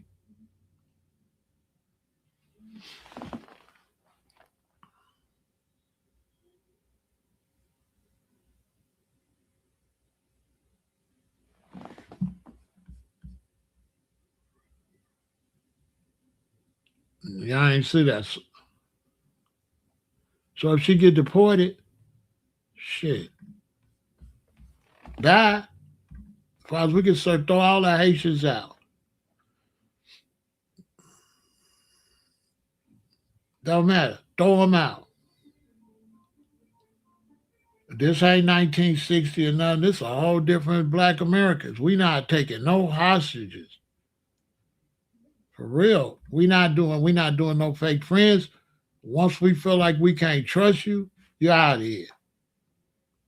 Bye. Get the hell out of here.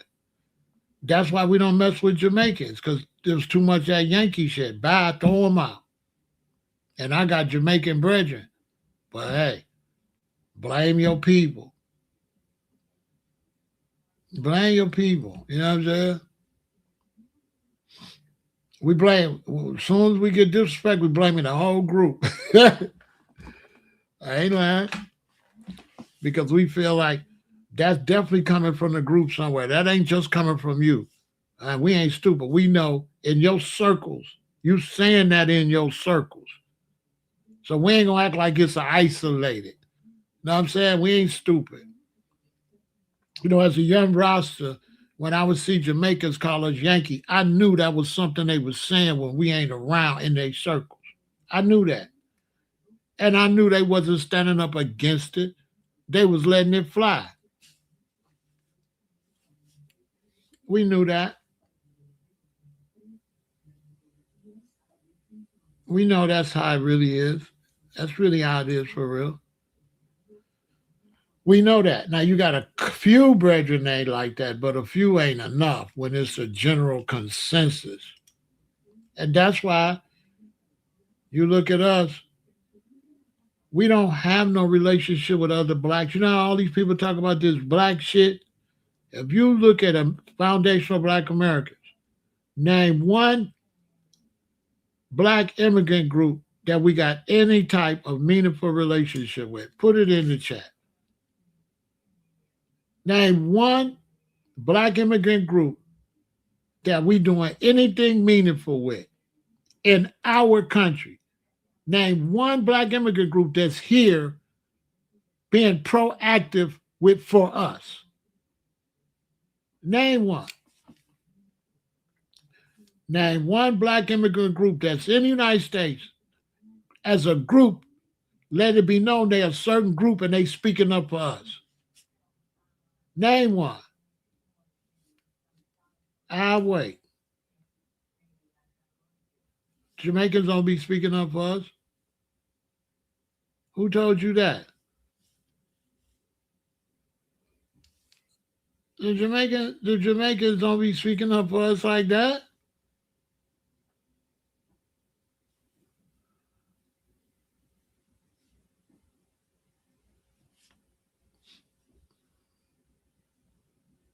The Jamaicans now is the weakest group because a lot of them did up so much crime, they got deported. It ain't even no strong Jamaican community no more.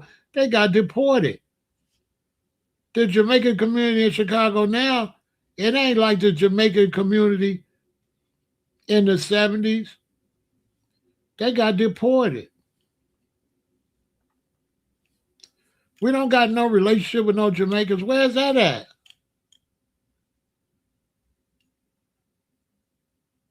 The strongest relationship black Americans had with Jamaicans was in the 80s. And that dissipated.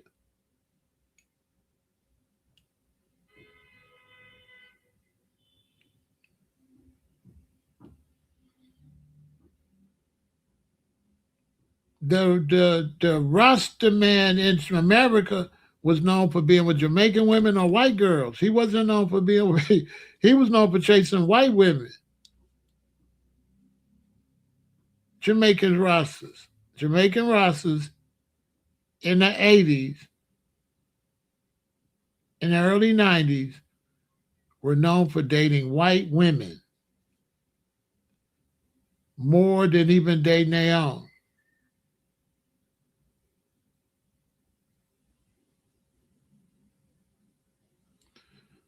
Yeah, if you say so. The Chinese run Jamaica, so if you say so.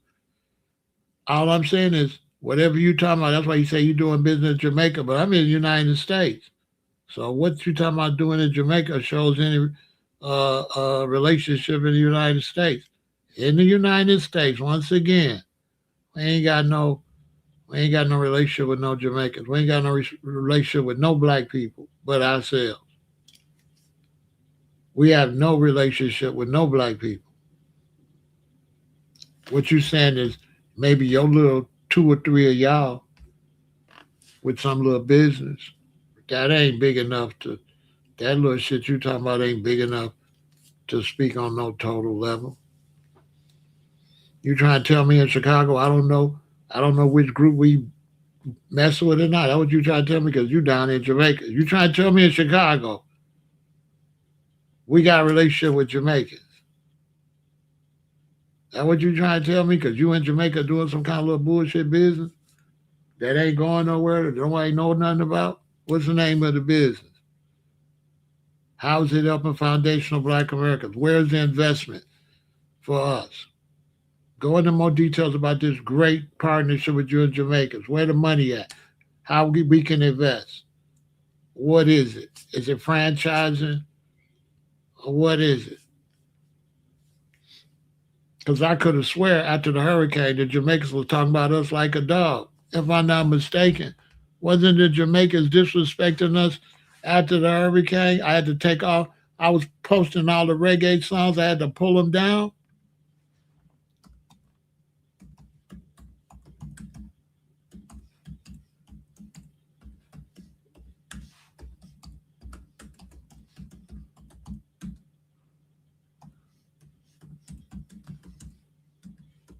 I thought they was beefing.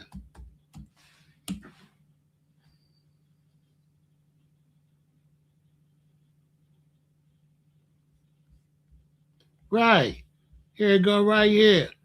They was disrespecting us because black Americans was complaining about the hotels and shit after the right. Some Jamaicans are upset with black Americans. African Americans lambast Jamaican hotels for not providing tip top service during Hurricane Melissa. Yeah, they had that janky ass service down there, and black folks was getting on live saying they ain't never going back down there. Jamaicans tell entitled black Americans don't come back after complaining during a hurricane. Yeah, I thought we was beefing. Yeah, we was beefing. I knew we was beefing.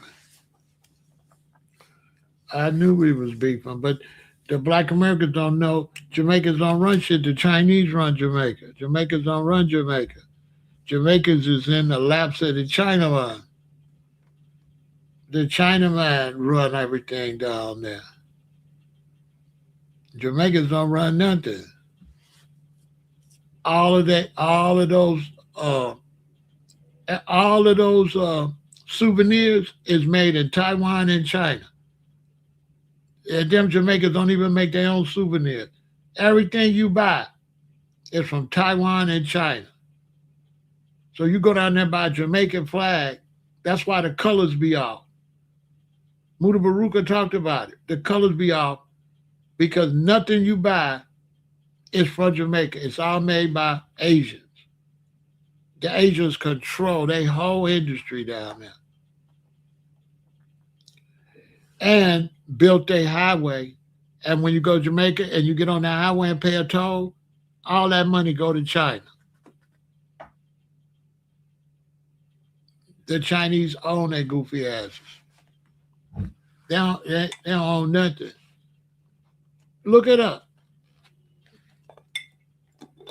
You go down there, man, they wouldn't even let Ziggy Marley get a hotel room.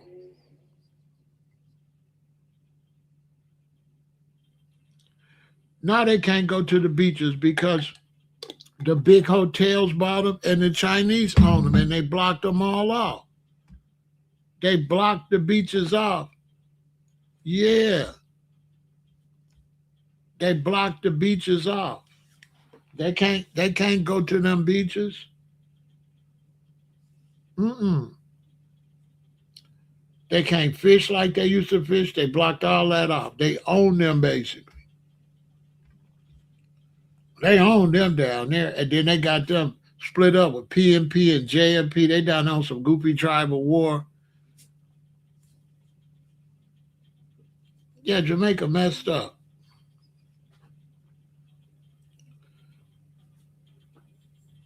I wouldn't go no. I wouldn't go. I wouldn't go no hotel to no damn Jamaica. Not only is Jamaica messed up, reggae sucks. Look what they did to reggae. Look at reggae when I first started growing my dreads in the '80s, and listen to reggae now. The culture gone, consciousness gone, black identity gone. Just to sold the whole damn place out. The elders, they drinking artificial. I seen the elder. He had a big old juice. It was artificial color, and it was just a regular Babylon juice from the store. I said, "What the hell?" And then they don't get along because you got the Nabingi and then you got the try, and they hate each other. They don't even get along. They don't even get along. The Marleys had to chase them off the land and all of that. They had that land up there that the Marleys let them have. They little Nabingi. The Marleys had to close it down, told them to get off. There's no Rasta consciousness down there. The reggae music sucks. There ain't no more Rasta culture. Like Chicago and LA and stuff used to be flooded with, man, there's none. They have no influence over the black community no more.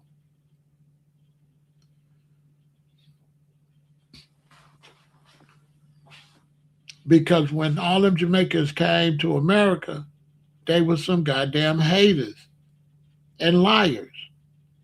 They were pushing a philosophy that was fake. They did not believe in one God, one aim, one destiny. They did not believe all black people is one. They believed that they were still Jamaicans and we was Yankees. They were never Ethiopians. See the original concept? They were supposed to be Ethiopians with an I, but they pushed a concept that they never practiced. So even though they pushed the concept they was Africans, they was still always just Jamaicans. So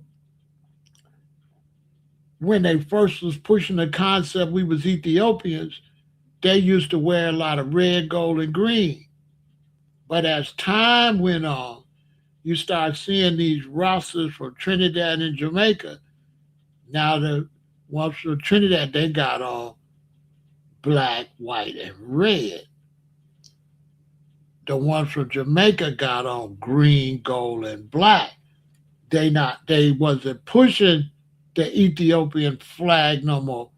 They started pushing the Trinidad and Jamaican flag. And then right now, that's what they push.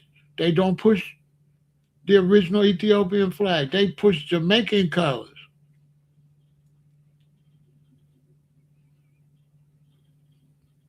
If you do want to see some Jamaicans in Chicago, come here for Jamaican Independence Day, and they could probably be at the beach with all that green, gold, and black. They not really rosters. They're not rosters. These are perpetrators. See, rosters was outcast from Trinidad, from the Virgin Islands of Jamaica. They used to have to hide in the hills, but they kept when they cut their locks off, right? So rosters had to hide. And so Mortimer Plano and them up in the hill, then they created this music, right? And Mortimer and them taught Bob Marley and Peter and them this music back when it was Where is a Land Far, Far, right? So then that turned into reggae music. All the Jamaicans hated Rastas. But when the Jamaican music blew up and they was able to bring people to Jamaica for Sunsplash, then all of these Jamaican dudes became Rastas. But they didn't become Rastas for the culture. They became Rasta for the money because the reggae music was for the money. But the reggae music was attracting white people. So they became suck ups to whites. Yeah. So by the time you get to the mid to late 80s, the whole roster scene is for whites. It's not really for foundational black Americans. That's not what it's for. It's to make money and sing it for whites. It was sellout.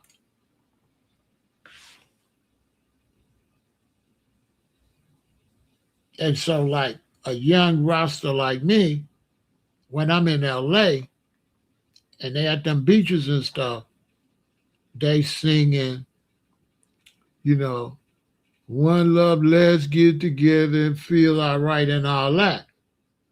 And then when I would come to visit my family here and I catch them sing reggae band at the Wild Hair in front of a black audience, now they singing the militant songs.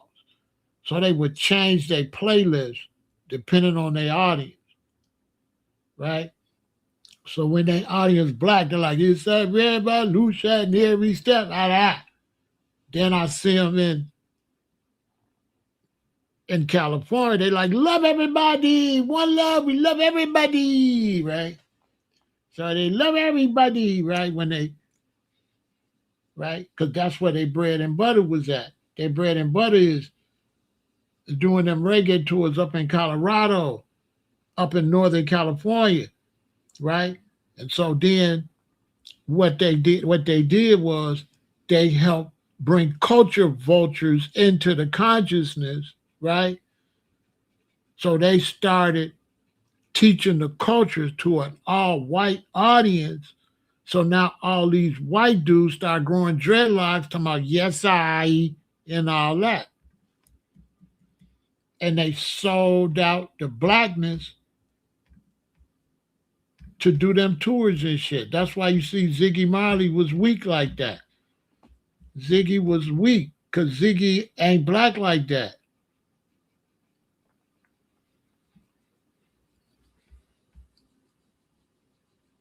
They not black like that. You ain't gonna get this nowhere. I'm telling you the facts. They not black like that. They sold the culture out because that's who was supporting them. See what I'm saying? That's what they bread and butter.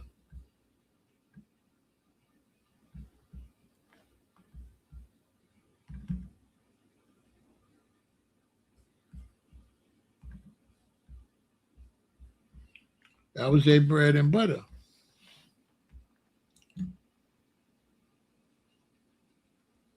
Then they put them hair wraps on their head and all that. Feminized roster. You know what I'm saying? Feminized the culture. Sold the culture out. You know what I'm saying? And feminized it. The culture. Sure did.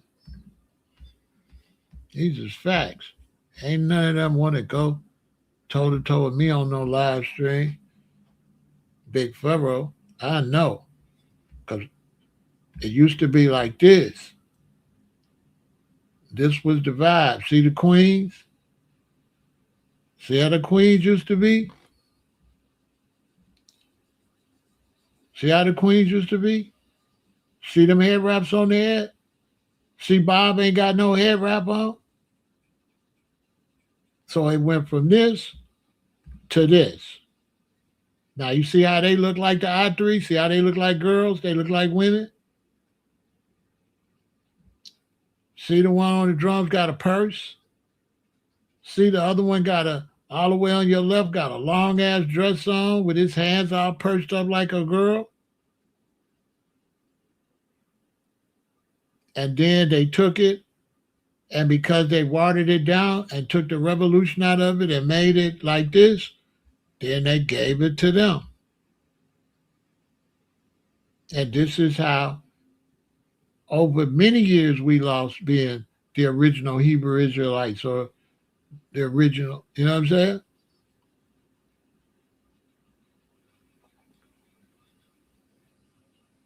So every time you see Christianity, every time you see this, I'm showing you the process of how our culture was always, and our concepts that you call religious, I don't call religious, you see how they get stolen. So now, 20 years from now, this gonna be Rasta. Haile Selassie gonna be a white man.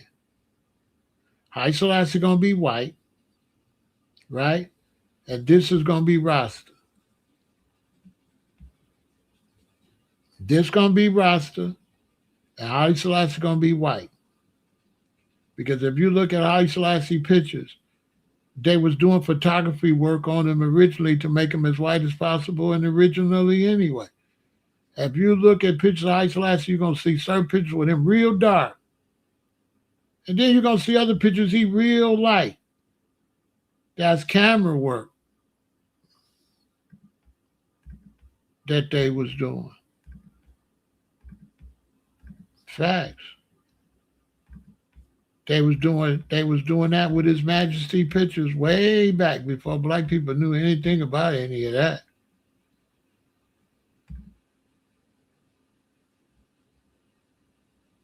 They was doing that. You ain't gonna get this knowledge nowhere. They started changing His Majesty pictures. Sure did.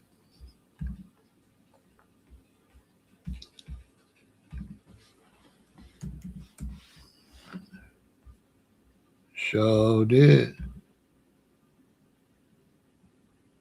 They started changing the pictures, alter the culture all the time. They took the culture right from you. These are facts. And take your whole concept right from you, be gone. You know what I'm saying? You look up, man, your stuff be gone. Right in front of your face.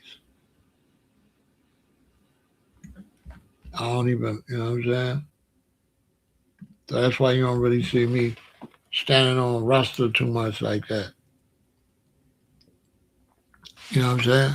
It's cool, but I don't really stand on it because they allowed us to be called Yankees too. Yeah, they didn't fight against that. They never fought against us being Yankees. They rolled with it.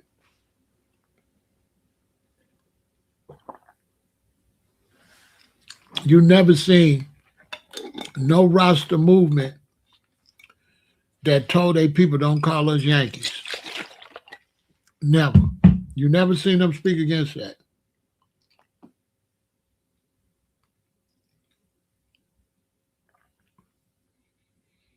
Because a lot of them used to say, Yankee boy this and Yankee boy that. Yeah. A lot of them, they bought into that. I'm telling you. It wasn't never that because they sold it out for the money. So it wasn't no real rosters. There ain't been no real rosters since the 80s. This the reggae rosters that got into it for reggae. These are the reggae rosters and the ones that want to turn it into church. Or these rosters you see now, the Sizzlers and all them, they sold Rasta out to make it a church thing. Because Rasta wasn't no churchical. Bob Marley said, because I feel like bombing a church. We was anti-religion. Rasta was never religious. Rasta was always natural. Rasta wasn't religious. Rasta only used the Bible historically to show who had dreadlocks, who was plant-based, shit like that. We never used the Bible for religious purposes. We use the Bible to show you, look, Samson had 7 locks. Look, it say eat off the vine, eat the fruits and vegetables. That's how we use it historically. We never used it religiously. A lot of y'all young people don't know. Rasta never used the Bible religiously. We use the Bible historically to show you how long the word lock's been out here, how long the Bible had the word Jah in there, stuff like that. We never dealt with religion.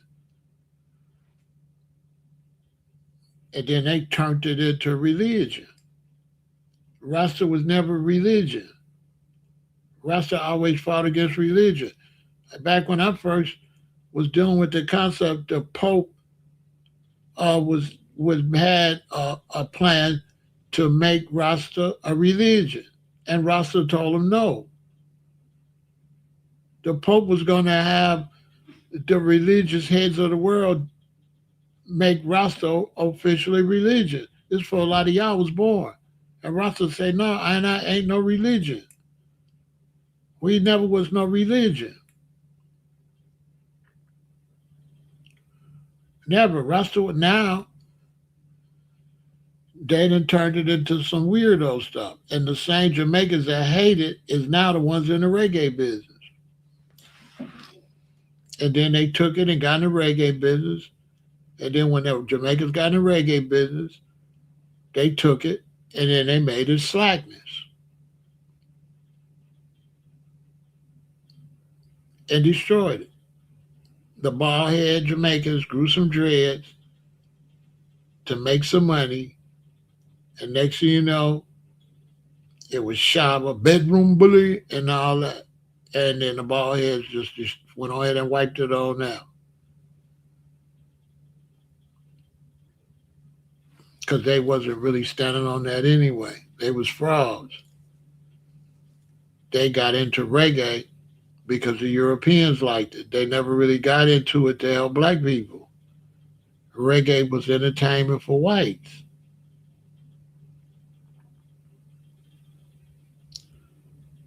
This is back when they used to have the sun flash and turn off all the black people's water. Y'all don't know about that. That's when the sun flash come, the poor people in the shanty towns wouldn't have no water because they pump all the water for the whites at the sun splash. This is back when uh, Mr. Chin ran all the stores. So they wouldn't sell Rasta's toothpaste, clothes. Rastas couldn't go in no hotels or nothing. So this is back in the early days, like through the 80s, when we would take trips to Jamaica, they was always like missionary trips. So what we would do is a brother and sister going to Jamaica, they would both bring 2 suitcases. And then all of us would bring all our old baby clothes, diapers, toothbrushes, toothpaste, our jeans, our khakis, our dickies, our old clothes are still nice, and put them in the 4 suitcases. And the brother would take suitcases, his queen would take suitcases, and then they would leave all the stuff in Jamaica because they couldn't get clothes or nothing. Y'all don't know about that history. Big Pharaoh was a part of that. So we used to pack up our clothes and send 2 people down there with 4 big suitcases. One of the main things we had to send was toothpaste, toothbrushes. We had to send women's panties, underwear, because they wouldn't let the rosters couldn't go in no stores or nothing. So we would send buy panties, a bunch of packs of 6 of panties, bras, all different size, jeans, t-shirts, all you know how fast kids grow out of clothes so the clothes still be new? You know, like your baby clothes? You know how your baby clothes still be brand new because the baby can't do nothing and the baby barely put clothes on. A lot of times the baby just in a diaper. So all them baby clothes, we'd pack them up and the brother and sister would take it down there and would just leave it to help our brothers and sisters in Jamaica. Y'all don't know that history right there. And then the brother and sister would go down there and leave clothes and leave all that stuff. I was supposed to do the reggae Sunsplash tour. I was working the owner's daughter was the one throwing them shows.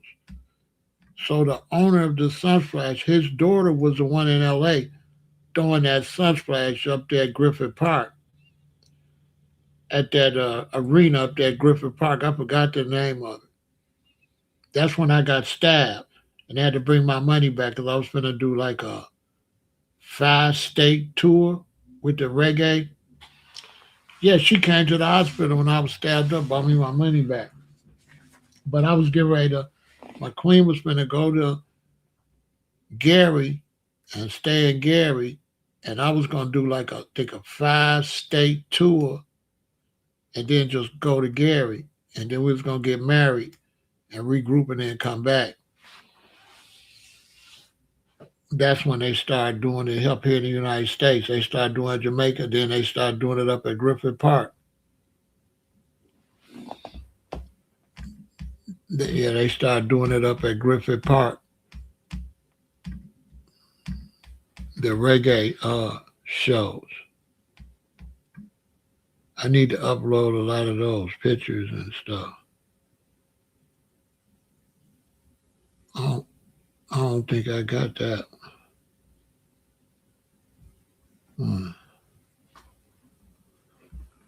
When it started to expand, I was going to make a fortune. But you know how Lucifer be. Like Lucifer, I just pop up when you try to do something good. And Lucifer just pop up and stop your movement. Yeah, I got to post that pictures of them stages and I got to post more of my pictures.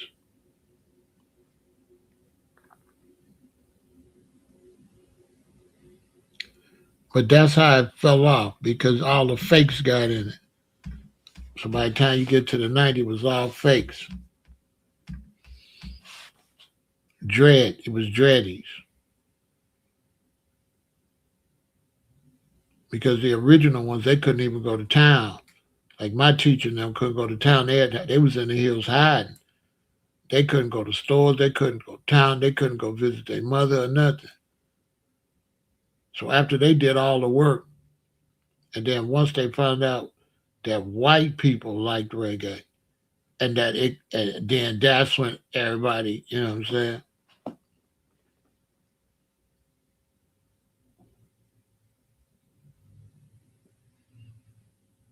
They took the song, One Love, One Heart, let's get together and feel all right, and made it a racial song, but it wasn't a racial song.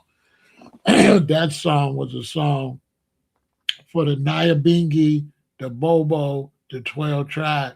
That was saying the different Rasta houses of Rastafari, one love. Let us get together and be all right. That was not a song for mixed racial groups. That's not what, you know what I'm saying? I bet y'all didn't know that. One love had nothing to do with race. One love was for all the different types of Rastas. I bet y'all didn't know that. That song, One Love, One Heart, let's get together and feel all right. That was all the different Rasta groups. That was a song for Rasta. That was not a song for blacks, whites, and Asians to get together. That's not what that song was.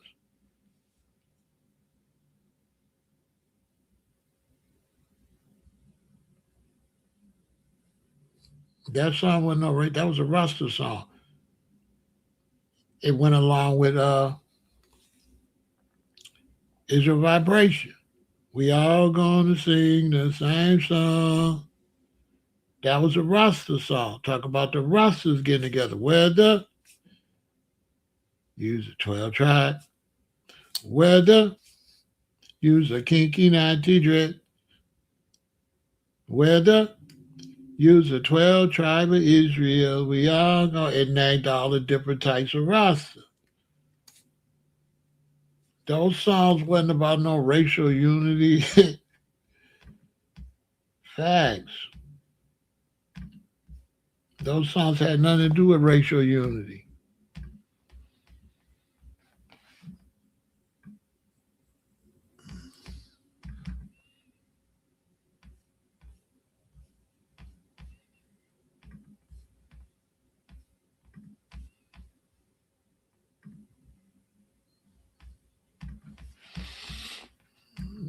Rasta wasn't accepted in Jamaica.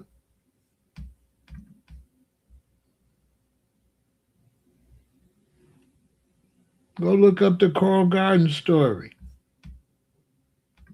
Go look it up. Rasta couldn't even go to town.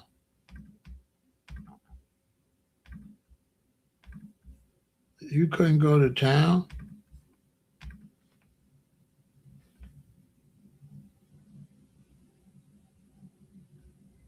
If you had dreadlocks, dreadlocks wasn't cute.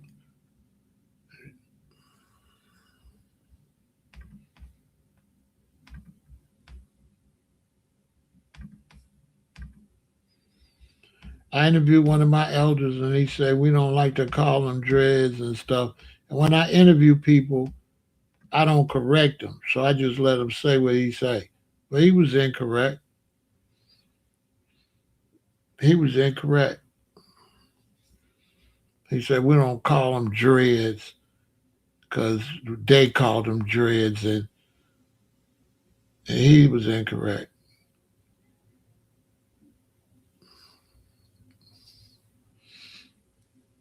No, we was terrible and dreadful.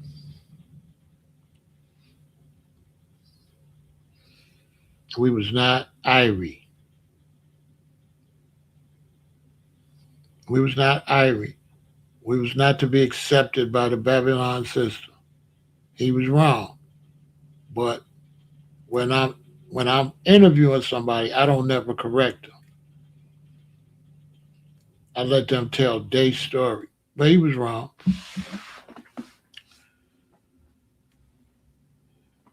He said his locks. That's when we started being feminine, when we started calling them locks. No, they was dreadlocks. They wasn't supposed to be light. They wasn't supposed to be cute. And that's when they left the hills and came to these cities, and that's when they became pretty dreads.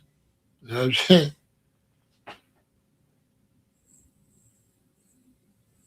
I just didn't say nothing because he my elder. So I let him tell the story from his perspective. But he definitely was wrong.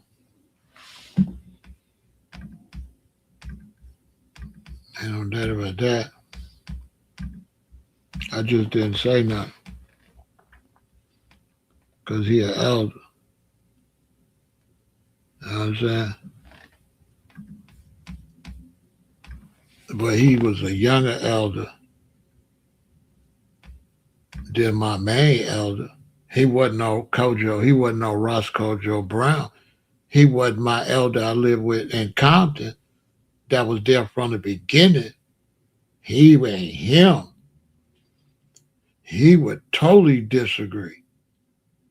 And this one of the founders, the brother I interviewed, he ain't no founder. See, I left them and went to LA and I was at Compton standing at a bus stop and he happened to live two houses down from the bus stop and got out his van and walked and told us to come to his crib. So this was all done through whatever you want to call it. Whatever you want to call it, that put me on the corner when he drove by to meet one of the people that was there that taught Bob Marley and Bunny Wailer. Because see, that other elder I talked to, Bob Marley was his elder, and then he started growing dreadlocks after seeing Bob Marley. But my elder in California, this man, this the one that taught Bob Marley.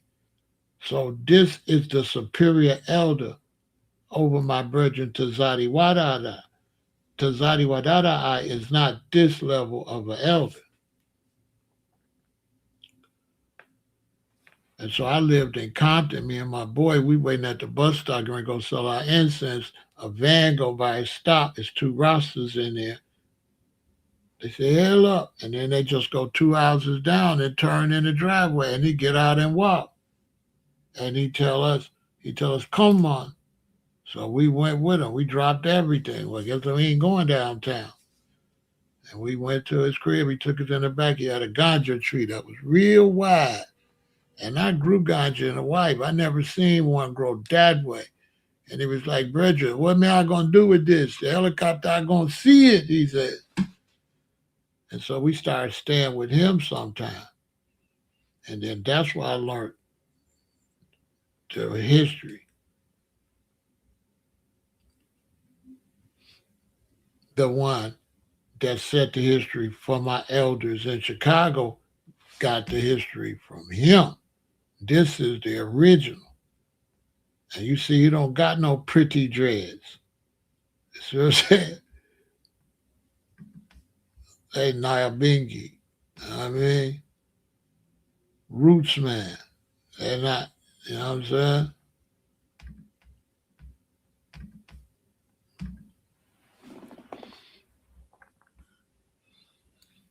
I just didn't say nothing. I let the brother, you know what I'm saying? I didn't say nothing.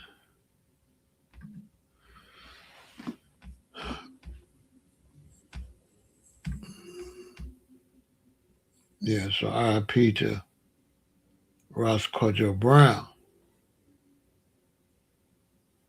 one of the real founders. He one of the ones showed me old pictures of Christ from Ethiopia look just like Haile Selassie, all that type of stuff. So I studied under him.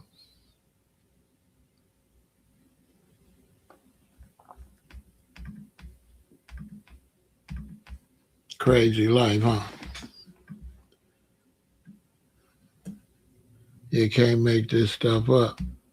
So imagine I'm going from an elder Rasta's house that was there with Mortimer Planner, the ones that taught Bob Marley, Peter Tosh, and Bunny Wailer about Rasta and reggae, the one that's on Black Uhuru albums and all the Rastas when they come to California, they coming to see him.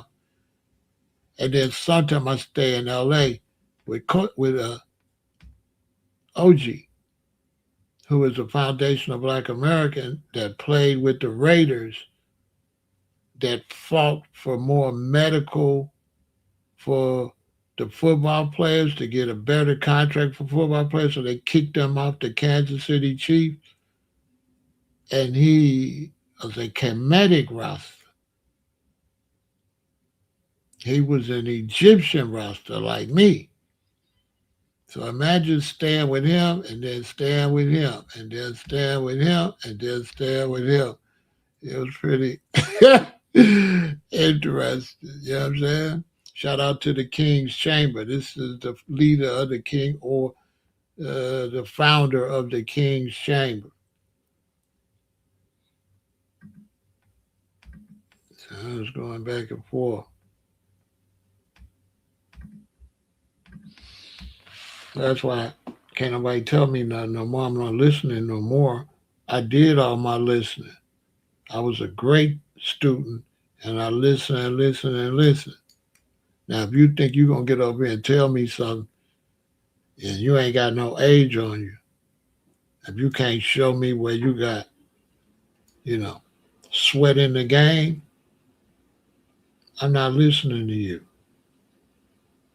You got to show me where you got, you know what I'm saying? You just can't be trying to tell me nothing. You know what I'm saying? You got to show me you got sweat in the game. Because I've been doing this since back here. You know what I'm saying? This how far I go back. I took a lot of abuse with this hair. My mother thought I was crazy. My dad didn't know what I was doing. Nobody want to hire you. And everybody like, what is that on your head? Because black Americans didn't know what dreadlocks was in 1978. They didn't know what the hell that was. Anyway, I need to do another live. I'm going to keep up with the trial and let y'all know what's going on. I feel sorry for the young brother. He definitely felt threatened. And it's definitely, to me, self defense. If four dudes run up on you in a racist environment, uh, they shouldn't have been pushing up on him like that.